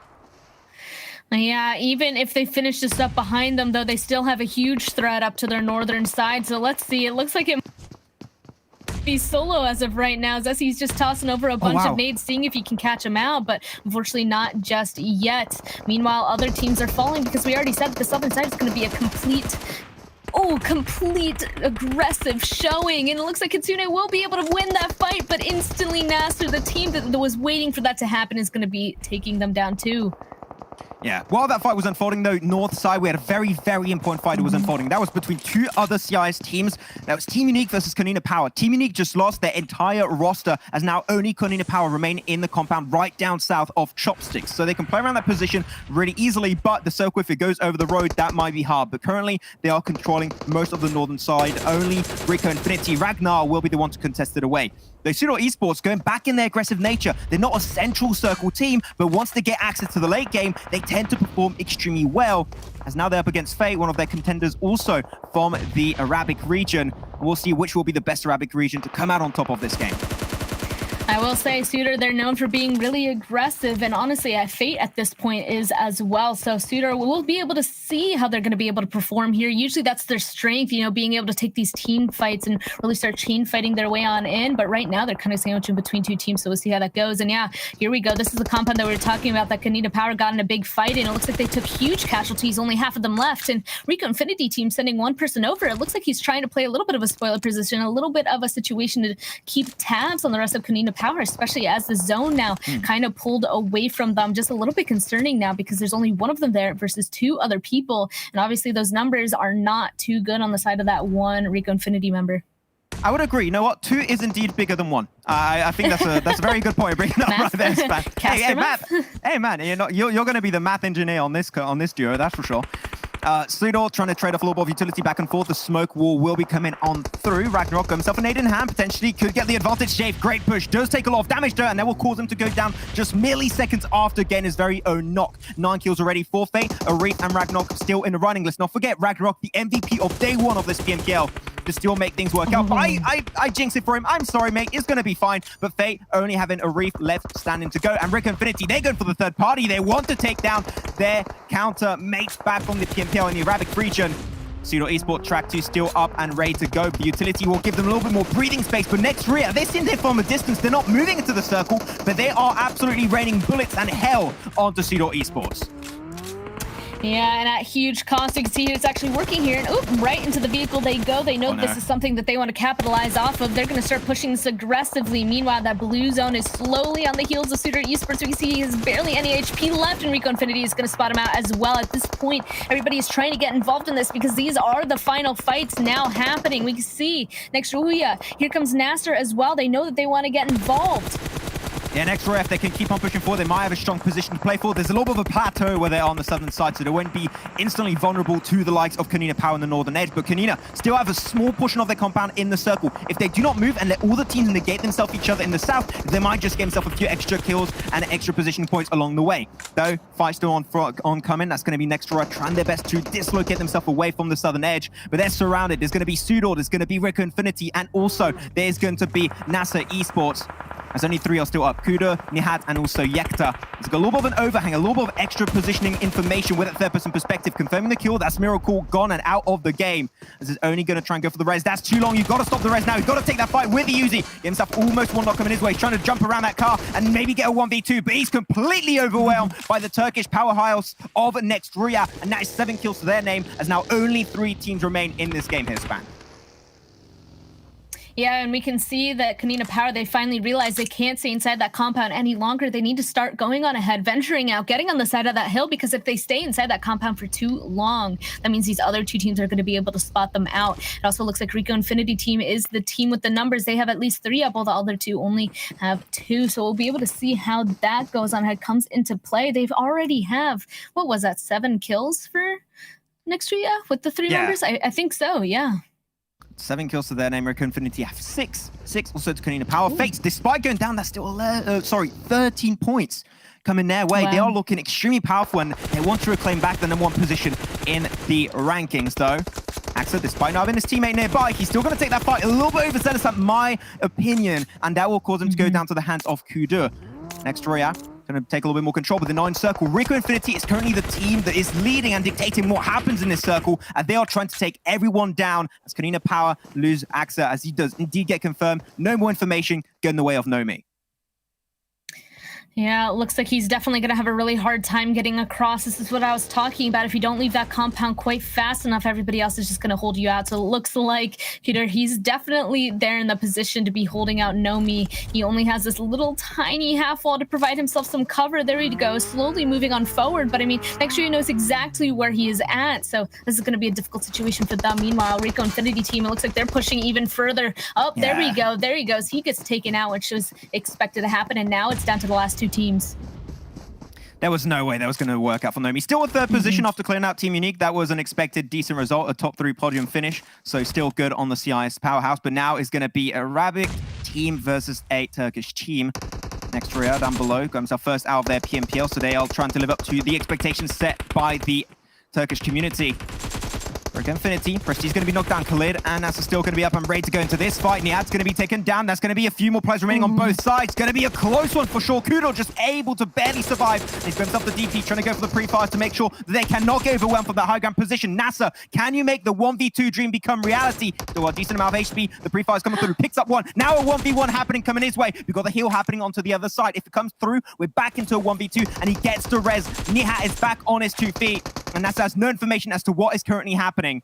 This thing are going to be slowing down a little bit, and now that's going to be the push through. The smoke doesn't have too much information, but he's 15% HP, 1 bullet or 2, and that is going to be GG while play as he gets completely surrounded by next Rüya's composition, and RICO Infinity will take the L and will go out in 2nd position.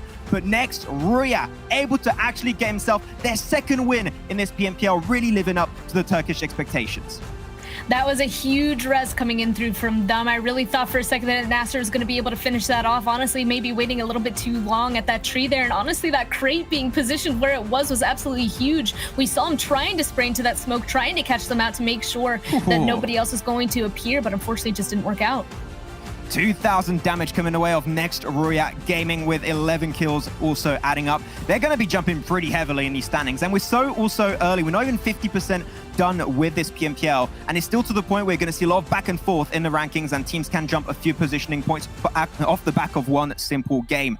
Though next Rüya, I'm not going to lie here, Span, I was a little bit skeptical for some time because they seem to be a little bit slow to move away from the south, and I thought they were going to get overwhelmed by the amount of teams they were dealing with. But the fact that they had that little overhang and that 3rd-person perspective giving them so much valuable information, they could eliminate all of those teams and actually get one strong position right off the back of that. I was a little bit scared, but they played off the back of that extremely well in my eyes. Yeah, RICO Infinity team was also just looking extremely strong. And I also thought that the teams up on the north were going to be able to survive the longest because they weren't in that complete mess of teams down on the southern side. But then the nightmare happened. Everybody just ended up going on ahead and holding them out. So it just didn't end up working out for those teams on the north. And next year, they were able to go on ahead, pull it off. They knew who they needed to focus on, and that was Konina Power up there inside that compound. Yeah, it was a nice try. Of course, Team Unique, if they were the team to actually win that fight, they could have been in third position, but unfortunately it didn't quite work out that way. Well, that's going to be it for our, what is that? That's now fourth game. There you go. My math a little bit slow, but that's 4 games already in the books for today. We're going to head on over to Miramar later on, but before that, we've got to have a little bit of a detour over to the boys on the desk. So I'm sure they got a lot to say about this game.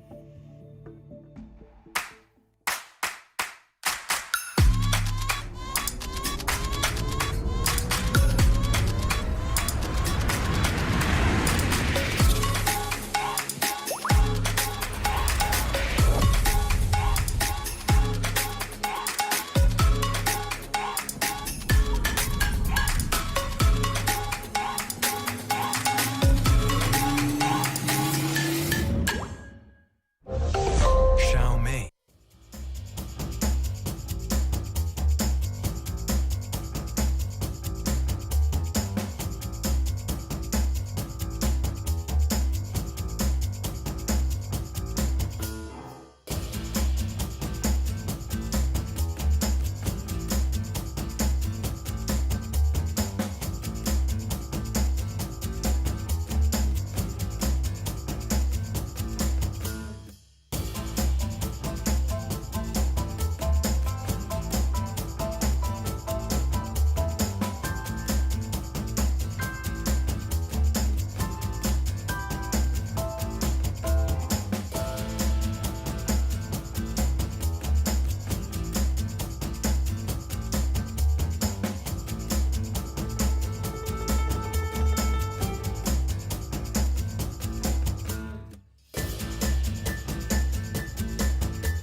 You probably expected some sort of madness, but we had normal, amazing commentators this time around, and we have an amazing event ahead of us. And this event wouldn't be possible without our fantastic sponsor in Xiaomi. What they're able to deliver here for us is something where you guys can enjoy a super fast and lag-free PUBG Mobile experience on Xiaomi's powerful Redmi Note 5G. So if you're in need of a phone to play your PUBG Mobile action and dominate the server like no other, make sure you get your hands on that. Froz has been trying to get his hands on that. They've already moved it further away. You haven't actually touched this though. Do you want to go touch it quickly?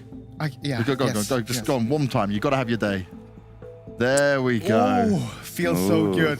For everyone at home, the reason Froz has to keep touching this is because he is going to be taking one of these phones. He's getting an upgrade, you know, making sure his experience is a lot better on this. But the experience we got to see here on Erangel was a very different one. Again, we're starting to see the changes happen. This is actually still a lot more open than what I would have considered it to be at the beginning of today. 100%, and we're seeing so many changes from so many teams, like trying to adapt a little bit here and there, but they're not making the big moves, and that's what I actually like about this.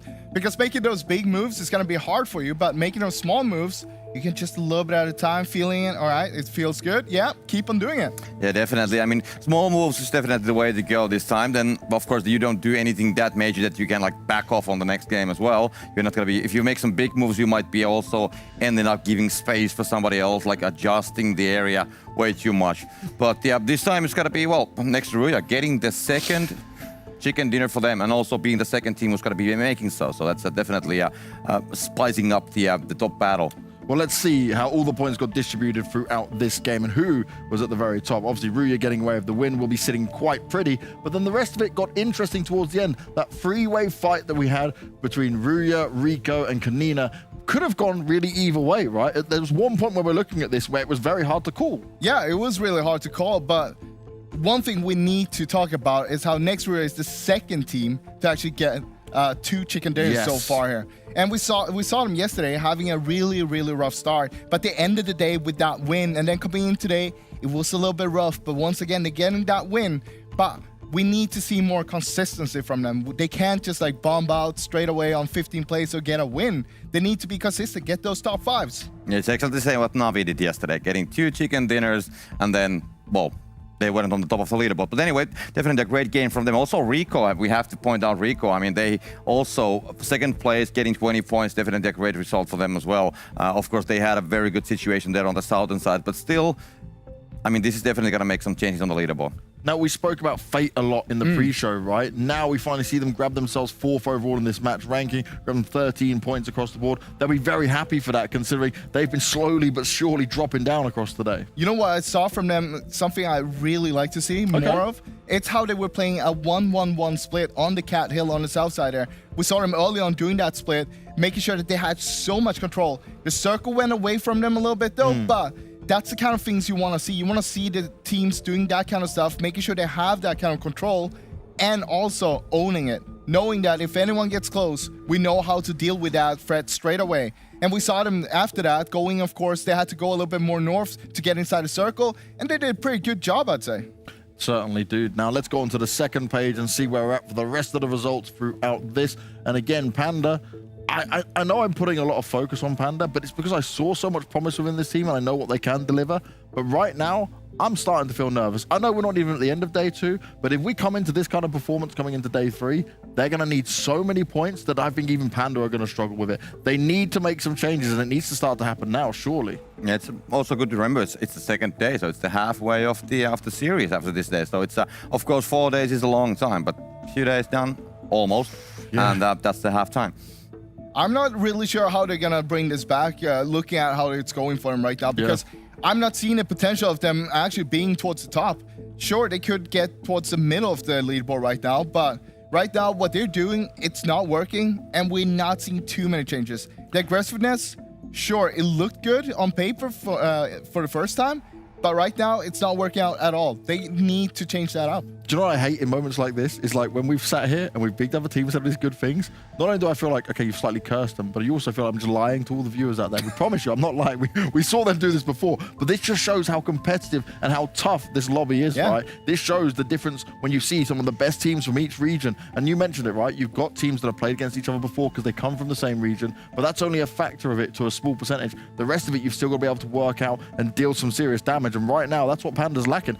You mentioned, right, Kato getting moved out, changing players up, trying to swap it around a bit. I don't think that's just the solution now. It has to be a game plan style, surely. I mean, for the first day, it looked like they were not aggressive enough. They were a little bit afraid of taking the fights. And then today, it's completely different. They're trying to take the fight straight away. Circle 1, Circle 2.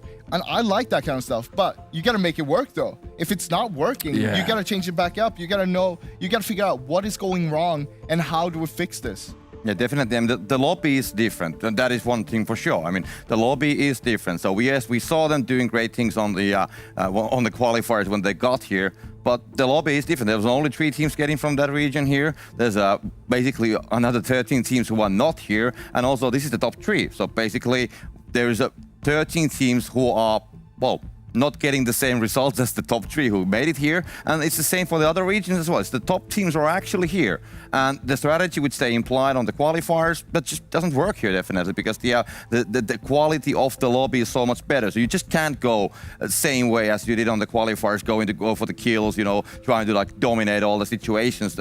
There's so much raw skill on this lobby. You just can't do it.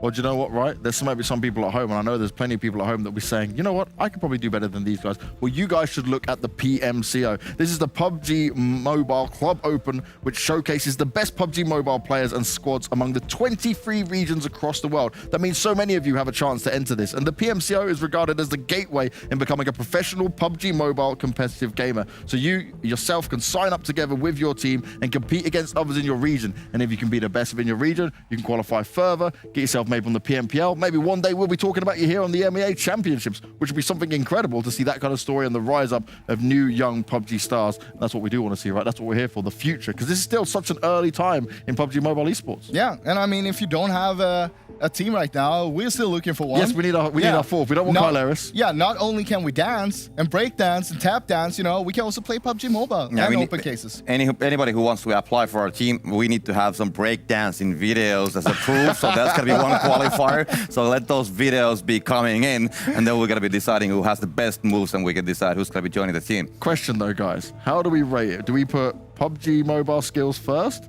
then breakdancing, then tap dancing? Or do we do breakdancing, tap dancing, PUBG Mobile skills? Can we carry them enough? You kind of need to have like the synergy in the team going, right? So I think that the tap and breakdancing is gonna trump the PUBG Mobile skills right now. Okay, so you guys heard it at home. Tweet at us, drop us a message on Instagram, whatever you want to do. And all you got to do is send us this breakdancing video or tap dancing video. We'll rate that, and then we'll look at your PUBG Mobile skills because we'll be able to figure out the rest. We're analysts at the end of the day, right? We know what's going on. But we do want to know what's coming on next as well. We're getting our second dose of Miramar coming on forward, right? And one thing it looks at when it comes to Miramar, this is where I do look to Pandas. We were just touching on before we spoke about the PMCO, is that Panda did find a lot of success. They looked very confident on a map like Miramar before, but it's not been happening in here, and that's been an issue for me. I would love to be the game that gives them this boost, this gives them this chance to make their magic happen.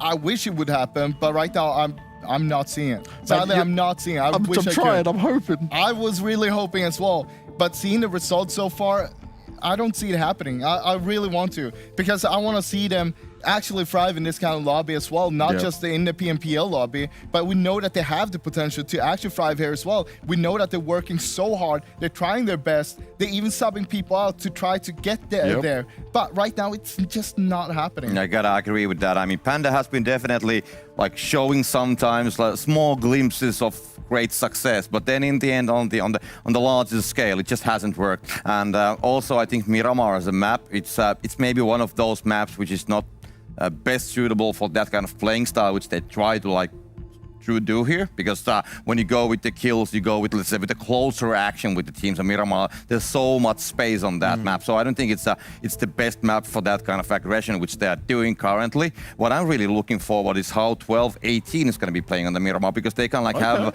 not completely the same situation, but as we have been speaking, like playing on the edges, you know, keeping like small distance to the enemies, but not like super long distances. So also Miramar is one map that I want to see how now, after we have seen the early aggression yesterday on the matches and how they did Miramar, how they will be doing today. Can they still do the same strategy here? And when we're looking at, right, we're talking about the consistency of teams and what these numbers of people be able to put up. You say like the top 5 a lot, right, coming into it. Right now, I go to 12-18, they're the obvious ones of being within that top 5 as the most in the other team. Who's the closest around towards them, if you can have a quick look at that? I mean, look at it, I think it's Conqueror. Conqueror. Yeah, there have been a lot of top 5, but what they're lacking right now is they're not having enough kills. They're not having enough kills with those top 5s, and they're not having those wins with the top heavy kills, as you're saying. And that is what's dragging them down a little bit. But they have the potential, so it's all about time. Soon enough, it will happen. Soon enough, it will happen. Do you know what will happen next? We're going to take a look at the overall rankings. We haven't looked at them today. I'm excited to see exactly what numbers we're going to have up here so far. 12-18, we expected them to be right up there. Na'Vi have also stepped it up to a degree. They've not been getting big wins, right? But they've had a few good placement points in there. The kills are coming along as well. Fate still holding on, still in that top 3 position. Konina jumping right up. And look at NASR, 16th at the beginning of today. Yeah. What?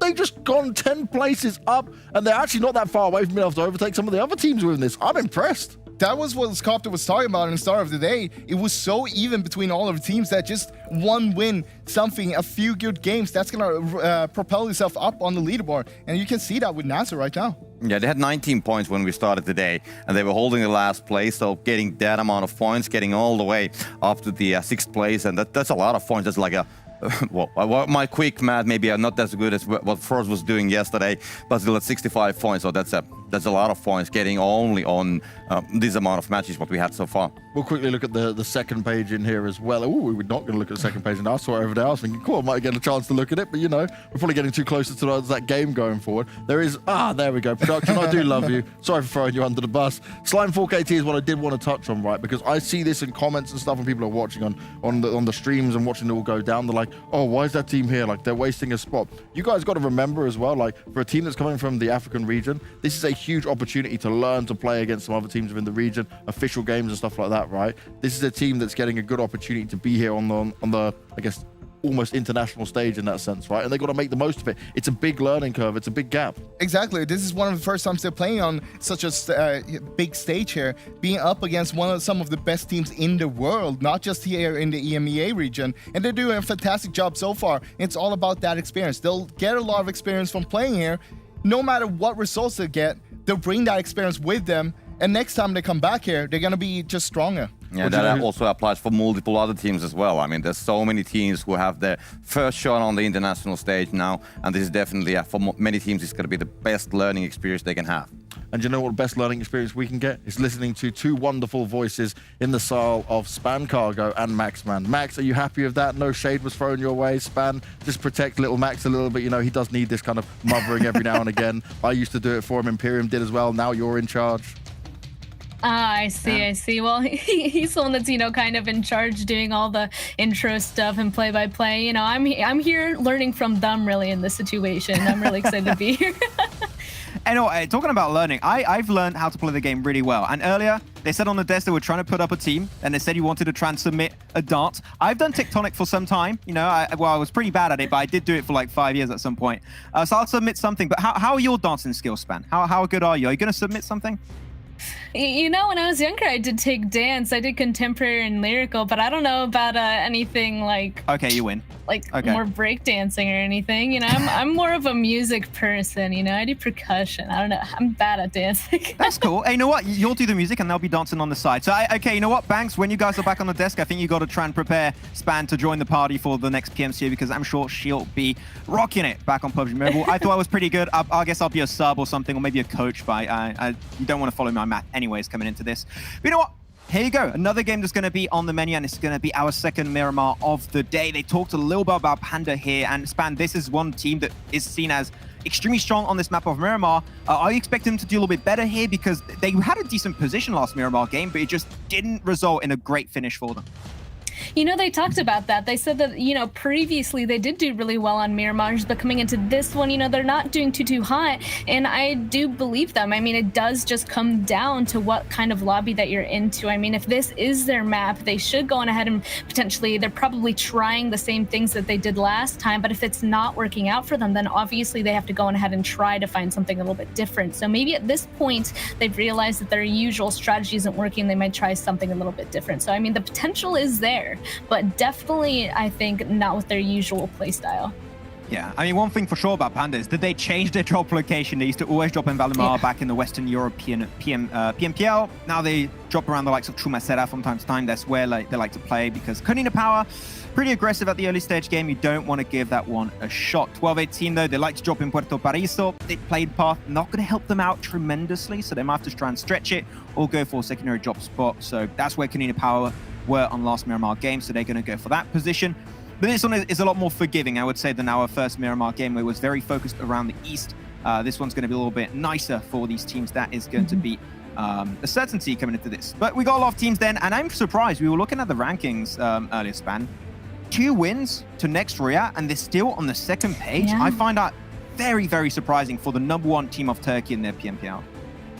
Yeah, and I'm even trying to look at it where they're really lacking in terms of kill points or you know, placement points. And for me, they're very similar. Both of them are seriously the same number. So clearly they're just lacking in both overall. So it's not in terms of, oh, they can definitely go on ahead and get that placement, but they really have to go on ahead and start getting both. So they have those 2 wins, but it's just going to come down to consistency as well. They have the 2 wins, but they got to continue to at least go on ahead and start ending up in those top spots as well. Yeah. So, okay. Oh, well, you know what? Going to have a little bit of action. I was going to make an anime reference. You are safe for now, okay?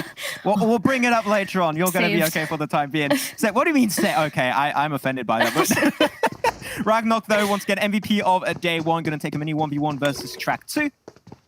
Pick up a few little mollies. Got himself a Uzi, of course, in that kind of close quarter combat and in a 1-on-1. That is going to be the great weapon to have. Track 2's got SKS.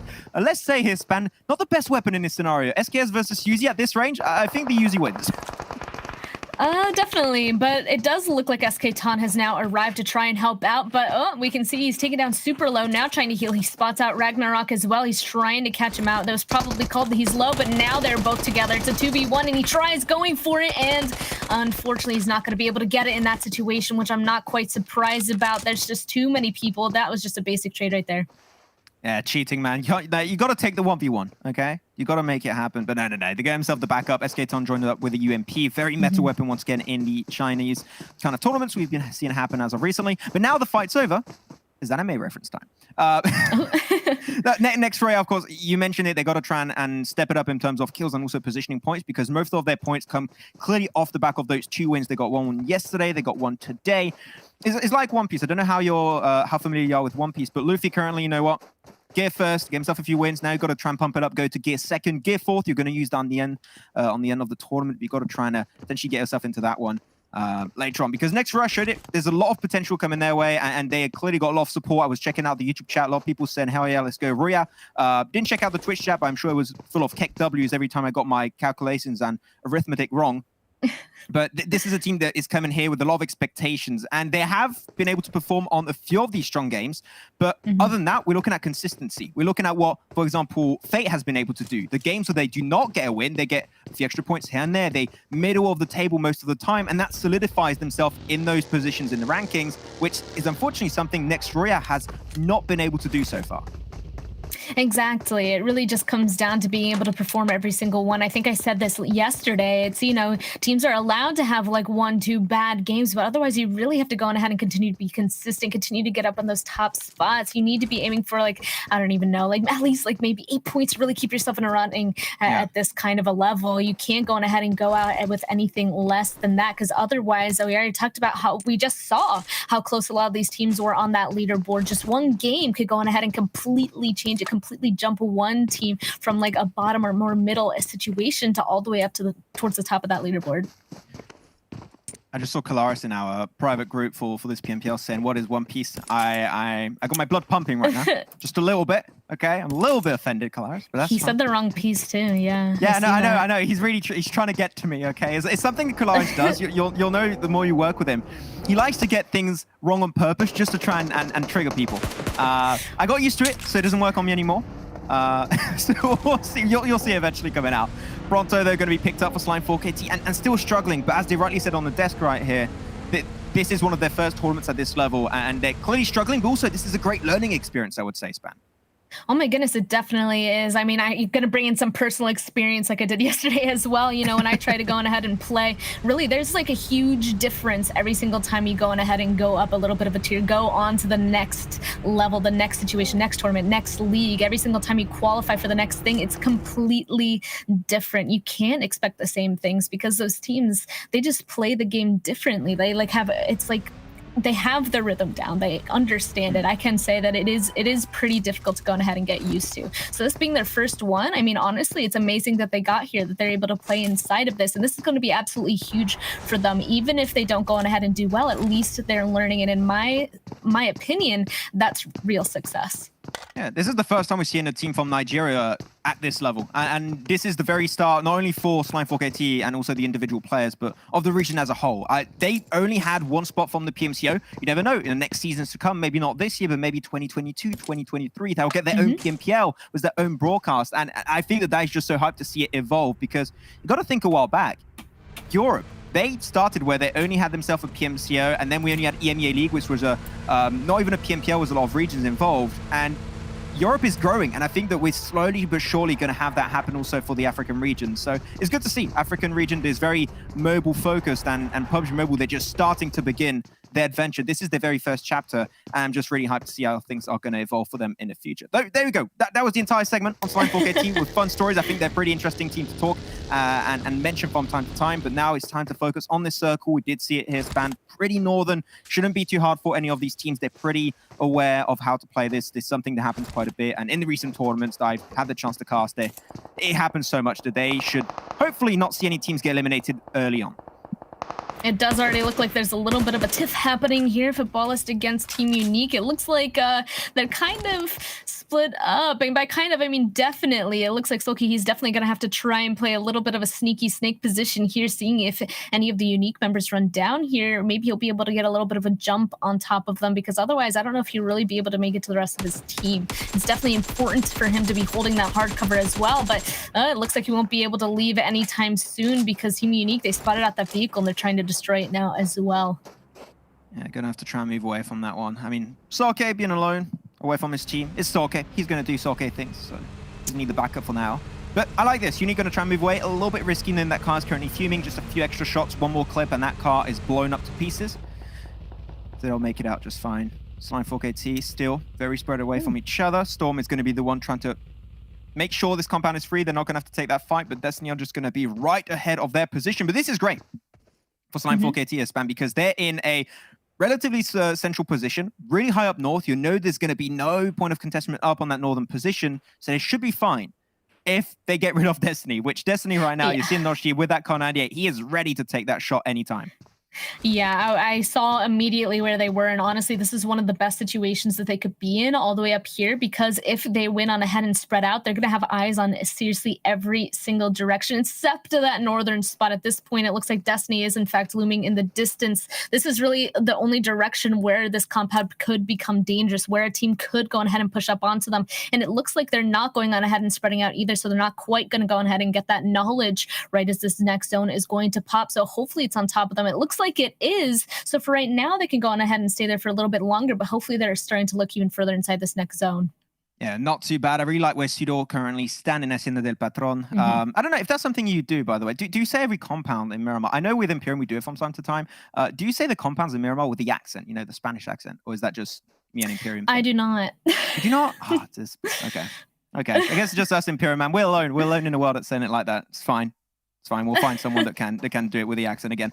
But yeah, Hacienda del Patron is going to be an interesting one for SUDOR because it is a little bit harder to breach that position, especially if you got to play on the rooftops. It's pretty well defended on those roofs, so you can gather that information with a third-person perspective pretty easily. So what is also going to be easy was that shot from Mazzaro. Instantly get himself the knock onto Storm from Slime 4KT, and they're going to collapse instantly because Destiny are a bloodthirsty team here, Span. They were already pushing. Seriously, look at that. All the way on the northern side already. They were ready for this. They were waiting for this team to go on ahead and move out of here so that they could strike. And so far, it's doing them really well. Honestly, Slime, they're now stuck. They're in this little compound. They're stuck for the rest of this time. And that Molotov completely, that was beautiful. He's instantly going to be taken down too. So at this point up, it looks like there's only one left. He is more on that southern side, but he's so out in the open down there. I wouldn't be surprised if Destiny spots him out soon. But at what point do they stop chasing? Yeah, such a good molly to get rid of EMEA in that bird's nest. Like that, he's not going to be able to grant that any more information for his team. Well, for his teammate now is only going to be Andrew as he's trying to run away. Without a car, this is going to be a real tricky one to pull off. I'm pretty doubtful, but it seems like Destiny are not too aware as way as right now. But compared to, for example, Sanhok, Erangel, Andrea's a one-man team. You can't snake it. I mean, you got rattlesnakes, but they're pretty damn visible. So I'm not feeling too confident with him being able to snatch extra positioning points. We still have 16 teams in this lobby, so he has to survive for a really, and I mean a really long time if he wants to transfer any positioning points his way. Yeah, honestly, at this point, I mean, we can see that he found himself a little bit of a hidey place to be as of right now, but even still might not be safe enough. If any situation, it would probably be good to send into water treatment or even the gas station below because people don't usually go there. And also, I mean, it looks, we complimented SUDOR's spot before in Hacienda del Patron, and it looks like another team tried to take it for them, but instantly shutting that down, and will be able to pick up 2 kills for themselves so far.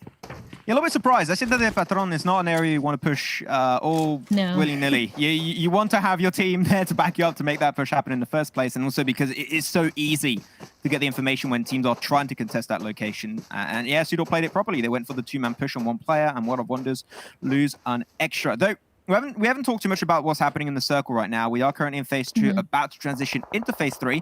And this is another strong rotation of Konina Power, very similar to what we saw in last game on Erangel, where they just rotate where they know there's going to be very little resistance to enter the circle. They read the circle and the plane path really well, so they go straight up north, right down south of the mountain next to Oasis. I mean, Matic, hey, if that shot connected, I would have been genuinely surprised, but that's a little bit of a... You're pushing it, mate. But good attempt. You know, I was going to say maybe he has the ammo to go on ahead and do so, so why not? And it looks like they are going to be able to get away, though. There is one member that kind of got left behind. He's all the way over there inside of Cubs as of right now, so he's going to have a little bit to catch up. And now they're coming behind Destiny, so that might be a really difficult situation for them, so have to keep an eye on that. And again, the next zone's going to go, and oh my goodness, it looks like, I mean, Konina Power might just want to go ahead and turn right back around. I love this position. Also, Conqueror, this is something that I criticized him so much back in the Western European PMPL. They would stand Picardo for too long, delay rotations, and they would gain strong spots on the mountain when the circle went that way to other teams. This time, I think that they learned from those past mistakes and they actually went for the high ground position right down south of San Martin extremely early on, so that scouting is going to be good. But now teams see how valuable this spot of Conqueror currently is, and Futbolist especially are already going for the push. They drop in San Martin initially. They know something is going on down south. They're going to try and go for the initiation. But for the teams that are currently high up north, there's going to be a lot of teams trying to roam down south, and that could cause now a few teams to lose their life relatively early. This is where things are starting to get really spicy and heated up in this game. We already saw it. Everybody instantly grabbed their vehicles and started driving down here. That's exactly what usually happens when a zone hard shifts, because everybody knows, hey, the complete opposite side of this hard shifted zone should have barely anybody inside of it, and we want to go ahead and take advantage of that. We need to be the first people in there so we have a spot, so then we can start figuring out where people are in the zone again, because they basically have to start over when a hard shift happens. They're no longer inside the territory that they're used to, and they have to go on ahead and send it inside to try and figure it out once again. So at this point, it does look like everybody is in fact sending it kind of settled down for now, but that also causes a lot of people to run into each other, and not everybody is inside just yet. So I'm pretty sure we're going to see some of that start popping off. I'm sure we're going to see things pop off a little bit more, though I'm disappointed with the Observer crew. They keep showing me the McLaren, okay? They don't have to keep shoving it in my face that I haven't got it in my pools. I get it, okay? I happened in a PMPL. It's happening now again. I'm extremely unlucky. But I tried, and no McLaren for me, unfortunately, even though it looks extremely good, and I want that vehicle in my life. But I have a few little crossovers later on down the line, so I'll try my luck once again, and I won't get anything as always. I'm pretty much used to that. Okay, I'm a little bit salty there, Span. You know what? I'm sorry. I got a little bit off topic, but it's something I hold very heavily in my heart.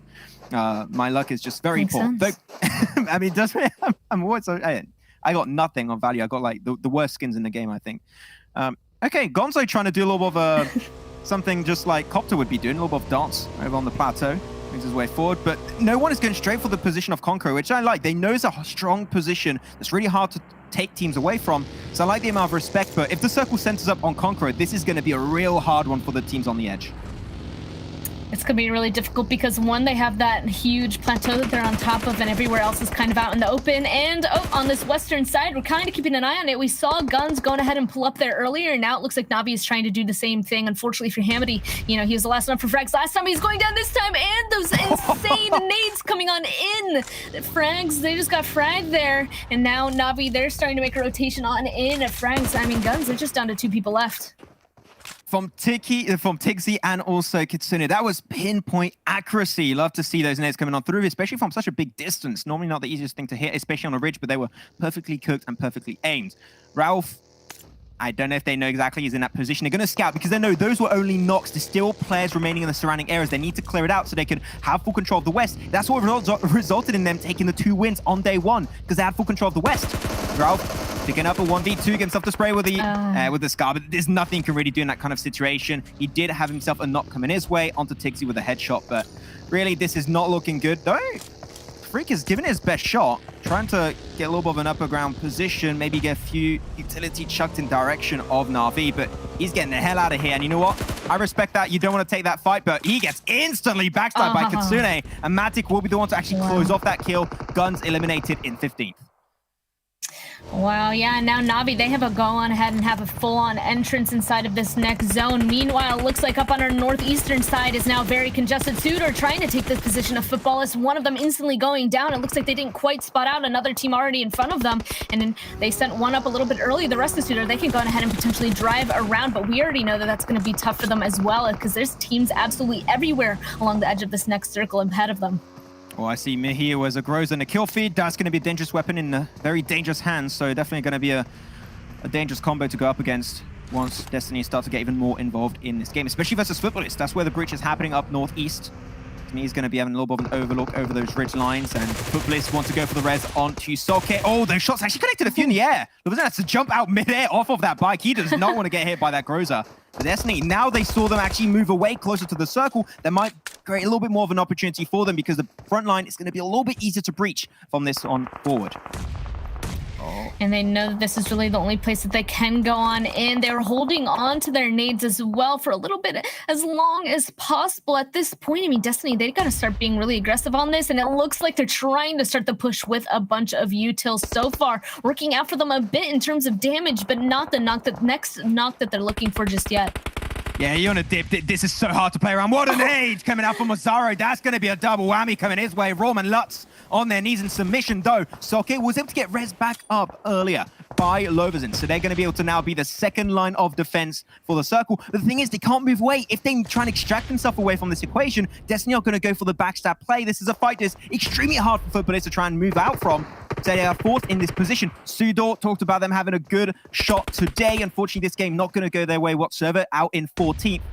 13 teams remain. What an hate. Oh, these nades are just so on point here. I'm loving it. Wow.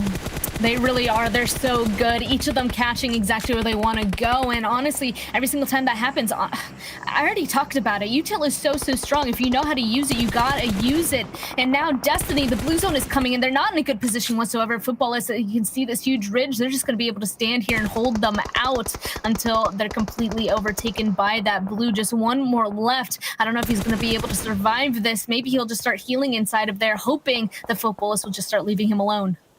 Very unfortunate smoke road. A lot of patches going to be left uncovered, and because of that, Futbolist could strike while they had the opportunity to do so. And Destiny down to 2 is going to be Mihi and Beast, not too close to each other, especially going to have me. There's going to be a little bit further back into the blue. Futbolist trying their best to now put their focus into the circle, but it's so hard. Conqueror from up above. Socket trying his best to dance a little bit like Frost did over on the desk, but that's not going to be paying any kind of dividends this time around as Futbolist lose another player. Socket is going to be flushed out instantaneously, so will Rorm, and I think we're looking at the end of all the teams that were trying to rotate late from the north, because that is the hardest shift for them in this circle. Everything is so out in the open as well. Like Conqueror, they can see just everything over here unless they get those ridges closer inside. Well, say again? They're super spread. I'm really enjoying it. It's super confident coming out from Conqueror, and Reeves dead center too. That facilitates potentially later shifts coming their way if they play around it properly. Yeah, they have a huge split here. They're really in it to try and be controlling this entire zone, this entire situation. So spread out, they're going to get so much information. Hopefully third party every single fight that they set eyes on. So they could go on ahead and go away with this super big. They just got to go ahead and be careful that they know when to condense, right when it gets too small or a little bit too dangerous for each of their members. Unlike in what NASR trying to do onto the east, they're trying to take away the likes of World of Wonders, Team Unique, Fate Esports also. So they're going to be the one trying to be the Futbolist 2.0 of the south this time around. Na'Vi also trying to do something similar, but this time over to the west versus Panda. What a nade, what an off angle coming out from Tixi. He's just clearing out the entirety of Panda almost. That's a double. And Na'Vi going to send Tixi and Meku forward to try and confirm those kills while they have the opportunity. They don't want to allow those reses to come on through, and they also want to get nade range. That's why they're pushing so aggressively. But Na'Vi, got to be careful. Don't bite down more than you can actually chew. You're taking down 2 fights at the same time. You've got to play together a lot more, because that might spread your potential attacks a little bit too thinly. Yeah, and here we go. Looks like Panda is going to start pulling up. Unfortunately, looks like they chose the wrong direction, kind of up more to that northern side. This other team could go on ahead and start setting eyes on them as well, which is obviously not what they want in this situation. So Smoke's still out, trying to provide that cover. Oh, there we go. Looks like Lynn has spotted them out, so now they realize the situation that they're in. And next Rüya, they're able to catch one of the Na'Vi members. He was the one that was holding out Panda at that rock. That could completely change this. Yeah, a little bit too far apparently coming out from Meku. He's going to regret that decision later on down the line. Panda trying to full send it. They're just at this point in time here, Span, they're very clearly trying to just weather the storm. They know they're in a horrible position. It's just survival of the fittest. See how long they can remain in this game, or if they can get a squad wipeout. But I'm not very confident in their possibility of doing so, because this is such a horrendous position to be in. You're surrounded by 2 4-man crews, 2 top teams in their respective region, and this is going to be a scary sight to behold. They're still not going to be moving, but the next circle might just seal their fate in stone. Oh my goodness. Take a look at that zone once again. Hard shifting up to that northeastern side. Looks like everybody really is just going to have to commit to these fights down here. I mean, right when the next zone is super difficult, Matic. You know that you just... Oh, Matic, there you go. That's going to be the push. Gets the double actually right on top of it. Matic, you must be kidding me. With Kitsune to back him up. That is Panda already out of the game. In 8 and 17s now remain. That was a push to seem a little bit overzealous, but it worked out amazingly well at that moment. That was nuts. I mean, that's exactly what they needed to do. Clear that out. They knew that they needed to get those kills before moving into this next zone, because it looks like it's going to be a difficult one. So many teams now in front of them. And also next Rüya, it looks like they're also taking their time. So will they run into them is the next question. This next zone, we can see it's completely open in the middle. So everybody's going to be filling in on these edges. Yeah, They're going to use the cast to jump on over to not take any kind of full damage and facilitate that rotation. They'll make it over. NASR, they've been on this bridge for the longest time span, and they've been able to clear out the most of the teams that were happening to try and push onto the east. I'm thinking back on World of Wonders. They were in a very similar position, and also RICO Infinity. They got rid of that. It facilitates that transition. But now Fate, they're going to be in the same position that NASR were just minutes ago, and I am very doubtful at the capabilities of NASR to move away, because having the low ground in those kind of fights is extremely hard to play around. Kitsune, a little bit overzealous on that position for Na'Vi, will instantly get knocked down, but Conqueror, for the very first time in this game span, are getting contested as two players get knocked down on their knees. Oh my goodness, it's not looking good for them, especially here comes Na'Vi, here comes everybody else. It looks like now they're being completely pinched by everybody around them. But he did actually so well, and they're just instantly going to be collapsing on the entirety of Conqueror. Tixie onto the forefront, going to try and maybe create an even more of an opportunity in this dip, and that is Conqueror out of the game, despite being in that position for the longest time. And not only is that Conqueror out, that is Na'Vi now on 11 kills, double digits. This is the Na'Vi we saw in the two first games of yesterday. It looks like they knew when to condense, but not in the best situation possible. So many teams around them were able to just get different angles on the nowhere was safe, and now everybody else has those better positions to start taking these next fights. Na'Vi, they're in it. They're serious here. They're in it to fight. Fate down to their southern side. Next Rüya up to their north. Let's see if they're going to be able to play this bull instead of Conqueror, if they'll be successful in this situation. They're just on the inside of this next zone.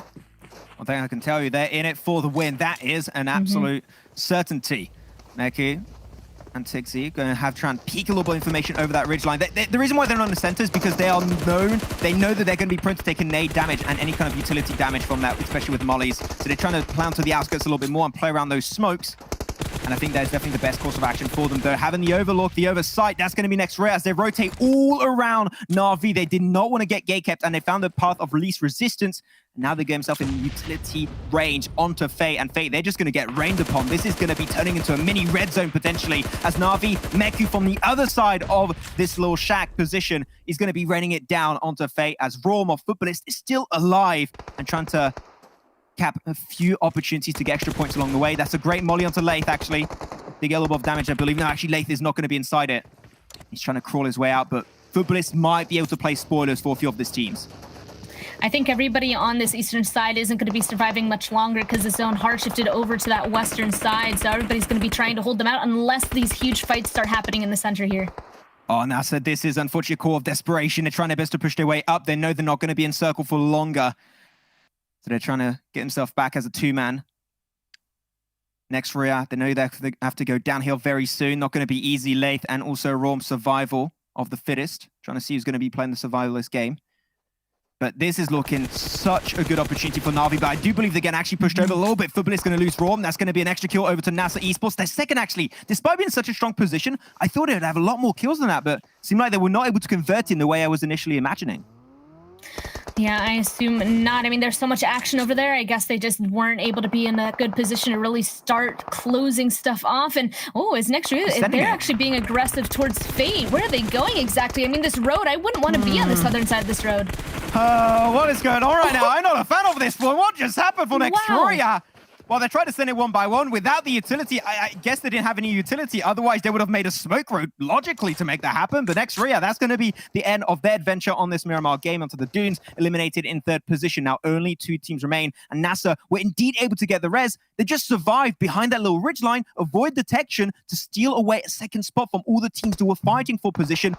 But that spread here span is amazing for Na'Vi to take control of this circle.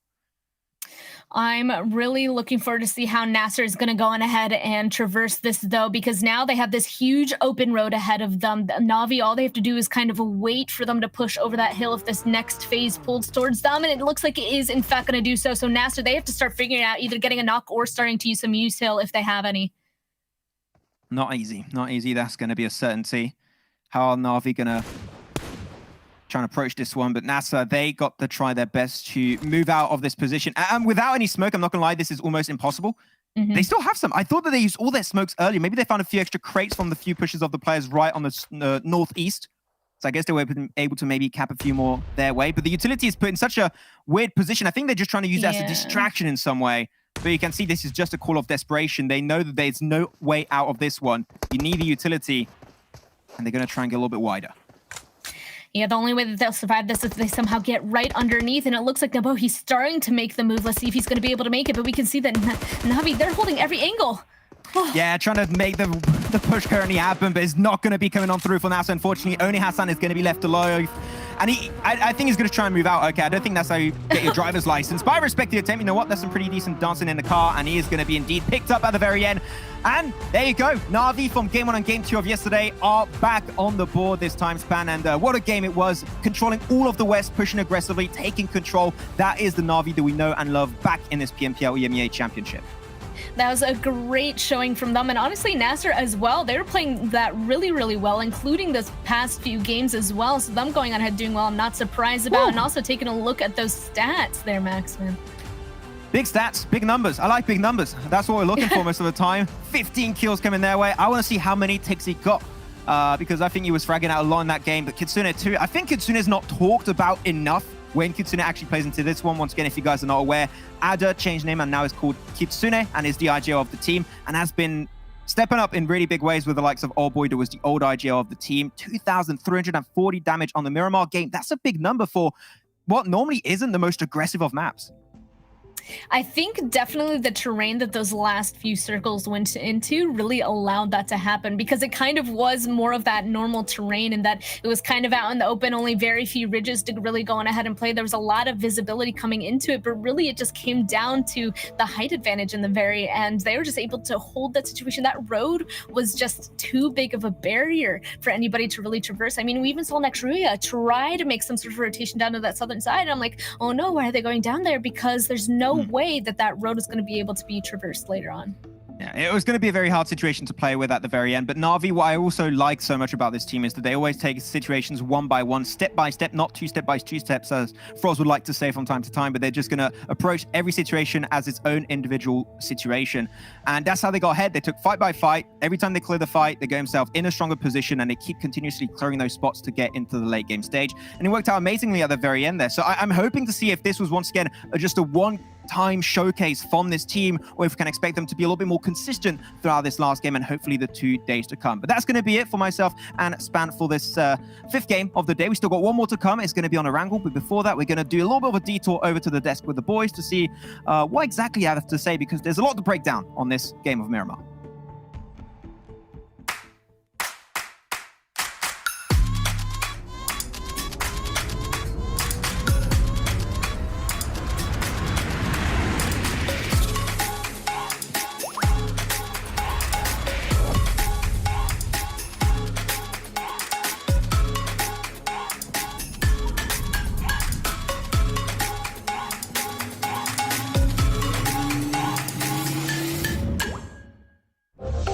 Xiaomi.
Na'Vi finally get another chicken dinner on the board and will be the first team to get 3. And they also hold the 2 games with the most points we've seen so far here at the EMEA Championships. And this championships would not be possible without our fantastic sponsor in Xiaomi, who deliver us these amazing phones. Enjoy a super fast and lag-free PUBG Mobile experience on Xiaomi's powerful Redmi Note 5G. Smooth. Yeah. Not bad. I'm impressed, Frost. You are a multi-talented man. I can tap dance. I can play PUBG Mobile. I can read stuff. I can read stuff. Brilliant. Copter can do all of that and a lot more as well. But one thing we did got to touch on is Max said he wants to join our PUBG Mobile team. Do we accept Max? Or does he need to sit? Have you seen any videos yet? Okay, Max, sorry mate, you got to give us an audition. We'll come back to you when we go into the next game. We got to talk about this from Na'Vi though, right? A 30-point game. They held the highest already going into it. It'd been a bit of a slow day for out of it. Let's take a look at these match rankings, right, and see exactly how all the scoring comes down throughout, because this was solid from Na'Vi. And one thing I got to note on this, they did not have easy rotations again. It wasn't easy at all. Definitely not. This is what we saw from Na'Vi in the first games of yesterday. And once again, the previous, of course, highest game was 33 points. Now them getting themselves another 30 bomb here. And not only that, but they're the first team to get 3 wins. 3 wins in 11 games. That's a lot. And sure, they had a few downfalls here and there, but after all, putting up these kind of numbers is just insane. Yeah, I mean, the performance was very good. I mean, there was at least like 5 different teams that they were triggering on the way when they get to the circle. So there was a lot of fighting going on. And of course, that's how they got the 15 kills as well. I mean, you don't get the 15 kills without doing anything there. Well, let's talk about that, right? Because what they did is they went through Panda first of all, and Rüya were there, and they were almost sandwiched at the time. Then Panda didn't just show aggression, they like full sent it with cast. First Lin, then the whole team turned up, and they found themselves in a worse position than what they would have been. Like, because at the moment, Na'Vi were in the middle, and then they put themselves in the middle. I didn't quite work it out, and Matic just rolls across and gets 2 kills, no problem at all. Yeah, it was kind of a three-way fight there going on between those 3 teams, Na'Vi, Panda, and Rüya. But the whole thing was how Na'Vi was playing out. They knew that they didn't need to aggress anything. They could just take it easy, make sure that they don't get themselves knocked, and just keep the other players away from them. And eventually, they'll have the upper hand because they were a little bit further towards the circle, and they just took their time because they know they dictate all this. They're not the ones who need to take the first action. They can just sit back, relax, see what they need to do, and then act on it. And that's what they did. And that got them very far because they didn't like overstep anything. They didn't overpeak anything. They took it very easy, very methodical, and did it by the book. Yeah, and the next Rüya, who was like a little bit more on the northern side on that situation, they were a little bit like trying to engage that situation, but then they just left actually from the whole situation. They wanted to have Na'Vi in a tight spot there, but then when they like realized that, okay, that's Panda, Na'Vi fighting, yeah, maybe we'll just gotta back off a little bit, and then kind of like the whole thing with the next Rüya didn't start right away after that one. They kind of like probably got some placements because of that as well. And then afterwards, right, we saw Na'Vi go up against Conqueror, who we got 2 parts to touch on this. First of all, the Na'Vi just rolled straight over him. Yeah. But Conqueror at the time had such a good position. You were praising actually how they'd split themselves up. They were on the north side of the circle. They were taking control. But then the individual skill and ability of his team didn't shine enough for them to hold on to this position. Yeah, I really like what we see from Conqueror. Like, a lot of times we see them like grouping up 4 people, then they see that stuff is happening around them and they adapt to it straight away. Just go split up 2-1-1, take care of everything that's happening around them, take control of the situation. But then suddenly they grouped up again and they were just getting forced by all the teams to just group up. And when that happened, we saw, I think it was Tixu that just came over there and basically just 3 versus 1 the Conqueror, and they had nothing to say about it at all. Yep. Short time before that, actually, they had the benefit of the circle, Conqueror, so they were like a fat cat sitting on the middle, happily, you know. They're just waiting things to happen. And then, of course, we had Na'Vi coming there. And just like Frost said, there was a great individual performance from Tixi. He just made absolutely, got those couple knocks immediately right away. And then they just didn't have the firepower anymore. Yeah, and you can see it right here. He just rolled up on them, basically, and Conqueror was just down there in that dip, and they couldn't do anything because they were getting shot as soon as they peeked over anything. And Tixu, he took advantage of that, just rolled up, had the high ground, peeked over, took 1 knock, took 2 knocks, backed off a little bit, reloaded, and then took the last one. And that was the position that Na'Vi were then able to win from, right? So they took that spot away and did it correctly. Because what you notice is, you spoke about that dip that was in there. That's where Conqueror sat. Well, what Na'Vi did was they just played up above it. And as the circle was left, there was less teams going in. They just patrolled and they were split out, right? There was 3 players all individually sat there, ready to deal damage for anyone that would actually show their face. Yeah, it was a good place, definitely. I mean, there was a lot of action happening on the, let's say, the northern side of the area, because there was the reach there on the southeast side of it. So there was Fade and 12-18, for example, who actually, when the circle hard shifted on the south, was it phase, well, anyway, like 5 actually, first 5, when it hard shifted very heavily on the south. There was a couple of teams who were actually on the east and south side, on the downhill side of the ridge, and those teams were fighting. NASR was having the high ground at the time, and of course Fate was there as well. So those teams were, well, of course, welcoming the guys who were coming from the eastern side, and these guys were fighting. And then when the circle shifted on the north and a little bit on the west side, like away from that ridge, then the place which Conqueror and then Na'Vi was holding, that was the best place. And one thing there, right? I know this has been very much the Na'Vi discussion here, but old boy, not seen him, you know, and that's one thing that's the MVP performance you normally get out of him. He's the player that's very well known within this roster, but him not being there and them still able to get a win like that, you'll take that any day of the week. Sometimes that's what happens. Like he might not be feeling it. It might not working out right now. Then you sub him out and you take someone else in. Miku, and this time is coming in instead. And I mean, they're doing a fantastic job getting this win. That just shows like this team can do this without Old Boy, but they can also do great stuff with Old Boy. And that's what you want to see, not the whole team depending on one person. Yeah, definitely. At the start of the day, we saw immediately there's a change of the dynamics and how they are playing the game. And now getting this chicken dinner, I think it's the result of all the matches before this, because they have been kind of like, you know, getting the new lineup, working with this lobby, and they have been fine-tuning small things probably all the way on the way. And this is just the prize which they get from that. A prize that many teams would be very happy for, and it puts Na'Vi in a great spot now when it comes to those overall rankings. We also got to touch on NASR Esports. They've had this great day. We've constantly spoken about them and what they've been able to do. They shut down in that ridge line, and it was quite a good play overall coming out from them. Yeah, not too many kills, but they didn't need too many kills because they knew they had a disadvantaged spot to play the end game itself if they would get there. But having that spot, they would basically just guarantee themselves that end game spot, a top 5 position, because they had that ridgeline you were talking about earlier, how they could see it, look down on everybody else down below, but also they knew that they had a little dip they could play around so they wouldn't get shot from the people that had the high ground on them.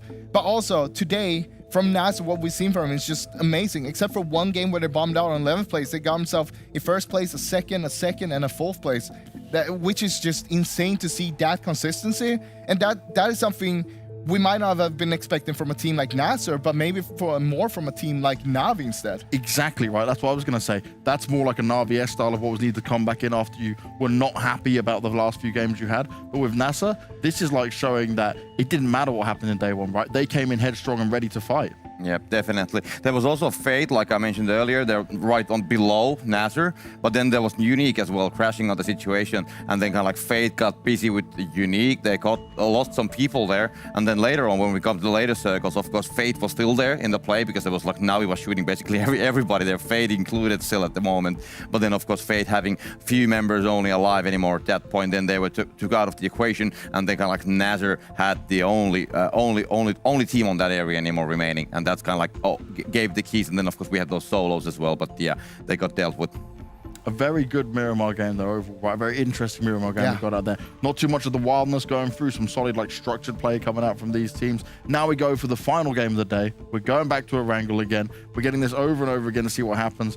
I want to see Na'Vi now bring back that form again. You know, I want to see them be able to get them double chicken dinners back to back and give themselves the confidence boost to take it into tomorrow. Because yeah, okay, they're sat good in the points right now. They don't need to go out and go all guns blazing. But they saw this on the opening part, right? Then it slowed down. I feel like after speaking to some of the players yesterday that now I want to see them, if they have this good ending, that's going to elevate them a bit further, because it's been like a slow, steady rise across the day at least. Yeah, I feel like that. And something we were talking about earlier in the green room was that how Na'Vi hasn't had any luck with the circles today. A lot of the circle has been going away from them, and we talked about how you need to be able to play when you don't get the circle as well. And this last game, that's where they showed us that they can do it without getting the circle. They just need to keep on doing like they did there. Take it easy, take those rotations, but make sure you don't overstep it. Don't just blindly fully send that rotation and then run into another team. Yeah, I completely agree. I mean, I don't remember any circle that would have been like good for Na'Vi in a way that they would have been sitting on the middle. It just hasn't been happening.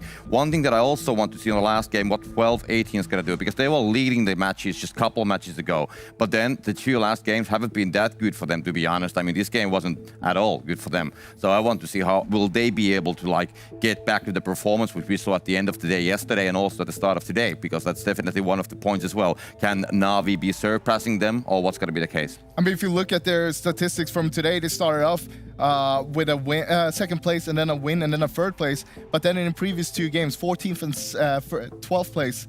That is not too much to play around with the last 2 games. But with that good start that they had, I mean, that's still putting them up there on the leaderboard, and that's what's important. They have the potential. We know that. They've shown us time after time. So I wouldn't be too worried. I wouldn't be too worried if I were them. Yeah, I guess the points which they currently have, it's enough for today, but still like getting, you know, the last glimpse of positive attitude on the games, you know, getting a good result. That's a good way of ending the day. But still, of course, they have plenty of points and they still have a lot of games to go as well. Well, let's have a look at this Na'Vi versus 12-18 head-to-head, because that's quite an interesting one. Both CIS teams coming out through, dominating the leaderboards at the moment, and this is where we see them get throughout this. And look at the damage right up there and the kills right now. Although 12-18 have been doing so well, their position points, right, have been so much higher. But it's always with Na'Vi. It's kills, kills, kills. These guys will fight, and when they win big. Yeah, they win, and they win big. I mean, just from the first game of the tournament and this last previous game here, Na'Vi got himself 33 kills. That is a little bit less than half of all the kills in just 2 games alone. But if we keep on seeing that consistency, of course, it's going to grow even more. But I really like what we've seen from 12-18, though. Even though not getting that many wins, only 1 win, they're still consistent with those top 5s. They're not getting too many kills, but that's the next step, and they're getting there slowly but steadily. Yeah, and one thing that we have to also understand from this, even if we take the 15 kills away from Na'Vi from these statistics, they're still leading 12-18. So it's not only about getting the 3 chicken dinners and, of course, having a massive game that's going to be adding on these statistics. Even without the 3rd chicken dinner, they would be still leading on the kills, for example. You know one thing that they say?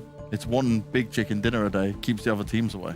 Oh. That's all Na'Vi need to do, you know? Is that why you eat so much chicken? Yeah, see, it's all starting to make sense now. I'm just keeping everyone at bay, you know, pushing them back down, making sure that can't happen. I do want to look at the overall standings as well and see where we're at, because as the day goes on, as we go further throughout this, we start to see the change-ups come through. And Na'Vi, they have now grabbed that first place, 131 points, the only team with 3 chicken dinners. But look at this, for all of our teams within the top 8, they at least have 1. That's the kind of level we're bringing right now here at the EMEA Championship. This is so interesting to just look at. There's so many things happening on this leaderboard itself. Look at next Rüya in the bottom there on the 8th place with 2 chicken dinners. Everyone above except for Na'Vi has 3 chicken dinners. But also look at the points, how spread it is, how top heavy it is right now with Na'Vi and 12-18 being so far up. Now, when it comes to this, we need to go into our Erangel game. We need to see what's going to be happening next, right? Because there's 1 more game left to see who will be ending today in that first place and see how some of these other teams will need to jump on up. So let's get back with our amazing commentators in Spancargo and Maxman to see all of this unfold. And guys, we've seen Na'Vi domination, right? We've seen CIS domination right now. But who are you rooting for in this game? Ooh, I mean, you're talking about CIS domination. I'm going to root for Team Unique. Like, we haven't seen them too much. They're currently, I believe, in 15th position. So not all the CIS teams have been doing amazing so far. That's the one I'm expecting to see a little bit of a step up in this final Erangel game of the day. But how about you, Span? What are the teams that you're hoping to have a little bit of a rise on this last game of day 2? A little bit of a rise. I mean, I'm really surprised with the location of a few of the Arabia teams. I know I'm going to keep talking about them, and it looks like SUDOR Esports. Yeah.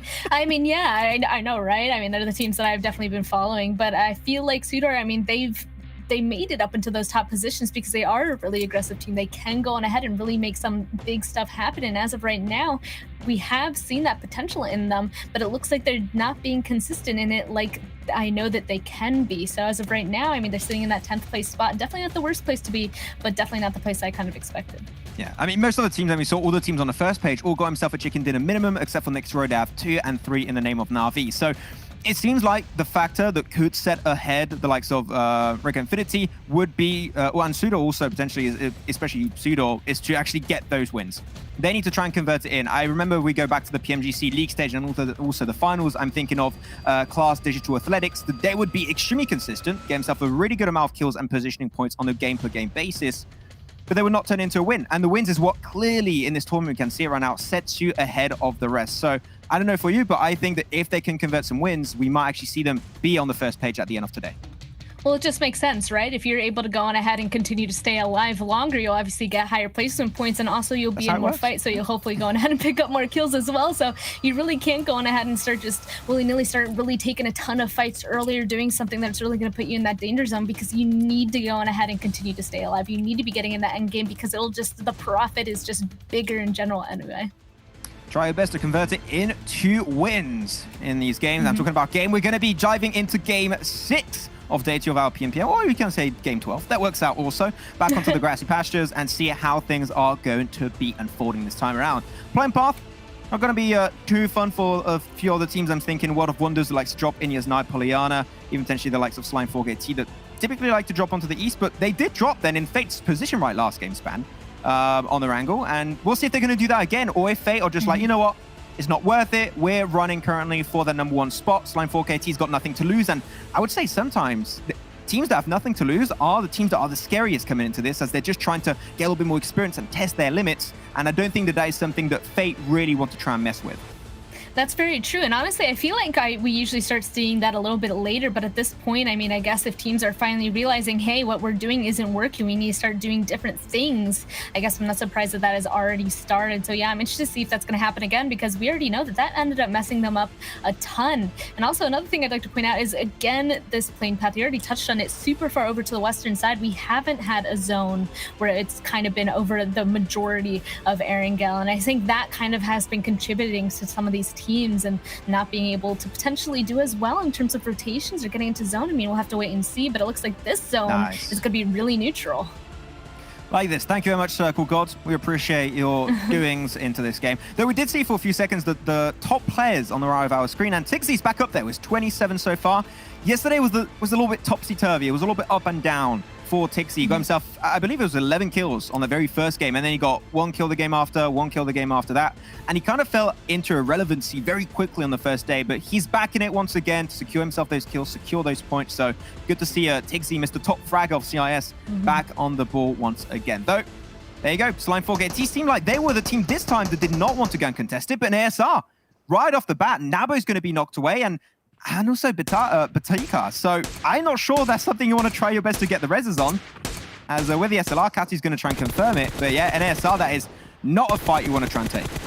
No, it looks like they're caught super out in the open. And I mean, both of them, I watched their little pluses appear on that map screen. I'm like, uh-oh, there we go. They were doing so well. And it looks like this game isn't going to start off as well. And I guess now we know why. It looks like they tried grabbing that car early on. Usually it's good to go on ahead and do that to try and, you know, pull it into your compound so you don't have to worry about it later. But it looks like Panda was already ready, and they caught a second one as well, which is not ideal. But they got the res onto one at least. Yeah, I mean, I'm surprised by Lin there. Actually able to get those shots with the iron sight, and same as Miracle.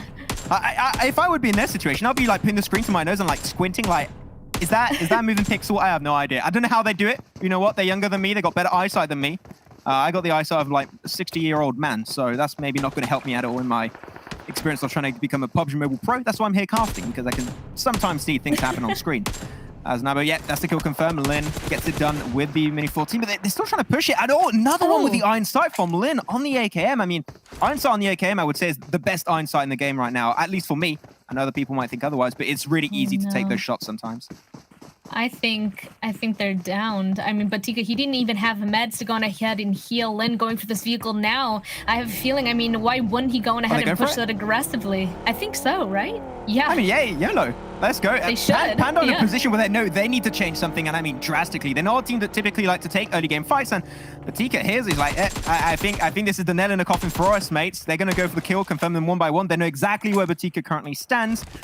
By the way, Span, didn't they talk on the desk about NASA? Didn't they, like, is this the desk curse a little bit? Like, it's just not just casters, I believe. Oh, man. I swear that happened before as well. What team was it? It happened to, like, the game before as well, so potentially. I mean, I do always joke about caster curse, so I guess, yeah, it is. It does seem like a little bit of desk curse, yeah. Yeah. We'll see. We got you guys in our sight. You gotta be careful. Though NASA still got one player that tried to move away. But this is not the best stop. But still, and we were talking with Imperium during the break, right, Span, and he said that they are currently the top performing team on the second day. They had the most points on these 5 games so far, and now coming into this 6th game might drop off a little bit. They might be able to retain that position at the end of this one if they are able to play a little bit more of the survivalist game. But I say that I think that they're going to go and chase him down, and I do think that NASA will be going down very soon. But still, they had a really good day. No one bad performance happens to the best of us. You can't be consistent every single time. As they're going to park their car forward. Does get one knock. They're going to go for a second. Hassan. Oh, yeah, the AKM shot does not come through to close it off. And a little bit of a shot coming extra there. He's feeling good. He's like, okay, you know what? I'm proud. We finally won a fight in the early game. It rarely happened, so we're going to celebrate. I mean, honestly, good for Panda at that point because they need to go on ahead and start really getting that mentality back. Because going into this, I already said it, halfway through, you really need to start feeling yourself, getting that confidence back to continue to perform well. Anything that you can go on ahead and grab onto to continue to do well. They need to start doing it. Yeah, happy for Panda, of course. They're going to be in circles, so no need to move whatsoever from that kind of position, even though it would be decent for them to try and center up.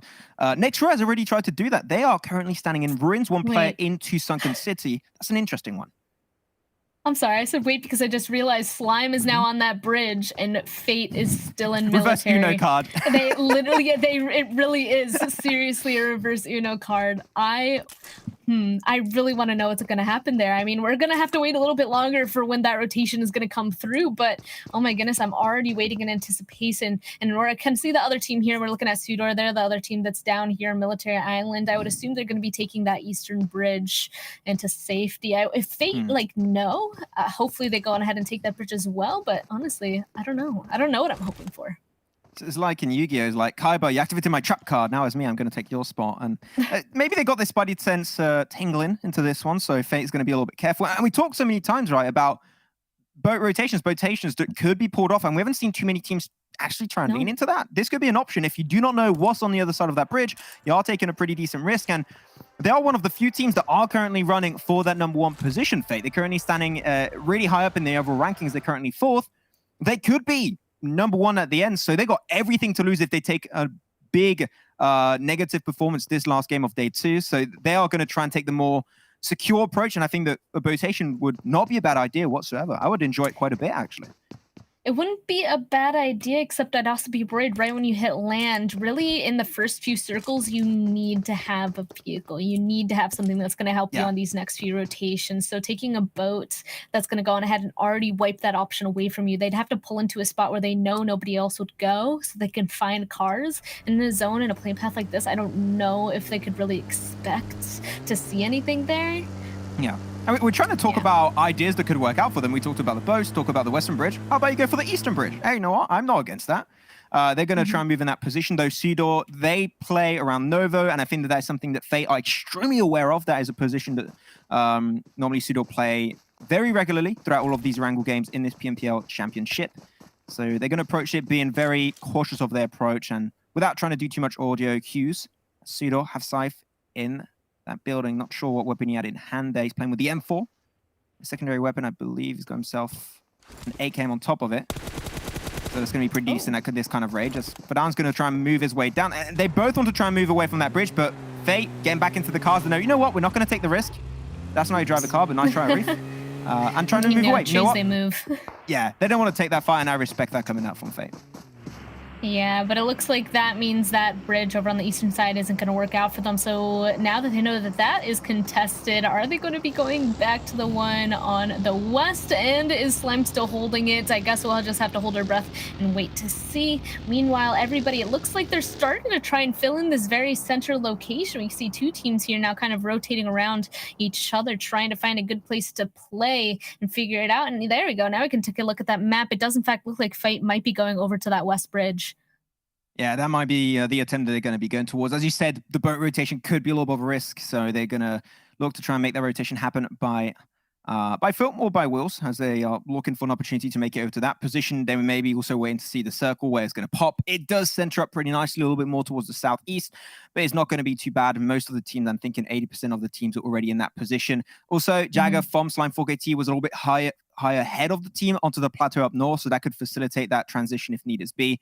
But yeah, I'm not expecting really too much to happen on this circle. It's pretty typical. It's pretty easy on these squads. So we should wait for the later stages to see the big action actually unfold.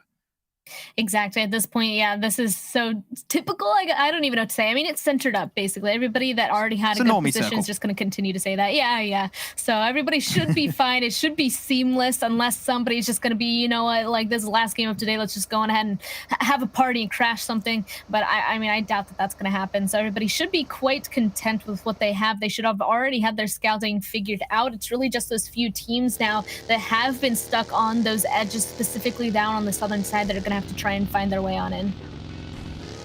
Futbolist going a little bit of position on Everest. Good in terms of scouting. They did get contested a little bit by Destiny. I believe it was the last Erangel game. So Destiny not here this time around because they're still trying to move out from the northern side above the river. They know the circle's not going to go up there, so there's no really big reason as to why you want to stay there any longer and elongate your position in the northern edge. So I like that. Destiny are trying to move out from that position. Might have a little bit of back and forth with Na'Vi, as Na'Vi were pretty close over to the east of northern George. So RICO Infinity and Conqueror going to be taking potentially a few little shots onto these Pachinki Hills. High ground position over to Prestige. A few little shots going back and forth, but RICO Infinity are very far apart from each another.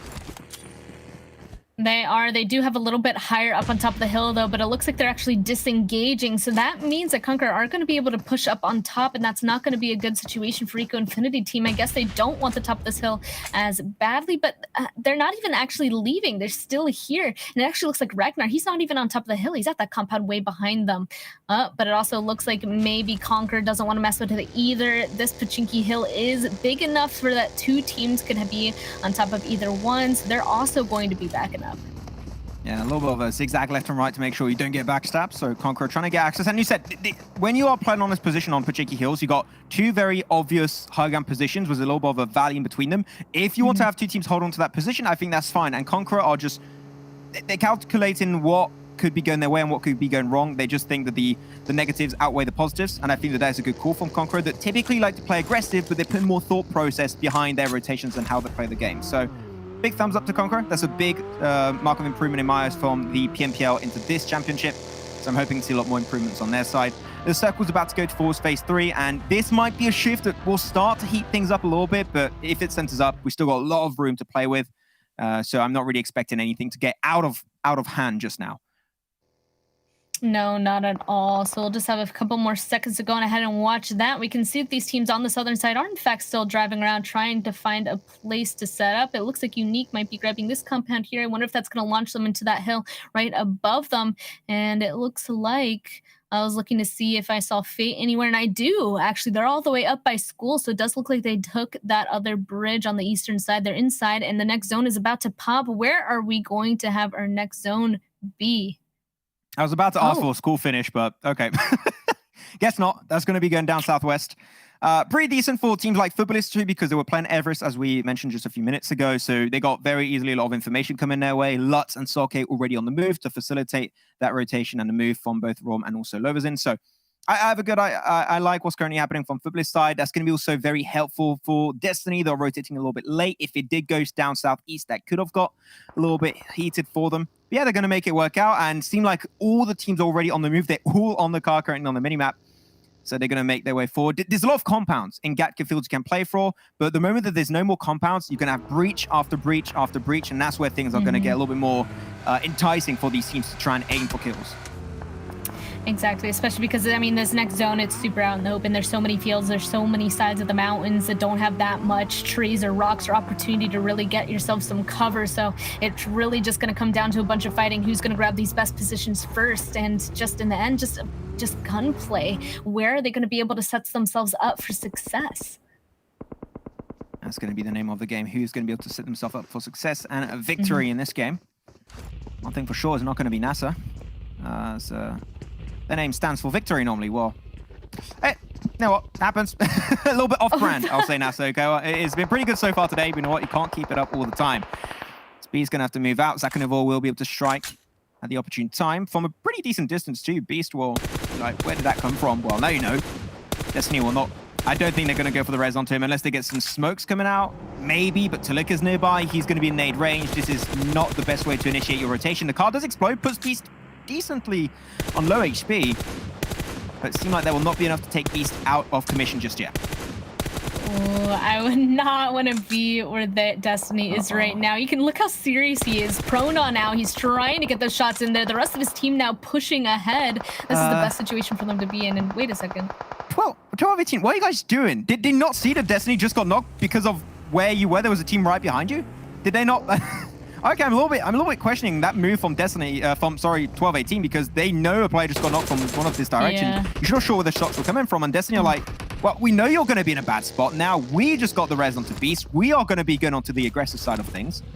And 12-18 understand that mistake instantly. I'm surprised that 12-18 tried to make that work out in that kind of situation. Now the utility is going to be traded back and forth. Mihi is going to try and get a bit of utility thrown the other way of 12-18.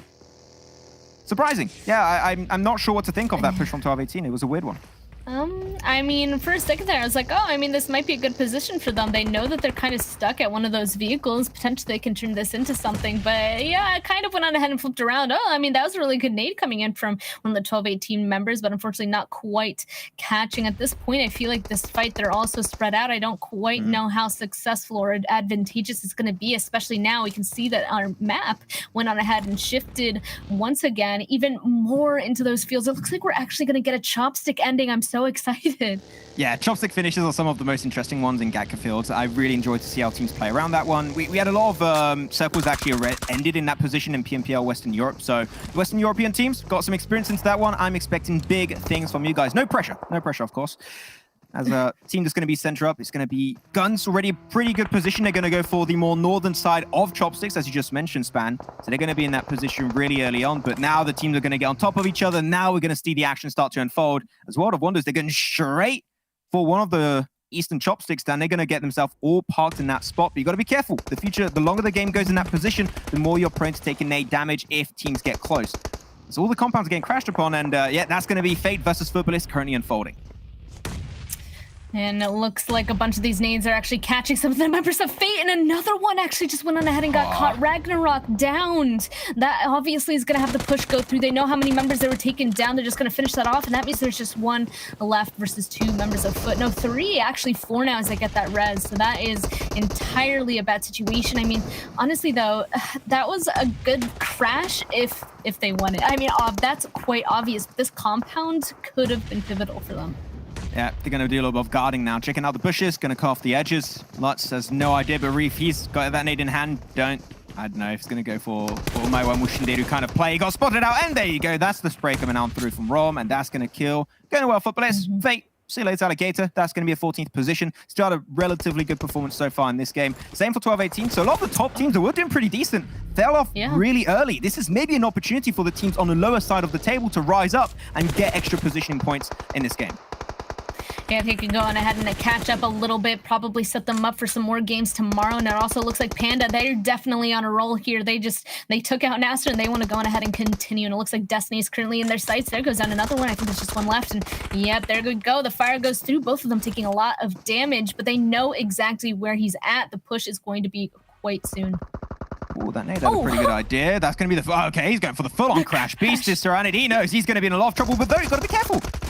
XD, got it. Okay, I was a little bit skeptical. Kartu gets the angle from a distance. I was thinking you're going in one by one.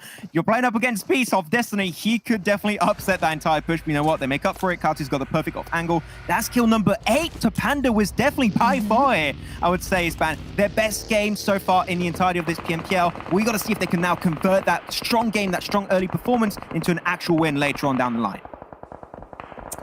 Let's see if they'll be able to continue that. They are currently alone up there, so maybe they'll be able to get reset a little bit while everybody else is getting in a fight. Or alternatively, I mean, they don't have a better spot inside the zone. They're super far on the edge, and they need to start figuring out what's in front of them. Meanwhile, we can see that RICO Infinity got taken down, and Conqueror. Oh my goodness, they were inside that shack, but it looks like World of Wonder. I mean, Zessie, he knows exactly where they are. All of the nades inside of there. 2 of them are out. There's just one left. I can't even see his HP. Nope, and there he goes as well. Conqueror. They're going to be eliminated as well. They tried getting there, and unfortunately they weren't successful. So it looks like the early crash right in there from World of Wonder really is successful for them so far.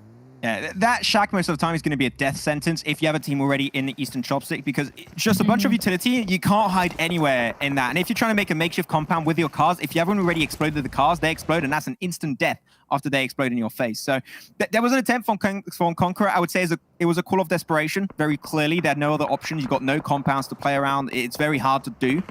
And yeah, it didn't work out. And World of Wonders holding on to it really well. I do enjoy how they're holding to the Eastern Chopstick, though. GUNZ into the north side of Chopsticks. They're going to play that position and making sure that the likes of Futbolist can't make it in. But that's it. That's the push of Panda going straight towards GUNZ here. They're going to have GK first onto the front line. I mean, this is the only location that they can really push into. They're all the way up there on that northern side. So really, it's just Na'Vi that's kind of holding them out here. The rest of GUNZ, they're inside that big bull down to their southern side. I'd be interested to see if they're going to be pushing out or anything. But honestly, everybody else from inside the zone will probably go ahead and be aggressive there as well. And actually, it looks like 2 members of Na'Vi, they're staying in Geka as of right now, trying to get a little bit of overhead knowledge there. But I'm interested to see what they're going to be use of it. This is how Na'Vi won every single one of their chicken dinners. They clear the west, they get control, they play wide, get the information, and off the back of that, they just push step by step by step and win the game. Though this is a little bit of a different one because we're talking of a field finish in Chopsticks. They do not have priority in this current location, and I think that they know it. So they want to try and avoid detection, play things a little bit slow, wait for teams to try and take themselves out one by one, and once the teams are down to a lower number, that's when they might want to try and get involved. But I think that this is Na'Vi. They found the recipe to success, and they're going to try and use the exact same playstyle that made them win 3 games so far in this PMPL. I like it. It's a good attempt, but this might be a little bit of a trickier one compared to the other ones in the past. It definitely will be, especially because of the spot that they're currently in doesn't work out. They're going to have to try and figure something else out, and there aren't that many options unless they also want to go on ahead and share that chopstick that GUNZ has, which honestly might be their next move depending on where this next one shifts to. But as of right now, they're happy with their hard cover. They're just going to wait for all these fights to happen because 2 teams as of right now are looking at Panda. It's the team over to their eastern side and the team directed to their south. Both of them trying to spray inside of here, but at least they have some smoke. At least they have a little bit of a ridge to protect them for now. Are you seeing that huge spread from World of Wonders? Currently, they are still up as a 3-man. Recent did go down pretty early in that game. And they got 1 in the center, 1 up north, and 1 down south. I don't know what you think about that. I find that to be a very original take on holding that position. But also, if a player tries to jump in and surprise you, you've got 2 players on the opposite sides who can just rain it down, and he cannot hide from those shots. So it's original, and I don't see it very often, but I actually really enjoy that position. I don't know what you think, Span. I'd just be a little bit worried that another team is going to go on ahead and send it inside my chopstick, and then we're going to be too split to really do anything if they figure it out, of course. So, I mean, on the other hand, maybe the split location could help them out and that they can, you know, I don't know, nade or shoot from either side, but not much support. But it looks like on this one, they're going to condense. Yeah, they got it on this one. Yeah, of course, that circle's going to be forcing them in that position. I like it. I like how World of Wonders instantly snap their way back into reality at the view of that next circle. Ling going to push that one forward. Solo. There's a Panda. Maybe not solo for too long. The utility is going to be traded back and forth, playing a little bit of game of ping pong so far. He didn't take some pretty severe damage. Going to have to get prone. That utility is keeping him up and ready to go. But Socket, that looks like a good nade. And that's going to be Lin instantly knocked out. Panda, the rest of the team is not there to back it up. And they instantly convert that into a kill. Panda were looking so good before this game. They're still looking great. But now they're going to get gate kept by GUNZ currently in the dip. And they're also taking a fight over to the northeast with Futbolist. Panda, they need to come out on top of this fight if they want to even just fathom the thought of making in the next circle. The thing is, they had to take this fight with Futbolist. They had nowhere else to go. They knew that they needed to clear it because then they could go on ahead and focus on GUNZ. So that is just a really rough situation for them to be in. And there we go. Futbolist is going to continue to push here. They're about to be out in the open, and spray comes through. But there's only a few left. But honestly, whoever comes out top here, GUNZ might just be able to clean up. Oh, Socket had the perfect little angle there, just enough to actually take the shots while also hiding a lot of his hitbox. They're going to full send inside the dip now. Oh my god, right above the head of Lord, and they're going to crash their way into that dip. But unfortunately, nothing comes out from it. Panda are going to be down to 1. It's going to be GK first, solo versus an entire team of GUNZ and also of Futbolist. And I think it's just a matter of time before the Panda do lose their life. Gets himself an extra knock actually onto the side. The kill feed is not shown up. There you go. Loverzen going down to the hands of GK first, but Panda will buy down more than can actually chew. It was a hard one. He said it, they had no option, and Futbolist died just a few seconds after. There was an attempt, but the circle shift was not really in their favor. And it looks like, I mean, GUNZ are able to go on ahead and clean all of that up with all 4 members still alive, which is definitely the best situation for them. And we can still see that the rest of their chopstick is still free. So GUNZ, they're going to be in a really great position here. Meanwhile, a ton of fighting was happening on the southern side as well. So now we only have 4 teams left. And we can see here, next Rüya Gaming, they can hear World of Wonder in front of them as well. So these fights are continuing. And actually, next Rüya, they're not even inside of this zone just yet. Yeah, since we passed over to Erangel 2.0 just a few months ago, now you can actually, the 2 chopsticks are actually connected, so you can walk down. It wasn't like that beforehand. So World of Wonders, they don't really have to leap ahead of that, though that's going to be an amazing grenade coming out from Sun HP. Run to Kudo, explodes the buggy, and that's going to cause Kudo to go down on his 2 knees in submission. Yekta still on the shack. The moment those smokes dissipate, that rotation is going to be a lot harder for him to pull off, and he's going to be engulfed in the blue. And I think he knows this is just going to be a little bit of a game to try and survive as long as possible. But Na'Vi still in this game, able to just leapfrog every single time from compound to compound, from building to building, and now send one player inside of chopsticks. They are holding on to an extremely good position to maybe once again get another back-to-back win in this second day. We'll just have to wait and see. As of right now, it looks like they're trying to use that over up on top of that roof position to really take shots at a lot of things as of right now. There we go. It looks like they're sending another member over because they've identified that there is a team right in front of them inside of Chopstick. The zone pushing up there as well. Na'Vi, they want it, and here comes all the util. I mean, we've heard them fighting early. Nice. They obviously have 6 kills, but they need to go ahead and clear this up so that they can take advantage of it. Wow. Meku takes it. You guys are absolutely shredding it in this position. They're going so aggressive. Get himself 2 knocks. GUNZ onto the other side. Down to now. Only one. Hamodi, Ralph, and Lord on their knees. As Freak is going to get surrounded. And Matic gets it from the back end. And he completely clears out the position. What a play from Na'Vi, as now they got the control of the chopstick position. And the circle comes their way. It keeps adding on top of it every single time. And now the circle's closing off. World of Wonders will have a second position bare minimum. But what a game from Na'Vi. Was double-digit kills, 10 so far. And maybe looking to close it off with 13. As Kitsune already being proactive and pushing it away in the fields. I mean, they knew they needed to take that position. They did exactly that, and now they're kind of spread out. They're waiting. They should have some knowledge of where World of Wonder is, and now they're going to go on ahead and try to hold them out. And I believe they might be successful in this, unless they really start losing those gunfights because of their splits.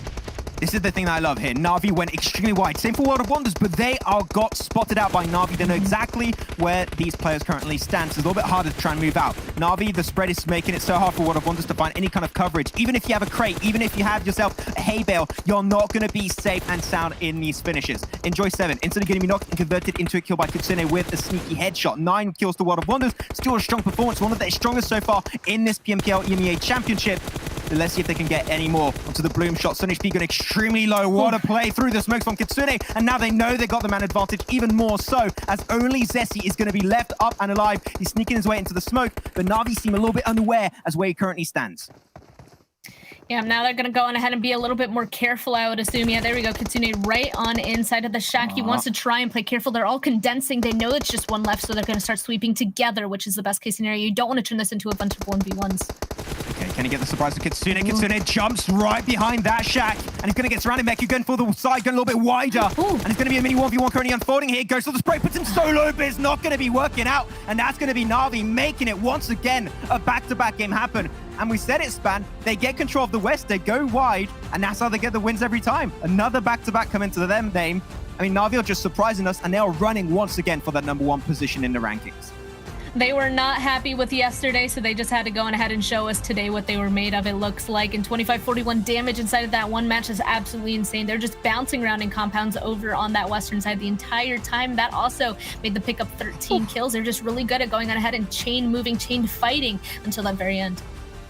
So clean from Natus Vincere. 2,500 damage. You know what? They had a few little weak performances at the end of day 1, but when they get a win, they get the big numbers. 2,500, 13 kills to their name. Intrigued to see if Tixi got a lot of those, if he's going to be able to retain that MVP position so far. I think that he might be in the runnings to be the MVP of this second day of the PMPL EMEA Championship. But there you go.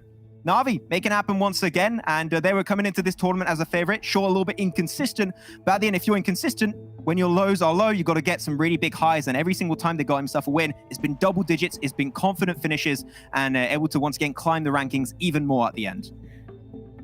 Yeah, and a little bit of a jab towards Imperium or the desk. I'm not even sure. It looks like, I mean, he was talking about that check, but maybe question mark. I mean, it does look like a bunch of these teams were being able to give Na'Vi a little bit of a run for their money, literally, but it looks like Na'Vi a little bit upset with that. Might be coming back. We'll just have to wait and see, really, because now we've officially hit that halfway mark, and I don't know about you, but it's just setting me up for even more excitement to see what's to come.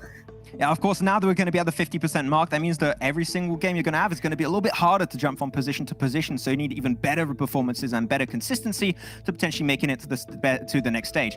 That's going to be it for our 6 games today. It's been an absolute pleasure to work with you, Span, on these games. But you know what? We're going to send it right back over to the desk to break down not only this game, but the entirety of today, as we had some really big shots from a lot of the teams. So we'll see you guys on the desk.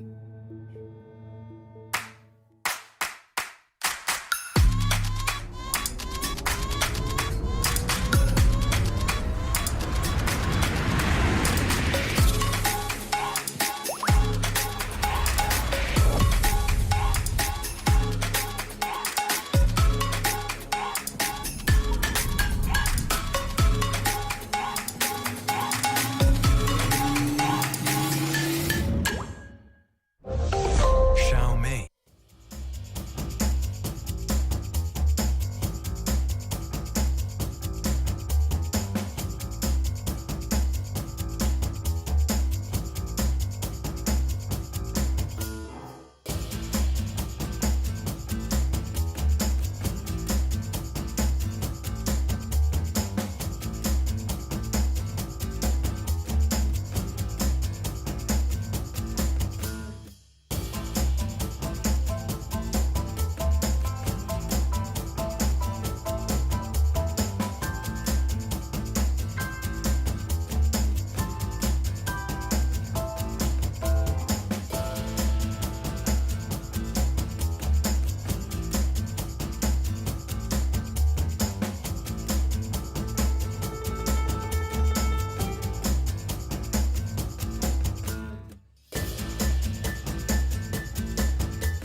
There is no stopping the Na'Vi Nation as they grab themselves their 4th chicken dinner and absolutely dominate from start to finish. This time around on the last game of the day as they stretch their lead in a big way. But before we talk about this any further, we should also thank our amazing sponsor in Xiaomi. They deliver these amazing phones that give you a chance to enjoy a super fast and lag-free PUBG Mobile experience on Xiaomi's powerful Redmi Note 5G. So make sure you're grabbing yourself one of those. And you know what? We've harped on about Panda Copter over and over again. We've spoke about them many times. And you know what? It has to get to the point where we just need to tell them every now and again. Can you do something? Come on. I just did. Finally. You know, we've been waiting this whole time for you to wake up and do your job. You're supposed to be one of the top teams here. It's about time. Thanks for just walking in front of me there. You know, you see okay in that, Froz? Yeah. Pretty good view. I mean, we did good in this game. We got ourselves a lot of kills. We got ourselves a 6th place. That's all you need. I think it was 8 kills, right?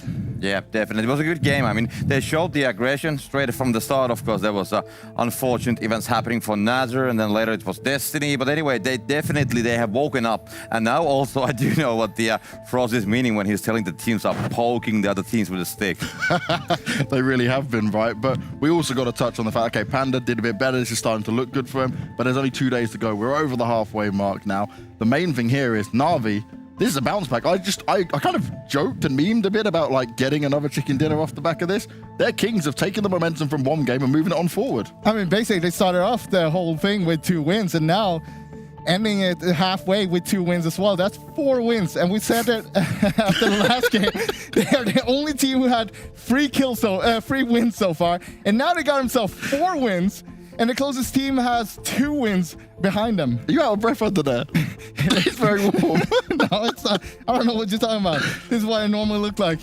Well, it is an improvement. I will say that, Frost. We'll have a look at this game standings, though, and see how it all went down from start to finish. Because overall, Na'Vi managed to grab themselves another 28-point game. So 30-point game on the previous match, 28 on this. World of Wonders, though, 22 points in there. You guys will mention them a little bit. Copter, we're starting to see some signs of life from these guys. Yeah, well, of course, they did some aggression at the early game as well. But of course, on the end game, they had a very good place on the chopstick when the circle actually came there. So they kind of like took the advantage of that situation. But also, there was a lot of other teams who wanted to take that position as well. So then, of course, they used the position, got the kills, were able to eliminate the enemies who actually wanted to take that place. So they got the kills from there. And of course, when there was Na'Vi holding the west side stick and they were holding the east side stick, then of course there was only one battle to go. And when the final circle finally came to Na'Vi, then World of Wonders, of course, well, they had a rough job to do. Look, I'm just saying, there's only one thing to focus on this leaderboard here. It's the 6th place, it's 9 kills, it is me.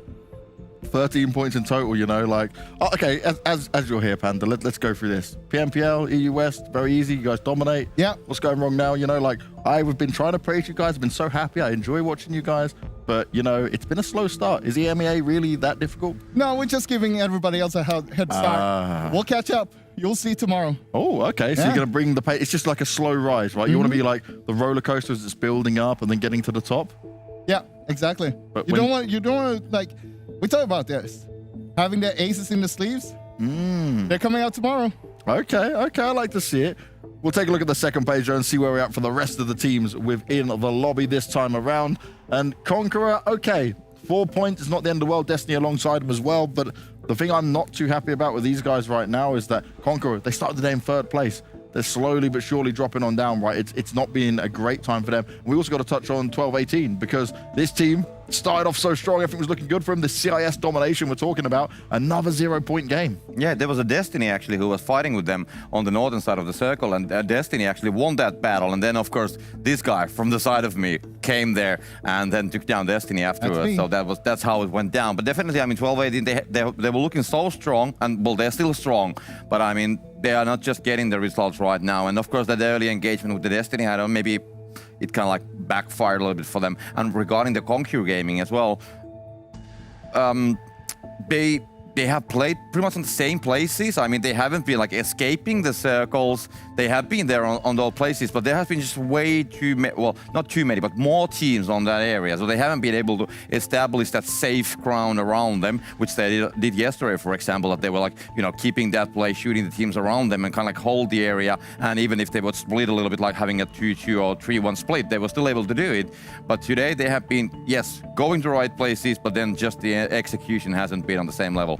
Well, Na'Vi certainly have executed well today and a step up from what they showed us yesterday overall, right, when we look at it. I'm going to be interested to see how many points they got in each day overall and compare it all when it comes to it. But I want to take a look at the players and see how well they did this time around, because we know the individuals can step up. But the important thing here is this is, again, without Old Boy. Old Boy praised so heavily for what he's been able to do within the PUBG scene. He's a legend of the PUBG mobile scene. But right now, in these games, he's not been needed. They've been able to split in and fire in some of their other players and still find success. But look at what we were talking about yesterday. It was all about Tixu. Yes. And we saw him early as well in the previous game. It was all about Tixu getting that important kills. But now, coming in here, he only got himself 2 kills. And Matic, of course, getting 5. But also, Miku, who has been standing in for a while, getting 4 kills. That's a good show up.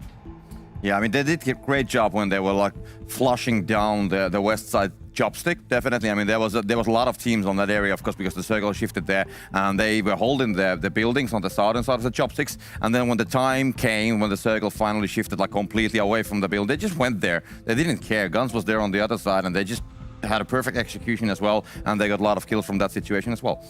Now, we're getting towards the end of the day, right? It's the last game's gone all this through. We're now at the end of day 2. We're over the halfway mark. NASR Esports, they stepped it up for sure, but one thing I want to look at for them is if they can now continue this going forward, right? They've shown that they can compete. They've shown that they can be competitive, but this is a team now that needs to deliver in a big way on day 3, considering how bad their day 1 was. Yeah, I'm just wondering what Panda has to say about it, because Panda was the guy who actually took them down on the last game. Meanie. It was an easy task to take them down. I'm not going to lie. We needed it. We did it. And we're going to show up big time tomorrow as well. Yeah? Yeah. Sure? Not going to let me down? No, of course not. 100%. I love the confidence, but I had this faith and confidence in you guys before. Well, I mean, we don't want to let you down. Thank you. We're not going to let you down. Yeah, and just we'll might show you call that a tomorrow. zookeeper. While we're doing all this, though, we should take a look at the PMCO, right? Because the PMCO is the gateway here for you guys at home to try and become some of the best players within the PUBG Mobile regions that you're all from. Because the PUBG Mobile Club Open showcases the best PUBG Mobile players and squads among the 23 regions across the world. PMCO is regarded as the gateway in becoming a professional PUBG Mobile competitive gamer. So make sure you're signing up together with your team and compete against others in your region. 23 regions, that's covering so much ground, so many competitive players in each region. And some people are probably watching this right now and thinking, okay, look, I can do this. I want to be a professional PUBG Mobile player. Well, guess what? This is how you get into it. This is how you go and start things off. And we might be accepting Max. We're still waiting for his audition video, you know. I haven't seen it yet. No, we need to see. Can he dance? Can he break dance? Can he tap dance? That's a big question. Yeah, we can also take one Panda easily. Like, Frost is somewhere, so we can take the Panda as a fourth. Oh, there we go. We're doubling up. You're just going to leave him? Yeah, Frost, you know, not so needed at this point. Yeah, I mean, with that face, you got the job. I think I prefer Panda to Frost. It's much better on the eyes. Good style, though. Can you feel it? Let me touch. Come on. Oh, it's soft. Soft Good and fluffy. boy. Good boy. And you got to look after pandas, you know. Endangered animal in the world. You got to look after them. Don't want to see them going out very early in the PUBG Mobile games at all. I've enjoyed having them here. Yeah. Here on the studio and on the server as well. All right, so overall, right, 12-18, they're sitting in a good position. Fate, they dropped so far down.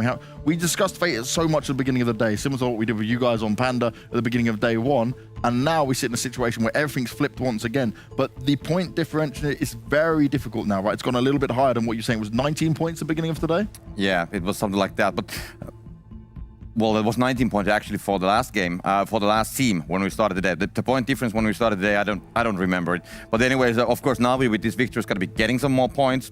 Probably going to be increasing the gap a little bit. So, I mean, of course, I was hoping that 12-18 will be getting some points more on this game. So definitely that's going to be Navi getting huge gain, 12-18 getting almost, well, nothing from the game. So that's, of course, going to make a huge difference. But also, on the other side, I mean, now 12-18, they have to go back to the drawing board because yesterday they had a peak performance at the end of the day, started well today as well. So I think that they probably didn't change that much. So this is time for some self-learning for them. I mean, you can talk all about 12-18 and Navi as you want. But I'm looking at NASR, I'm looking at Next Rüya. Okay. Two teams that has been doing really good here today, especially Next Rüya. We've seen it in the past 3 games here. Sure, they won one, they got a fourth place and a third place. And same, I mean, with NASR, we've seen them dominating earlier today as well. Two teams that have stepped up enormously coming in here to the later stage or to the middle stage of the tournament here. And I mean, we're just halfway. So showing up big time now, that's what we want to see. And now it's time to start the sprint almost. It is, right? It's the sprint to the finish line if you can make it happen, if you can get the last 2 days looking very successful for you. I do hope we can get the overall standings for today as well before we close things out, because when you're talking about Rüya and NASR, right? Rüya at the end of yesterday, things started to look a lot better for them. They carried a bit of that momentum over, but it's NASR's story, which is unheard of, right? Going from 16th place, it looks like you could be doomed and gloomed when it all, and then they just completely turned the tide on it. Whatever they've done today, you don't want to change too much. You may just want to review a little bit and say, okay, what other teams do I need to be cautious of around us? And also, maybe start looking at some of the teams that are very close on the points. This is where we start seeing the mind games come through on it all. Yeah, when we started today, yes, NASR had 19 points, definitely. So that's one thing. So they have been making a huge amount of points. Navi was having 66 points. We'd have Fade on the lead. And then we had 12-18, actually only 9 points behind Navi. So that was the gap before we started the day. And kind of like when we actually see the overall scores, then we got to be, of course, like seeing how much these differences have been changing. Well, before we get to the overall scores, let's take a look at NASR Esports and see what scores and points they've been able to put up, because their numbers and statistics are going to be quite interesting, I feel. And up at 8k damage, 4,157 on the heels, 99 points in total, with 42 kills going their way. NASR Esports came out the gate hot and heavy here today in day 2, and they really made it up for what happened on day 1. Yeah, I mean, they started off with that win, of course, and then they had themselves 2 second places, a 4th place, and then 2 games that they bombed out a little bit, 11th and a 16th place here in the end. But at the same time, what they put up today, that's great coming in from the bottom line. I mean, it is really rough when you come into a tournament like this. You're down in the bottom and you need to step it up. And it is extremely hard. If you've never been in that spot, it's really hard to kind of explain it. It is certainly hard to explain. We've been talking about CIS dominance. First of all, Na'Vi, then obviously 12-18. But Unique, they've been on the struggle bus. Max mentioned them, right? That we want to see some more from these guys, but it might be too hard for them. When you're like maybe not one of the very top teams within that region. Okay, they got the 3 slots in there. It's not like they weren't a top team, but it's like when you go up against the very best in each region, there's always going to be one team that can't quite hit the mark, right? I still got to touch on the NASR points a little bit. I mean, 99 points in one day still. So that's a lot of points. And of course, we had the yesterday doing the Mr. Panda was doing some quick math on the studio. So this is more than 15 points per game today, just today. So there's a lot of points.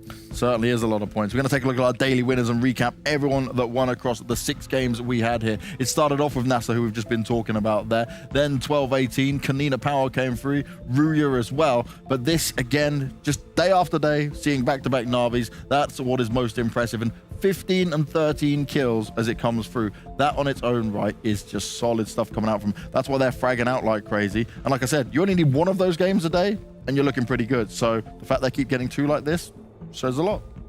Also getting those high kills on top of the wins itself. It's not just them getting a win with 5, 6, 7 kills, but we're talking about 10 plus, 15 and upwards. That is huge. Not only are you getting that little boost from the win itself, but with those points from the kills as well, you're just rocket propelling yourself up there. And Na'Vi, of course, with these chickens, 4 chicken dinners. We have one team with 4 chicken dinners, then we have one team with 2, and everybody else with 1. So that's the situation now. And even though Na'Vi, they showed yesterday, then we had basically 8 matches between when they didn't get the chicken dinner. Of course, they were having a different kind of showing. But still, these chicken dinners, that's like 1/3 of all the matches. But if you look at it, one of the biggest surprises is how they're able to do that, subbing out one of their star players from yesterday as well. Yeah. So yesterday, getting those 2 wins, that was kind of expected, I'd say. But coming in today, subbing out one of your star player and still be able to perform to this level and being able to get 2 more chicken dinners, it's mind-blowing. Yeah, I mean, they had the curve all the time, just going all like upwards all the time. They were having great performance from the start, then of course getting the chicken dinner, and then they just opened up the valves. Now, you really got to understand, right, when it comes to these teams that we've had here, exactly like when we look at numbers and the points they've been able to put up, but also some of the key players within it. You guys just spoke about Old Boy obviously being subbed out. To me, that shows the depth of the roster of Na'Vi. And I actually want to see more. We saw it, right, when we see all the lists of the teams. There's multiple teams who have got 5, 6 players on there. If you are struggling right now is the time to make a change like that. Bring someone fresh in. Maybe he's got new ideas. Maybe got a new way of playing. Maybe that will benefit in this lobby more. Would you guys agree? Yeah, 100%. But at the same time, you have someone like Miku coming in, stepping in Old Boy's shoes. That is some big boy shoes to step into and try to take over and perform to this level. It is one of the hardest things you can do. And you're coming in as a sub as well. So you're already cold. You didn't play anything yesterday. You weren't playing in these games. Sure, you were watching them. You know exactly what you guys were doing on the team and so on.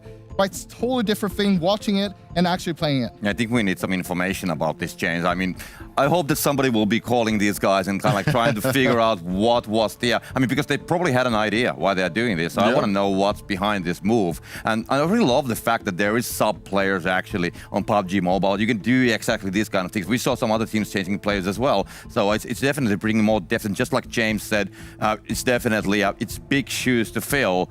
And the depth of the roster that you have, like so many good guys, you can just do that. It's amazing.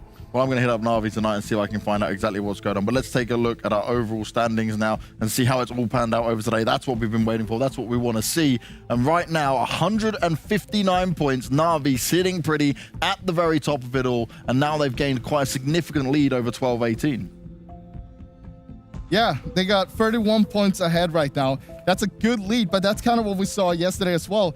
But now we're halfway through. You got to remember that. And that is a big waypoint because if you're down towards the bottom right now, it's really rough for you because you know that all the other teams, you were all even in the start. Now it's gone so far that you're so far behind. It might be a little bit rough. It may be a little bit rough. If we go on to page 2 as well, right, we'll get to see how big of a gap it is. Because if you look really between 8th and all the way up to 3rd place, it's not a huge amount of difference in it all. So it's not the end of the world. Conqueror obviously dropped down quite a lot in there. They were in 3rd at the beginning of the day. NASR gone from 16th to 4th. That's one of the biggest placement jumps I've seen in a long time when it comes to PUBG Mobile Esports. Yeah, that is, well, 99 points in total now, so there's a lot of points. So definitely getting 12 places up all the way from the last place. That's going to be a huge confidence boost for these guys as well, even though they had some misfortune on the last game. But still, I think they're going to be very happy after today. And tomorrow, I think they're going to be having a very positive attitude when they will be coming to the server. And usually, we know PUBG and PUBG Mobile, it's a very momentum game as well, Yes. like when you have the momentum going on. And I think that these guys had the momentum definitely. And I just hope that this last game, as it didn't go as they hoped, it's not going to let them down. Now we see the second page and the final 8 teams within this lobby. And right now, Slime 4KT, they are still struggling. They're having a difficult time to adjust to everything that's going on right now. Destiny not quite up there at the same time. And Panda? I mean, remember that we said that Navi had a 31-point lead to second place, right? So for third place, down to me right now on 14th place here, it's 40 points. So it's not that far of a gap there either. That means that it's still possible. Anything is still possible. We got so many potential big hitters here coming in tomorrow as well. They are certainly some big hitters. Yeah, there was like so many changes today on the scoreboard, and all these results, of course, now having the overall scoreboard after today. And yesterday when we spoke about the overall leaderboard, I think I said that if you are like 10 points away from the, let's say, from the top 7, top 8 teams, you're still on a striking distance. And these guys all the way on the 14th place, I mean, one good game, and we saw what it was on the upper half of the scoreboard. One good game, and you can be challenging the top 3 after that one. The big thing here is that none of these teams from 9th to 16th have a chicken dinner. Everybody on 1 to 8 has a chicken dinner so far. Yes. So basically what we're going to see, if any of these teams will win the first or second game tomorrow, that's going to boost themselves up. That's 15 points just to win itself. And then you got to add all those kills on top of that. And they're going to rocket themselves up there on the leaderboard. Yeah, they really have to. Now, it is the end of the day. It is the end of the show. We move on to day 3 coming up tomorrow. Copter, any thoughts, anything you want to see coming out tomorrow? Well, of course, I'm hoping that some of these teams from the lower half will be getting those chicken dinners and kind of like jumping up the battle. Destiny, they did pretty well today. I mean, better than yesterday, even though they still have some way to go. But I mean, one chicken dinner for them, that could do some huge things. I mean, I could easily, well, grant one chicken dinner for this guy as well. I mean, why not Panda getting one as well? So, yeah, only thing what I'm not going to do, I'm still not going to write a check for Navi. Panda. Oh, I have something. Oh, is that Ace? Oh, no, I'll put it down. I'll take it out tomorrow. He's saving it. All right, I like your style. Thank you very much for joining us, Mr. Panda. It's good to see you actually come on and give us some of the insight into what's going on with this team. And hopefully, you guys will find the success tomorrow. But honestly, you're not going to be beating the Navi Nation. We are done for another day here at the PMPL EMEA Championship. It's been fantastic action from start to finish, and it is still so competitive. It can go either way. There's plenty of points up for grabs, but there's only 2 days to do it. So some of these teams really need to step it up a gear if they want to find some success and grab the big prize money that's available. We're not signing the checks just yet. That's going to be down on Sunday, but make sure you're joining us to watch it all happen over the next couple of days here on the PUBG Mobile Esports channel.